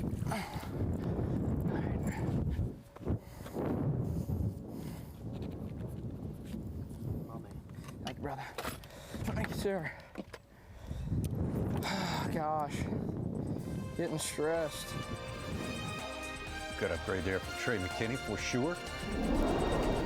Needs a few more of those before this day is done if he wants to position himself as best he can to repeat as champion here. Newport Bassmaster Kayak Series, definitely you need to check that out. A super fast growing segment of the bass fishing, especially tournament fishing world. Got a big event coming up May 31st, June 1st at Lake Tenkiller, Cookson, Oklahoma. Hit the QR code and find out about the Newport Bassmaster Kayak Series. Moving on through the afternoon, Tackle Warehouse Bassmaster Elite at Lake Fork. Kyoya Fujita still on top, followed by Marks, Tucker Smith, JT Tomkins. And that last one from Trey McKinney we saw went in at 5.7, which moved him in right into 5th place, right behind JT Tomkins. About a little less than 2 pounds back of Tompkins. Jay Shakurit. Tyler Williams and Greg Hackney came into the top 10, joined after starting outside the top 10 earlier today. They're both still in there. Wesley Gore, Easton Fathergill joined a little later. They are still in there. But all that matters is where you land when the carousel stops. And that's at the end of the weigh-in. Quick, but it's like, takes a freaking minute to find one. He wants to cooperate. Outside looking in are Patrick Walters and Brandon Lester. It's good, but I'm in the trees.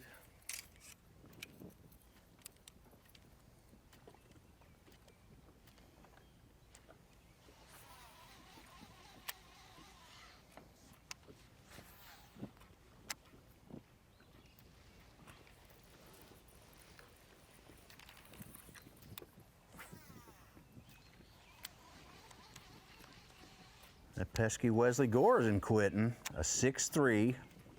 He got 2 7-pounders, big of a 7'11", 6'14", 6'4". He's up to 34 pounds, 1 ounce. From 26, he's in 9th.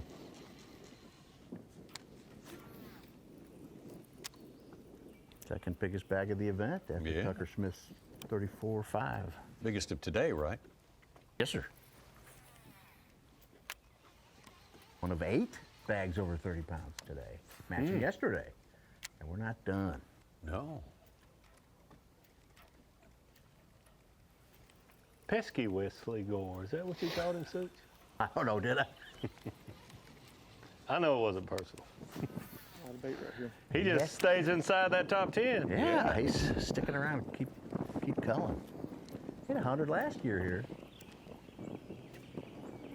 Patrick Walters falling to 11th, we called him a well, pesky it's Wesley been Gore. decent. We need a great big one in a bad kind of way. Yesterday, I did a lot of my damage in the last, which I had a long day yesterday, but I did a lot of my damage between 2 and 4 yesterday, so. The afternoon is pretty good. I have seen more fish starting to pull up on beds today, and that's kind of veered me off track a little bit, which is a blessing and a curse, because if you catch them, it's a good thing. If you don't end up catching them, you'd have been better off just keeping on covering water with the frog. But I did get a 4-2 sight fishing this morning, so, and I'm about to go back to that pocket where we caught a lot of our fish this morning. Those fish were pulling up in there. I saw a lot of fish cruising around, so, I mean, these last couple hours are pretty darn important, obviously. There's a little bitty male right there. We're gonna put our head down and do. Like I said, I'm gonna go back to that one pocket where we caught a bunch this morning and saw a bunch, see what we can do in there, and then from there, we're gonna run brandy water the rest of the day and just lock the frog in our hand. And hopefully get a chance at a big one. We've got the makings of a solid bag. We just need a 7 or 8 pounder, what we need.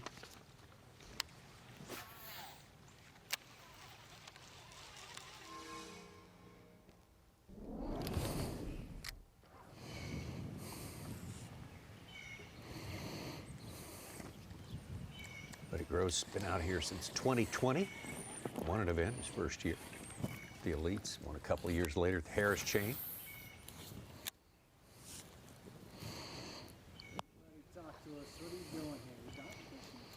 Unfortunately, I am dock fishing. I have decided that I'd rather go in with a limit as to 0.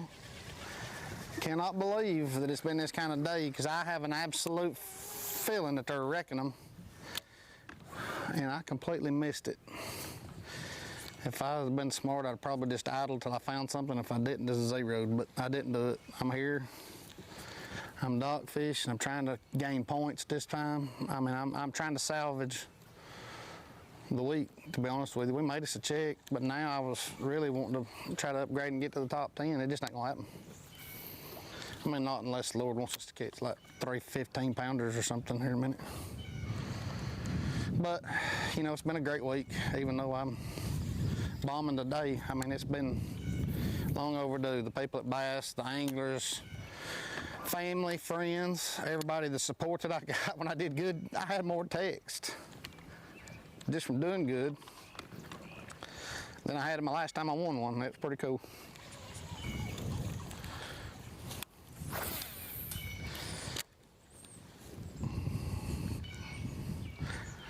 I think everybody in me thought I was about washed up.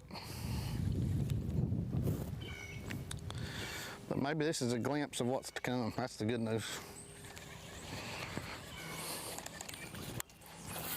I'd love to win Sabine, so I don't care where I win. I'll take Sabine. It ain't gotta be fork, and it ain't gotta be 133 pounds. It can be 25 pounds, and I don't care where.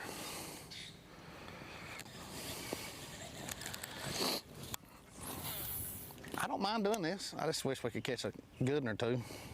We had a chance on one good one a while ago. Y'all probably didn't get to see it, but got around one of them metal pipes, broke us off. Man, like it must have just been a rusty pipe because it completely frayed my line.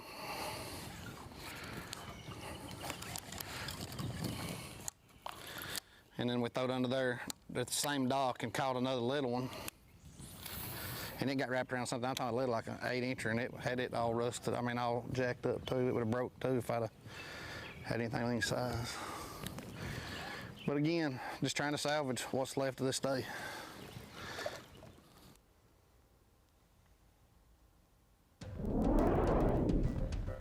Real quick, Tommy, I have to, a little reveal here. Buddy was in my area, it's late winter, early spring, February-ish, I guess.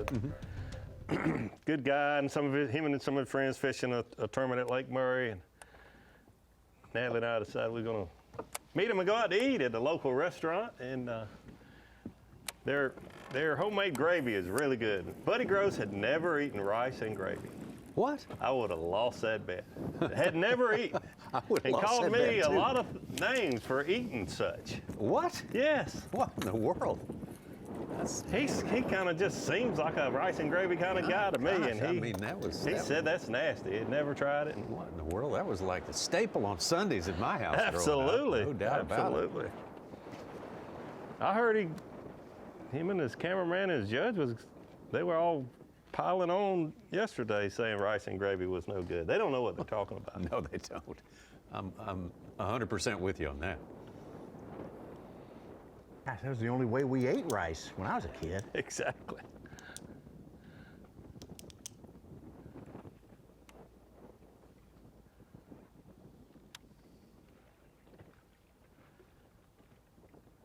Jason Kirk earlier today, getting it done. I'll take it. A little 3-pounder. Lead angler of the year, but it's just some people have a way of just catching them different ways, and you're like, oh yeah, he made another top 10, or got a chance to win another one. He just kind of in a casual way, a little of this, a little drop shot, a little deep cranking, a little minnow, a little jerk bait, and he's just right there. It makes it look so, it just doesn't get so worked up. It looks effortless, and he sort of lulls you into complacency if you're one of his competitors, maybe. He is always standing around. I got him. When they hand out money, it seems like. Yes, definitely. That 914 he caught was about the most excited I think I've ever seen him. Yeah, I agree. Yeah, Totally agree. He was shaking, he said. 7.4. That's a beauty. Right back down to the bottom. Heck yeah.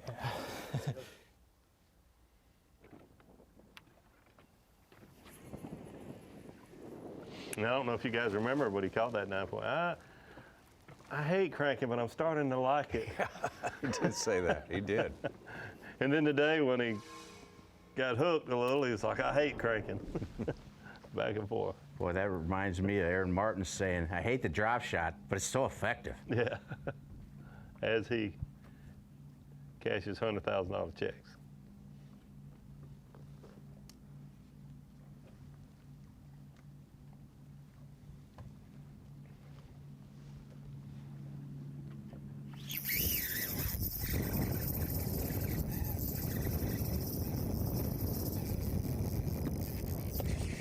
Strapped up in the timber.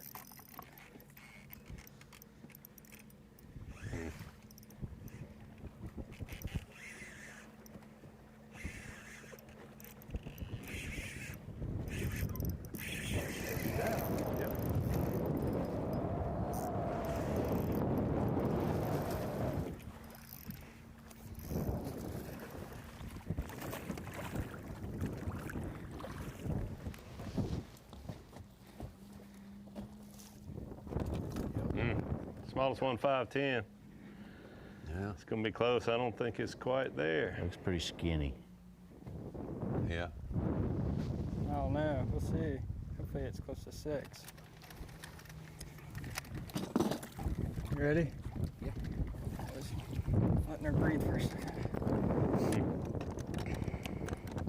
Beautiful fish. Might not even help. Thin, post bump. Wow. You ain't supposed to catch this kind. 5'10", 5'10". 5'10". Not the same fish, not the same place. No, no. Tucker Smith, 5'10", you're turning it back, you know you're doing well. Man, good 35.4, yes, 34.5 yesterday. North of 33 today with time to upgrade, plenty of time to upgrade. Step away for just a couple of minutes, come back to Lake Fork and get ready for more of the same. Great to have you with us here on Bassmaster Live, the Progressive Bassmaster Elite Series Tackle Warehouse Elite on Lake Fork.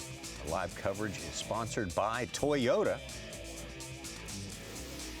And we have seen a lot today. It was a very active morning. There's the leaderboard as it stands right now. Great race at the top. Among the top 3, Kyoya Fujita. Lead over Paul Marks, who's held the lead just about as much of the day as Kyoya has. Tucker Smith. Doing very well. He's been doing well ever since day number 1, that's for sure. It seems to get better every day. He's already up to 33 pounds. And why don't we start with Tucker Smith as we review the day so far at our Lose Midday Report. Oh, yes. I love some Lose Midday Report. Yeah, man. Absolutely. Especially on Lake Fork. Tucker Smith, one of the bright young faces on the Bassmaster Elite Series in his rookie year, having a great year. Everyone expected him to. Currently in 3rd place with 92 pounds, 10 ounces. Has gotten off to a good start, but not quite as quickly as his buddy Paul Marks has the first few mornings. In fact, it was really, for Lake Fork standards, slow for Tucker this morning until this spot. The tree is very recognizable. He pulled up there and caught his first fish, and I think the 6th one. He caught his limit and called there, all within about 45 minutes. Tucker Smith was right back in the thick of things. Just Tucker, Paul Marks, Kyoya have kind of separated themselves for Lake Fork standards. It's about 6 or 7 pounds, but man, when the 2 guys you're battling out with for the top 3 are catching 30+ pounds, it's hard to make up much ground on them. It really is. Going for 2 hours without a keeper in the boat. I'm about to throw up. But he is, as you said there, loaded up real fast with the limit, and then that comes along 8 pounds and 12 ounces. Yeah. Out at about 9:30 a.m. Eastern Time. Central Time. Yep. Coach Smith said, I'm about to throw up when he caught that one. I don't blame him. Paul Marks, you know, he doesn't get too excited about anything. He just, I think he expects to do well because he does well when he gets in a situation like this. He get offshore a little bit and do his thing. He is deadly. You're exactly right. The Lose Midday report is really the report of the morning for Paul Marks. Every day of this tournament, we did not have a camera with him on day one, but we heard reports that he got it done early and often. I did talk to him Thursday evening. He said he was done before lunchtime. Yesterday, he was done at 9:30. And today, things looked like they were moving along slower, but yep, once again, he had 30 pounds before 10 o'clock. So Paul Marks has certainly been able to get things done early in the morning and take the lead, very much like last week at Hartwell as far as taking the lead, but different fishery, different baits, all largemouth bass, where most of the fish he weighed in at Hartwell in our last event 2 weeks ago were spotted bass. So Paul Marks getting it done in Texas just like he did in South Carolina. One big problem, though, for Paul Marks is Kyoya Fujita. He has been able to battle back during the day. 7-11 right off the bat in the first 30 minutes really set the stage for Paul Marks and Kyoya Fujita. Took him a little while to get going, maybe a little longer to get going, but he found the quality just as he has done every day. He has probably caught more fish than anyone else in our top 10, I think. Starts off catching, it seems like, in the mornings, catching some 3 and 4 pounders.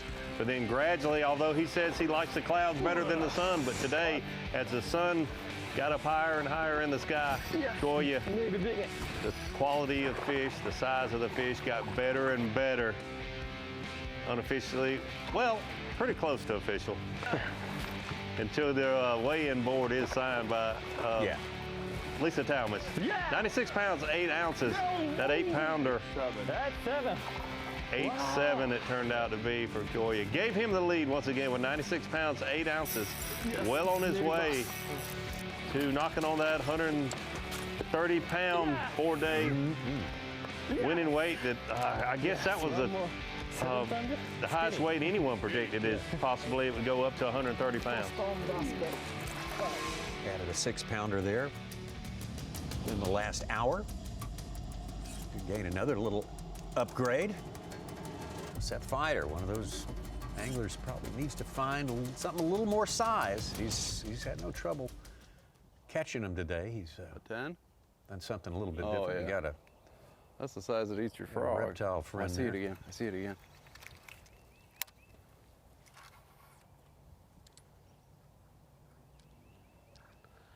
Seth said he was. I got her. I got her. I got her. I got her. It's the one he needs. This is it, boys. This is the Sunday fish right here. Stay on. Stay on. Stay on. Stay on. Oh, God. Oh, God. Well, when they make a hard surge like that under the boat, giant, lose dude. Come here. Wow. Come here. Come here. Come here. Yeah! Let's go. Ooh. Boom. It's not a 10-pounder, but it's a big one, dude. I can't believe she swam over and ate that. Oh, it's a 7. It's a big, skinny 7, 8-pounder. Oh, freaking shaking, dude. 0.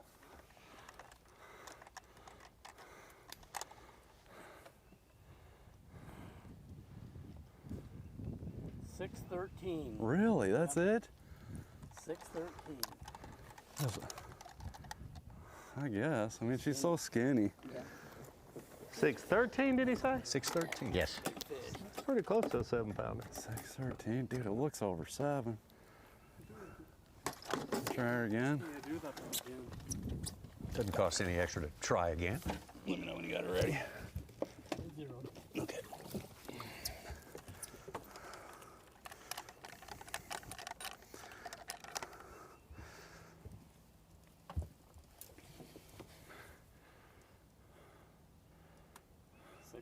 Okay. 613. Oh, yeah. Nice one, though. Probably. Up to 9th place with that. 7 to 8 pounds, 4 ounces total. Just what the doctor ordered. Said fighter catching a lot of 3 and 4 pounders. It'll back up to that pocket with them other ones in it.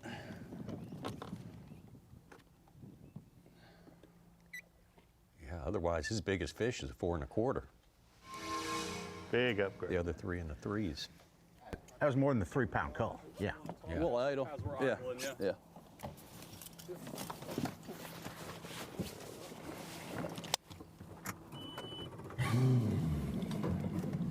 Yeah, just we made a move now. We're sight fishing now. Down closer to the dam. Water's a little bit clearer down here. I seen a few big ones in a pocket on a bed, and a couple of them were up high floating. Messed around with them a little bit, nothing, and then came around the corner and saw one that long floating underneath the surface and pitched a jig over to it. I don't know if it ate it or not. Picked up on it, and the line was just going, and the battle was on. And we got ourselves a 613, called out a 3.6. Got some good weight. I think I need one more big one, and we'll be fishing on Sunday with a chance at 100 pounds. That's pretty badass. One of them big belts. I'm just gonna wear it forever if I ever get one too. Wear it to bed. Absolutely. How's the day been? The shad spawn was okay. I caught a limit. I think we had like 18 pounds doing that. No big ones today, and now we're down we're basically hunting for a 5 to 5+ pounder right now. And I seen one probably close to 8 around the corner. You guys might not believe me now after watching that last clip, but it looks like a big one. So we're gonna go back, mess with her. Hopefully we can get her. I think if I can catch her, I think I'll be fishing Sunday for sure. So yeah, hopefully it goes down. 78.4, yeah. Track to get one of those Sentry belts. If we can just get into the top 10, that's maybe the harder part right there. Fujita. Man on top. Tucker Smith, we just saw him catch one that almost helped him there. JT Thompkins has moved up into 4th place in the past hour. Trey McKinney up into 5th in the past hour. Jay Shakurit, Tyler Williams. Great Hackney has dropped out of the top 10 as it stands right now, but he can work his way back in. There's still time.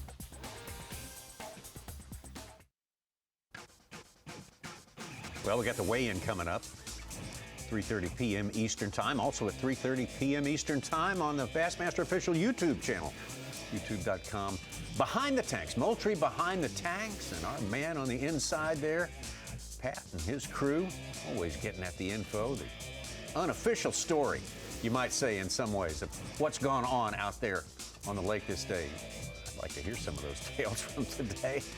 It has been an up and down ride for a lot of anglers, and Pat is relentless. He will get what's hidden, bring it out for you. The Moultrie behind the tanks run concurrently with the weigh-in here on Bassmaster.com.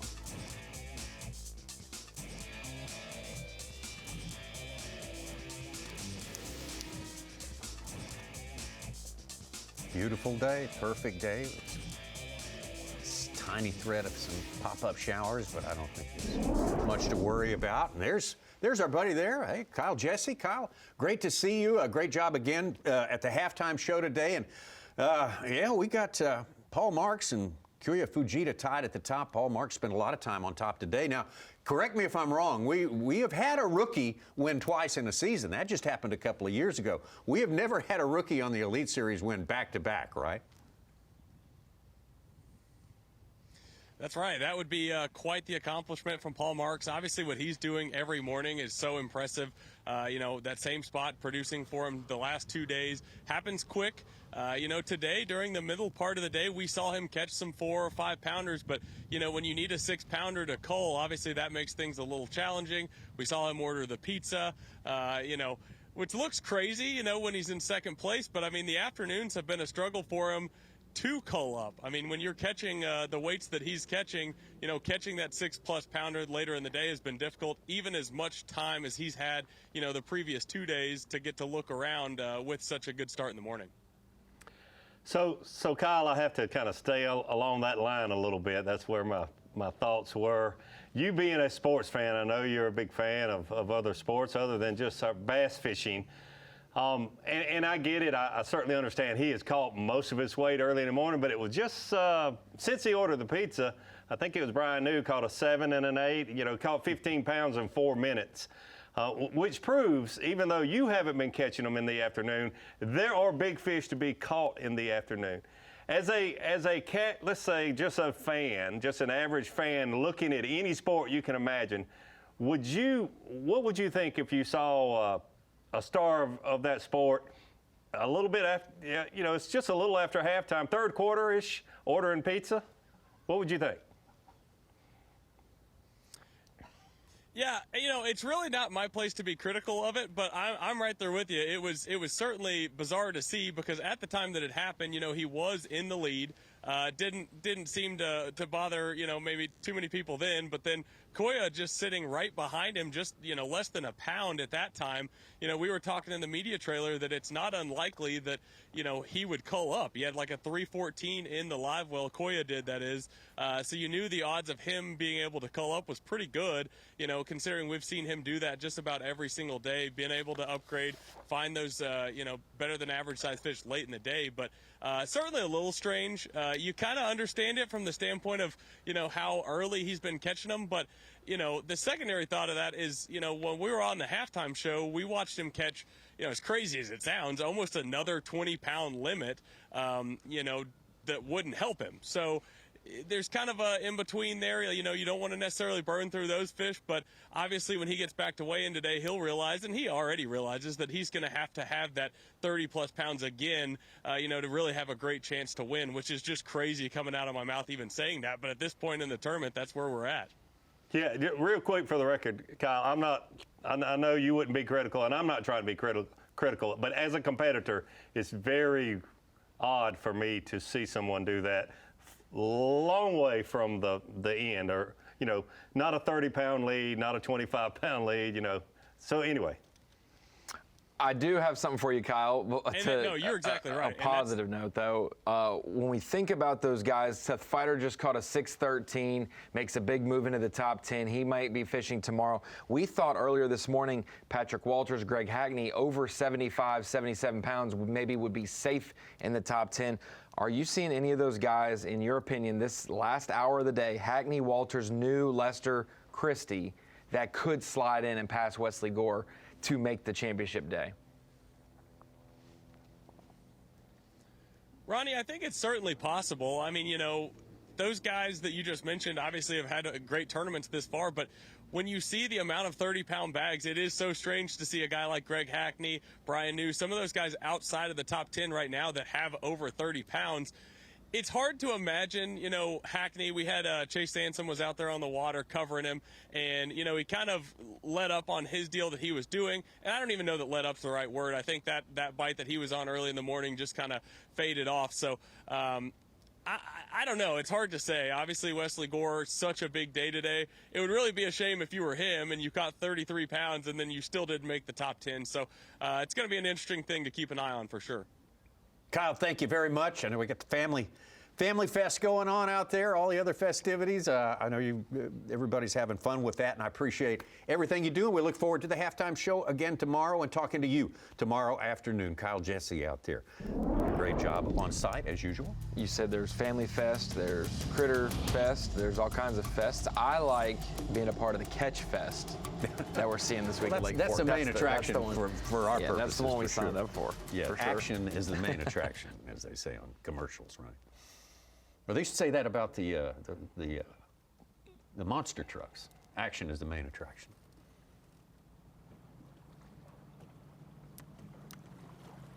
Big truck bash.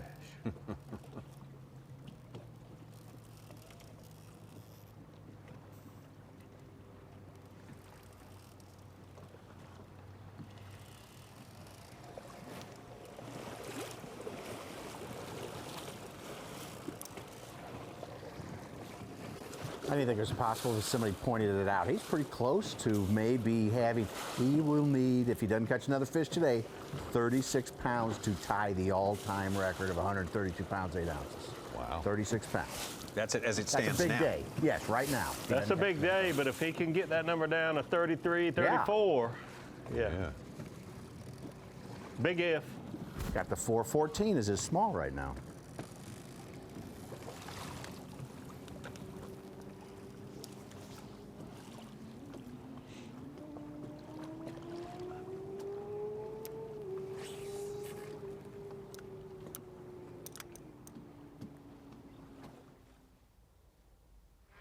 Well, Kyoya trying to win for the second time in Texas. Like 2 of his 3 Elite Series victories here in Lone Star State.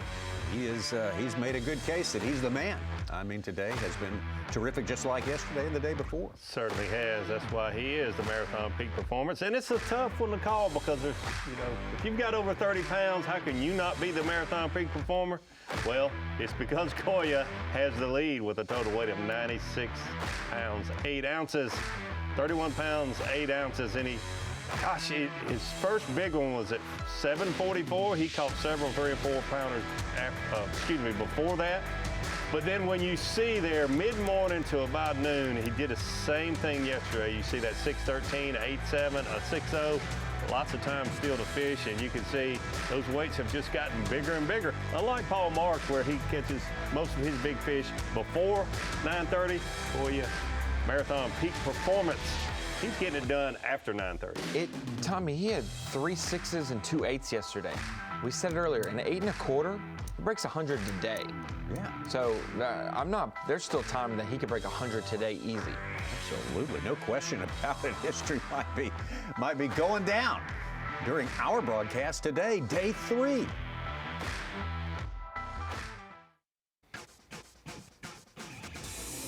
Tackle Warehouse, day number 3, moving day. Semifinal Saturday, it's Bassmaster Elite at Lake Fork, legendary Lake Fork yet again. Showing off for us, showing us why it is a miracle of making a habitat for giant largemouth bass.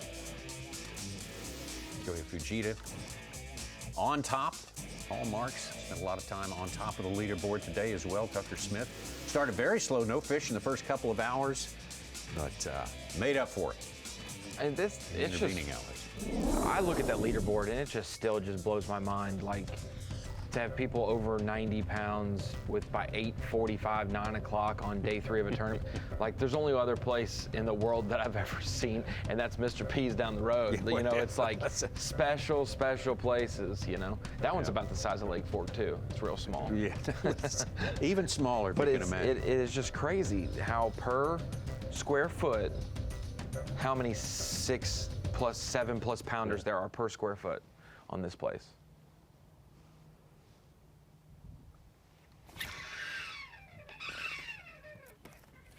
Fire.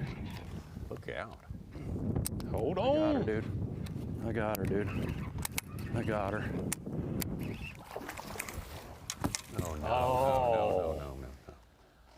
Oh.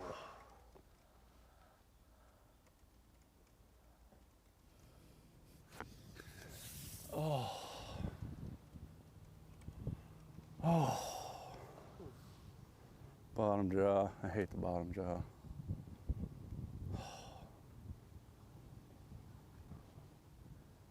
Oh. Bottom jaw. He saw the fish was hooked on the bottom jaw. Did you get to see her? That was an 8-pounder. That was an actual 8-pounder. Look at it. Almost pulled the rod out of his hand. It pulled him in the water almost. Oh.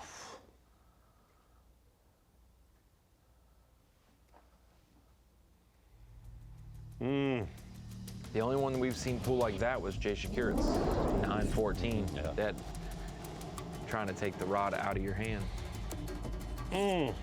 Tough. Oh, that would have locked it up for him. Yeah. That would have probably locked up his Sentry belt also. Oh, yeah. Yeah, gosh, that's right. Would have put him solidly in the top 10 and then solidly within reach.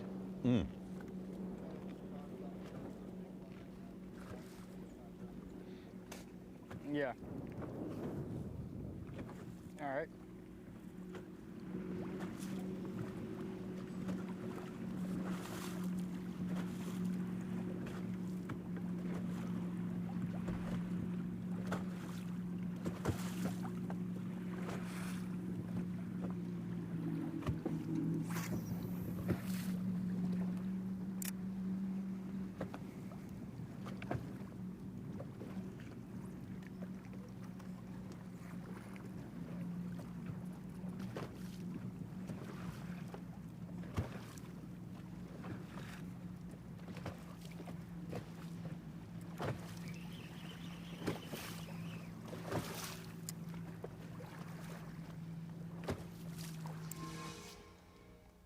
Tucker Smith on the hunt. Let's check out Patrick Walters here.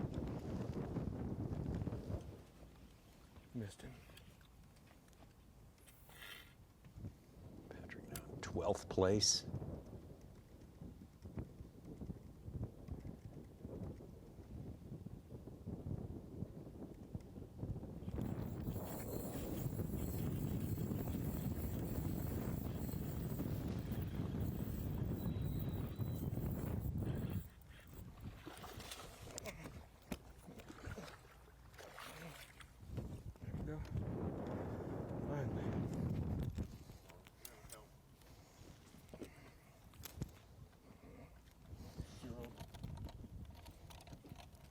Pick him up, there you go.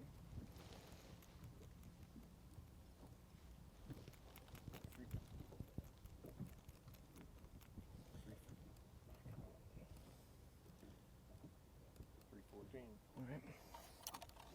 Not bad one. Woo, one more time. Not a big one, but God, we had to work that fish.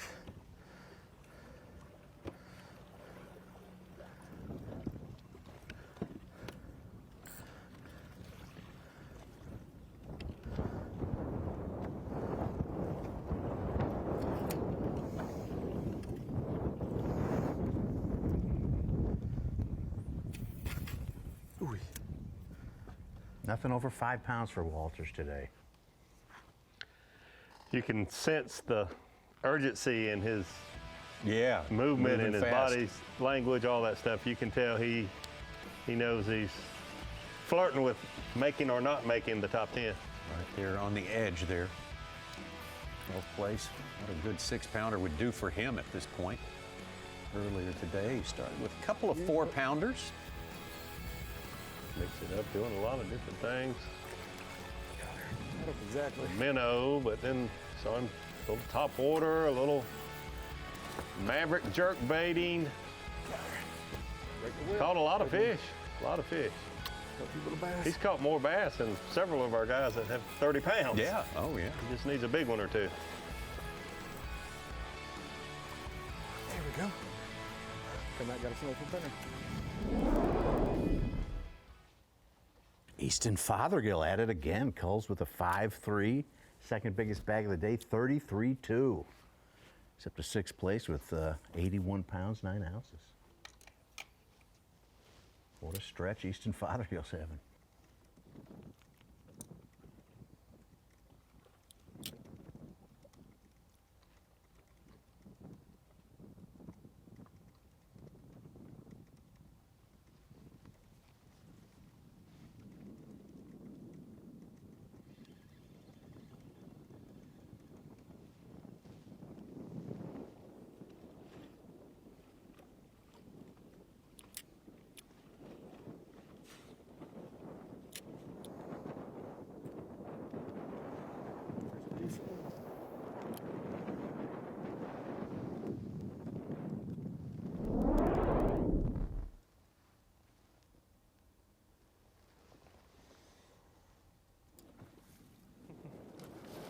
Right tomorrow.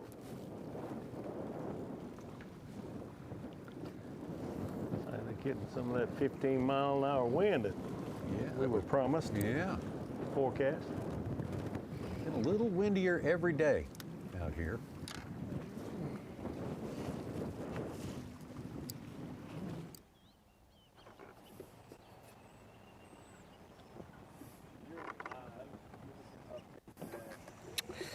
Man, it's been super slow ever since I caught that 7-pounder, to be honest. We're poking around, looking for some bedfish with our eyes, looking for some on live scope, looking for anything that bites, honestly. It's been pretty slow since that, obviously, and we need one more big one. One of those 8 to 10 pounders. Not sure where I'm gonna get it yet, but hopefully we're gonna figure it out before the day is over. We got about an hour left, so I'm gonna fish hard to the end and See what we can muster up here. But overall, this is the slowest day I've had by far. Jay's, that's 7.4s. That's his only one that's over 4.5 today. This is a customary big one has showed up today, but just needs the supporting cast to be a little bigger at this point. He's, as a result, dropped down to 7th. That's about as low as he's been during the course of this tournament. Love his statement there. We're just kind of poking around. He's kind of been doing that all year long on his way to the leading angler of the year, just kind of poking around. Yeah, there's nothing to, no harm. Catch a 9-pounder on a crankbait, a 6-pounder on a drop shot. Yeah. Sure would like to have some more like that.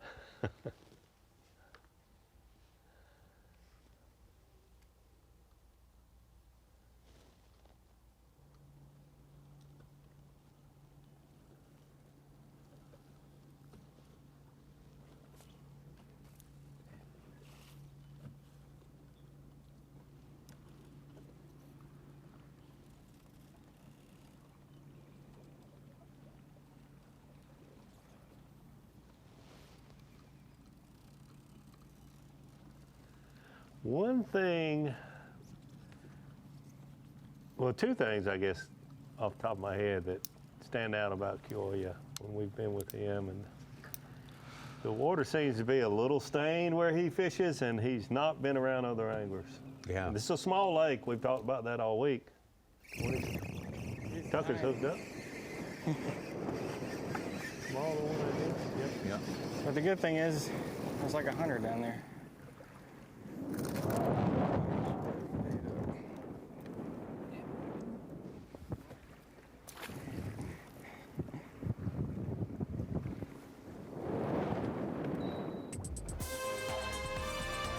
Smith says good news, there's about 100 down there. There's somebody getting ready to shoot 100. Yeah. No, he might be a little better than that. I like that shot. Look at that. I like that swing. I've been getting ready to shoot 80 or 70 or something like that. No. If you're going to be critical, Tommy, own it, okay? No. I spoke before he swung. I stand corrected. Sorry, fella. We got plenty more action on the way from Lake Fork, and it's not on the golf course. It's out on the water. He's not confident in the visor. 2025 Tackle Warehouse Bassmaster Elite is sponsored by Ranger, by Rapala, and by Yamaha. This is our outstanding playing field, just a little corner of it right there, 7,000 acres. Built for bass. They lift about 80% of the timber in this lake when they impound it. That's way more than they usually do when you're building a water storage. Big old tank like this, as they call them sometimes.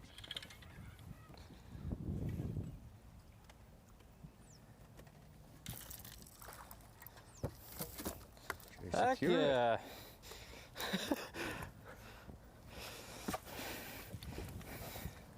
Look at the mouth on that thing. The tail. Skinny, post spawn. That should help. Scale is zeroed.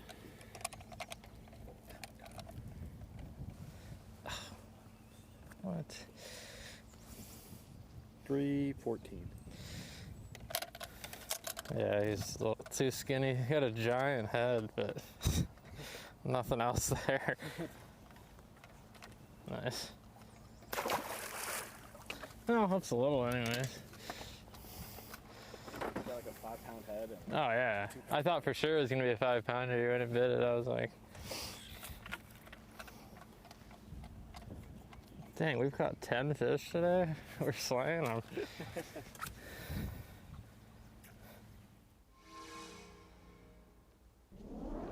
10 is on the heavy side for numbers. It really is. It really is. This is not a quantity thing here.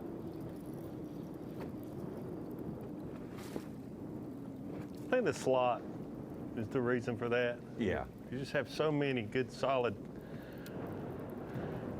3 to 6 pounders. So many of the lakes we go to, if there's a 14-inch limit, you catch a lot of 14-inchers. Yeah.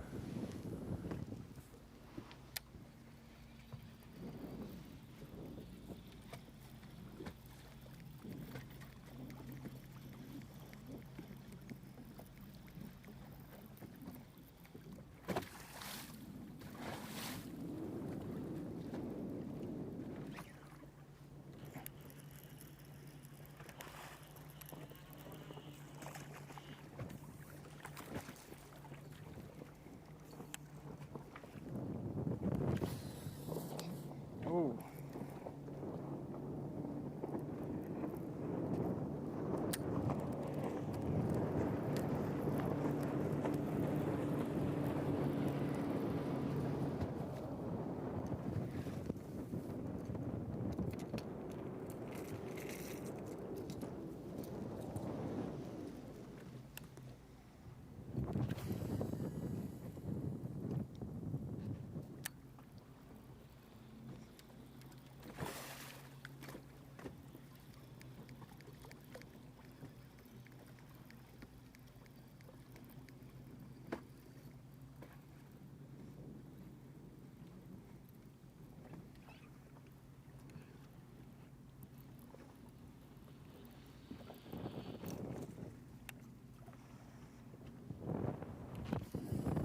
Got the crankbait out. He caught one on a minute ago on this spot. He said the good news is there's 100 there, but they must not want this crankbait. He's thrown through there several times.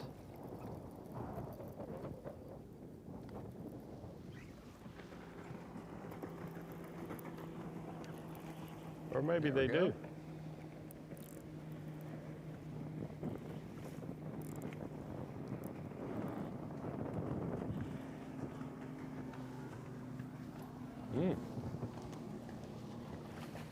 Bigger than I thought. Yeah.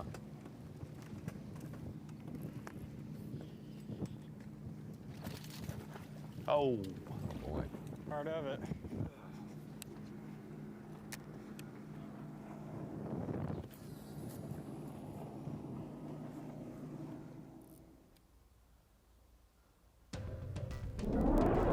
Smith going to keep trying to crank one up there.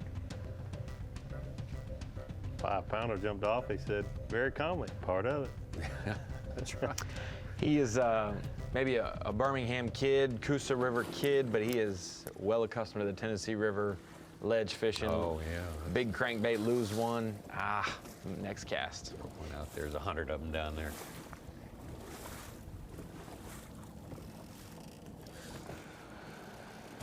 Kyoya Fujita, it's been a little while since he's had a keeper on.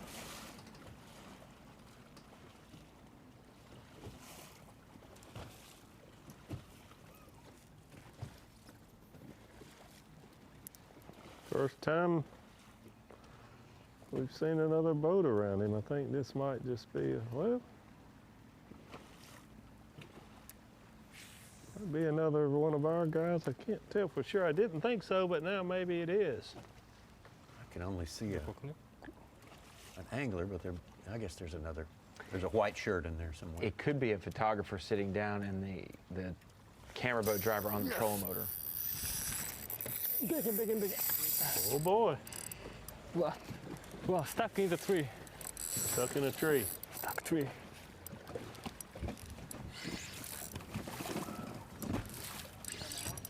Yes, came off. Ah. No. Please. Oh, broke him off. Oh, yeah. Wow. Yes. Big. Yes! Yes! Wow. Yes! Yes! Wow! That's a 9. Wow! That's a 9-pounder. Wow! Well. Gosh! He needs an 8.6 to break 100 pounds today. Stuck 3. That's 8 Zero. all day long. Yes, Yeah, that's I'm nervous. Yes. Oh, yeah. Whoa. Wait. Oh, yeah. 9. Oh, yeah. I'm gonna go down to the floor. Oh, sit up. Yeah. I was trying to stop. It's going to be a 9, 2, isn't it? Yeah. I'm trying to get, if I can get stock close to 9. It's going between the two. 9 pounds. As it goes between the two. Hang on. Let me turn this away.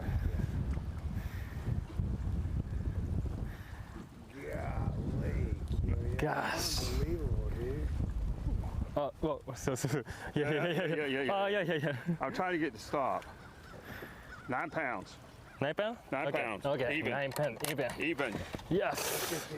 Yeah, I 9 want pounds. this too. Hang on. You know what's bad is that we can't, can we put that one in the live well? Or do we can't take 2? Yes. How long is it? I guarantee it's longer than the other. Yeah, that's a giant. All right. You can call it out. That's a giant here. Yeah, right. Dave, you can call which one you take in if you get that opportunity. Yeah, no that's doubt. a good.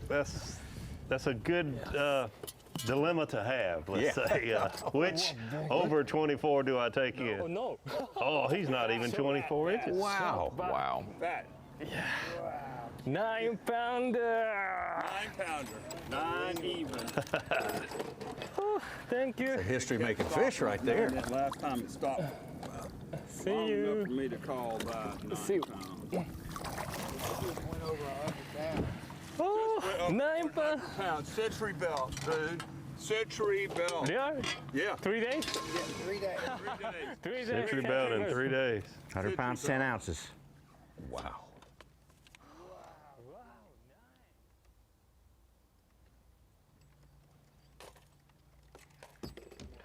And That's stunning. it was hung in the tree. I mean, like straight up. It looked like he not did a just backflip out of that tree. Yeah. His I mean, line he was went slack, and there very- he was on top. Looked like a miracle.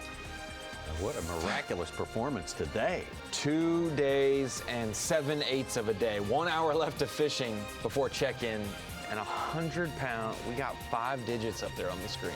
Now, that's a record, right? For 3 days? I don't think they broke 100 At clearly nowhere. I don't think so. in 3 days. I don't think so. Such, do we know what the day 3 leader was? Here? At Falcon. Oh, Yeah, wait. I can figure it out. Okay. Elias led day 3, but I don't think we're he had going to work 100. on it. We're going to do our research and report back to you just in a minute.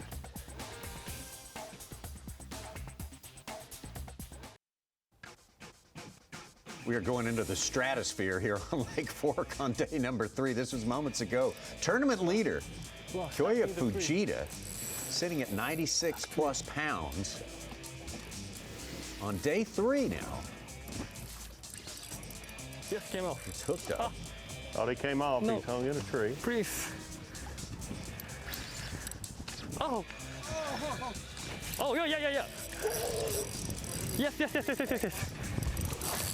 Big. Yes! Yeah! Yes! Yes! Wow! Yes! Wow! That's a 9. Wow! That's a 9 pounder. Wow! Gosh! 0. Stuck 3. 0. Struck the tree twice. Yes, I'm nervous. Yes. Whoa. Wait. Oh, yeah. 9. Oh, yeah. I'm going to go down to the floor. Oh, sit up. Yeah. I was trying to Oh, you couldn't stop. quite understand. He's trying to calm the fish down. It's going to be a 9, 2. 9 even. Yeah. I'm trying to get, if I can get stock close to 9. It's going between the 2. Mr. Gary Robin, 9 pounds. the ambassador, is a It goes stick. between the 2. He has been around the block for a Let me long turn this time. way.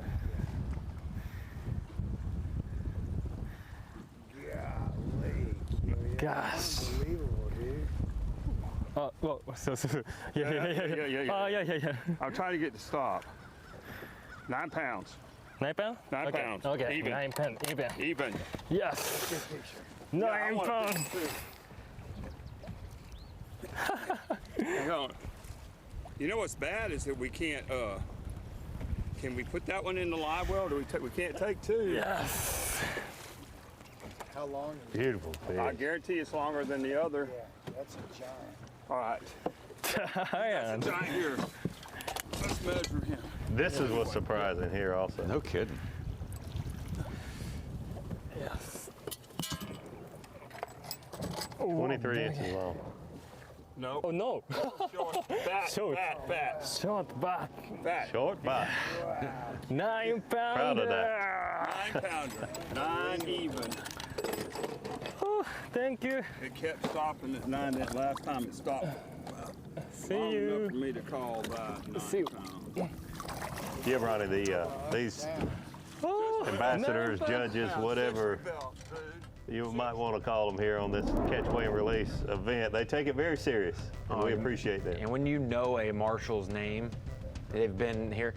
I wanted to follow up on it. Right. Looking at the Falcon top 12 going to the final day. We've collectively forgot about Falcon. Yeah. I did. I'll take responsibility for that. Aaron had 109 pounds, 8 ounces. Oh, feeling all right. I wish I could find something to go with where I've been catching them, but man, I've looked and looked and looked all around the lake. It's hard to find any new places. So I don't know. Tomorrow morning, hopefully they bite like they have been, and then I'll probably milk them as long as I can. Hopefully I can get a good bag out of them. We'll see. I'm on a spot right now. I caught them on real good last summer when I was here. They haven't been here yet. I saw a couple.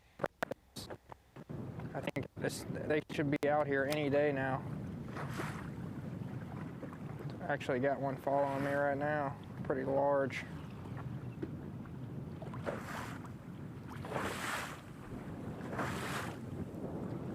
Ooh wee, big one. Come on. Come on, just eat it. Go down there, eat it off the bottom. It's massive.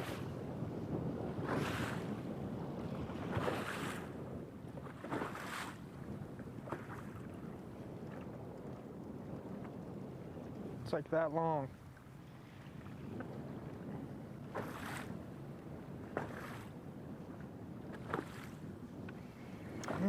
Aaron had 109 pounds, 8 ounces. Mark Davis had 102.1, and Byron Velvick had 101.12. Those were the three over 100. I wish I could have caught a few of them just to get a little bit bigger bag. Rook was fourth with 95, so there was a substantial gap from third to fourth there. I was in that event, and I can honestly say that was. But any day they should be loaded. Not a loaded pressure out blanket here. at that Just a point in little bit time. deeper spot. No. So far Lot from here. coverage. Other Yeah. ones. This place gets pressure 365. yeah. So it's really apples to oranges. Yeah. That's what I was saying, I think late day one or yesterday. Yes, we are doing these records with forward facing, but you're doing it at a time where it's a known commodity, highly pressured, post spawn, whereas that was an untapped falcon, Some first here. week of April, Just need them to bite. Yeah. Both feats should be praised, not compared and criticized. Compared as in, this is the bar, and we're trying to reach for that bar, not as to tear one another down, because both have been incredible. Oh my gosh, they're under the boat. They're under the boat. Down there. And I don't think any other tournament we broke 100 for 3 days. No. For Elite Series competition. Would be Falcon only. Falcon only, yeah. Bite for me. Just one of y'all. Please.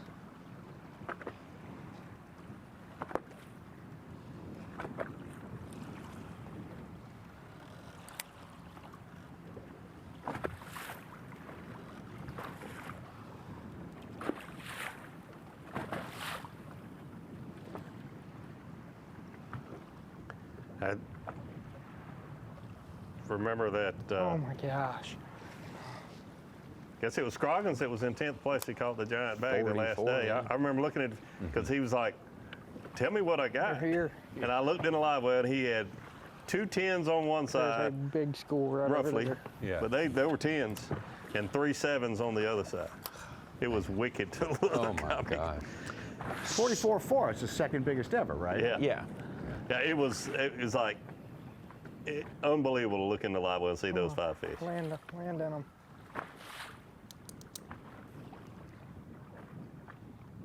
Normally you go like, that's a 6, that's a 5, these are 4s, but it's like, these are 10s, these are 7s. Yeah. Do the math. I think the story's told because back in the day you used to film with tape in the camera, so you'd bring your tapes for the day, and I think they had done, maybe they had shot some tape and didn't catch them.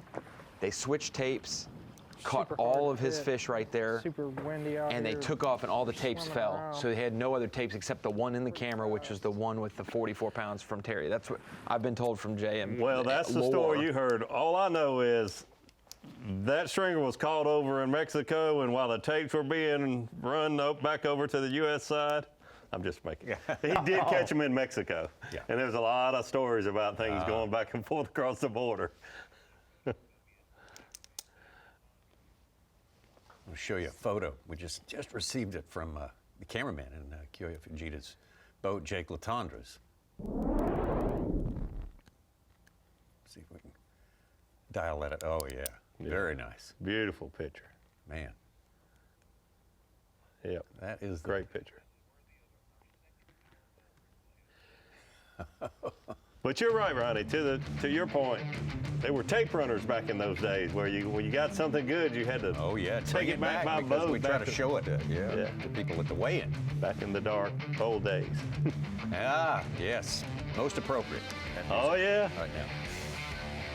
Took a while to get our second power pole replay today, but we knew something good was going to happen in the afternoon. Just didn't know who it was going to happen to. But power pole replay today, Kyoya Fujita, 9-pounder in the afternoon.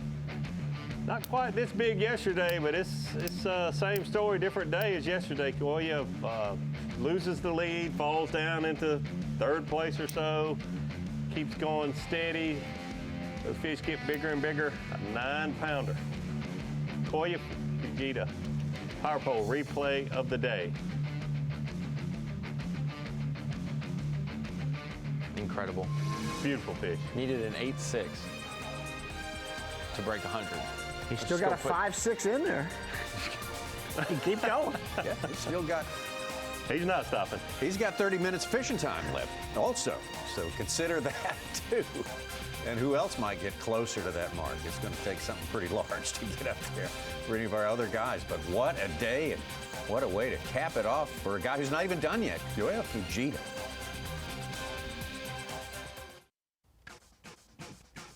A little bit of paradise here, about an hour east of Big D, Lake Fork country here. All sorts of wildlife. Let's see if we see a wild shot right here, a wild swing. Hey! No, that guy, that dude can play right there. I'll tell you right now. There's no question. But everybody's going to stop, going to throw down the clubs. The birds are going to fly once the weigh-in gets started, because that's the highlight of the day, which has included a lot. They're at Caney Rec, as they call it, the Caney Park Recreation Center. 3:30 the weigh-in starts, and we will get down to 10 anglers. You can see it right here on Bassmaster.com. It will start promptly at check-in time for our anglers today, and we will have a field set for the final tomorrow. Last round to decide the champion. Let's take it out to Paul Marks. Paul Marks, who is now remaining in second place, but 5 pounds and 11 ounces back. Kyoya Fujita.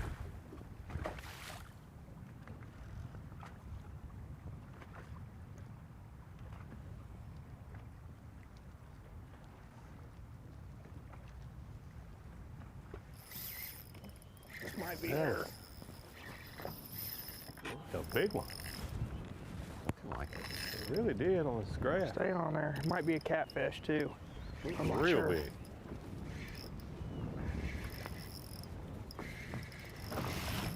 That's not a catfish. On there.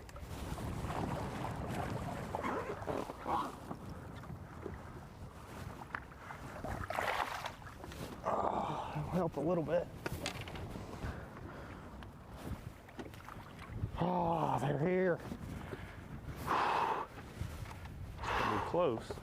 Gotta be pretty near 6 to help out here. 0.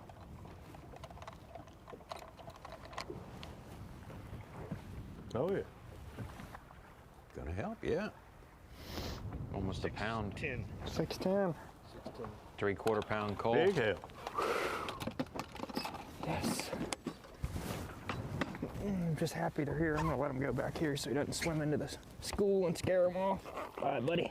Thank you. 6'2" is his smallest now, and he has a 6'3" as well. Thank you, sir. Puts him at 33 1/4. That one fought pretty dang hard. I didn't know what was about to come up out of there.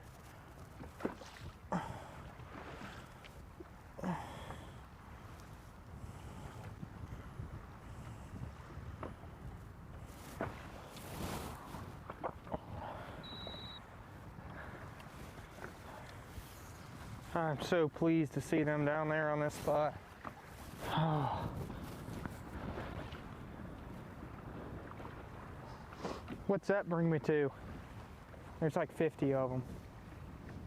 First one on Bass Track for him since 9/13. Yeah, he did it all this morning. There's a lot of them down there.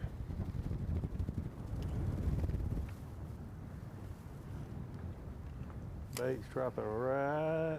Well, he didn't let it go all the way down. There it goes, right at 25.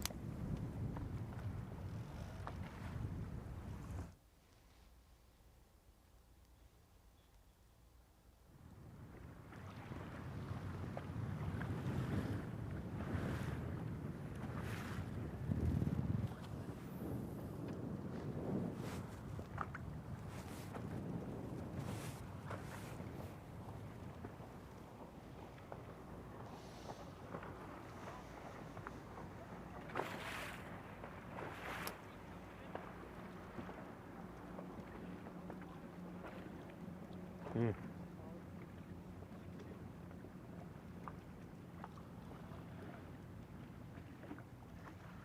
Six two.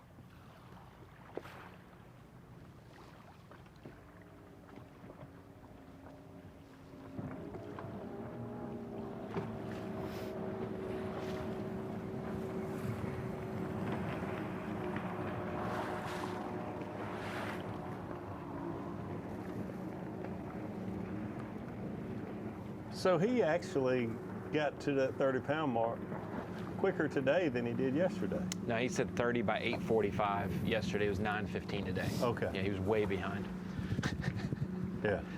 half Almost hour, 30 minutes. half Thought he hour was done difference. for. I was thinking 9:45, but it was 8:45. Yeah, he said, 30 by 8:45 yesterday.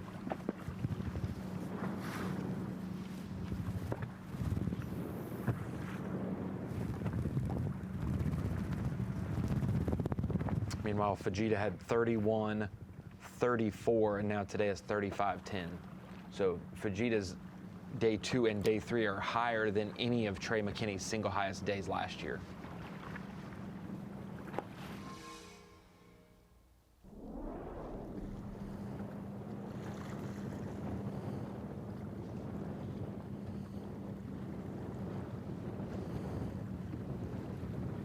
How you finish this day? What do you need to do?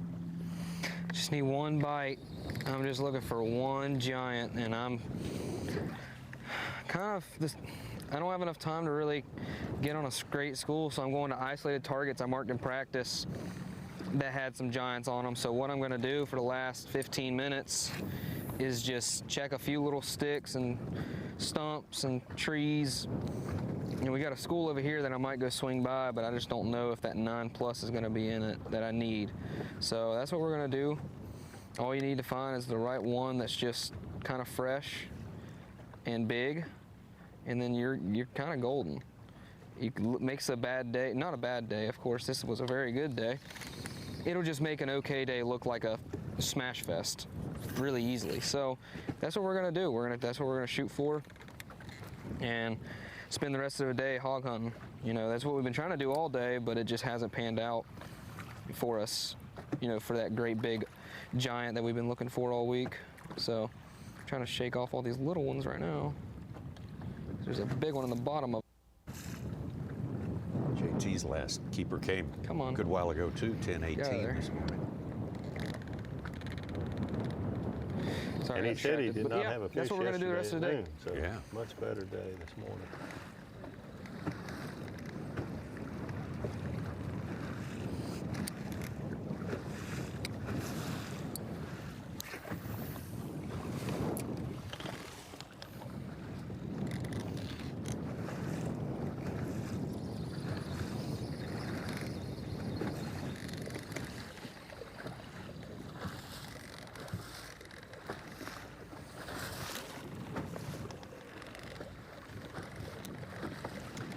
Kyoya Fujita would need 31.15 to break the all-time record tomorrow. Wow. 31.15.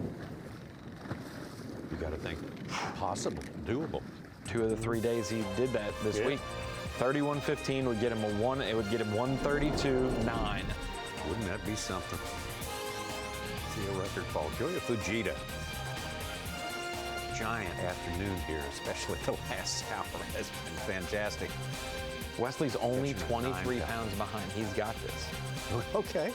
He's so much closer than second was to Kyle Welcher at the Pasquotank. We're talking about Falcon a lot. The 10th place guy. Yes, 44. Almost won that event. That's right, too. Greg Hackney needs to pull off a little magic here to find his way into the top 10 at the end of the day. Patrick Walters, Brandon Lester, same story.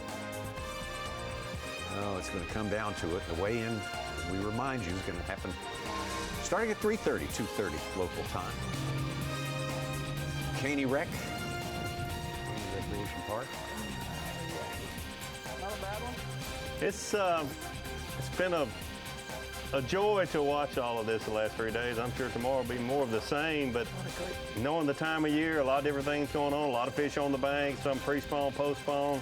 It's been better than most people expected, certainly better than I expected. Yeah, this time of year, we were not expecting numbers like that, I don't think. Somebody to bust 100 pounds in 3 days certainly was not on my radar. You get a little desensitized to 7-8 pounders, and I caught myself getting a little sleepy this afternoon, Tommy, because I didn't expect that 9 pounder or 100 pounds for 3 days. You're gonna have to be reprogrammed. I did not wake up thinking we'd break 100 today. So All right. Good job, Kyoya. One more day. Every tournament stands on its own. This one just has more big bass. That's just the long and the short of it.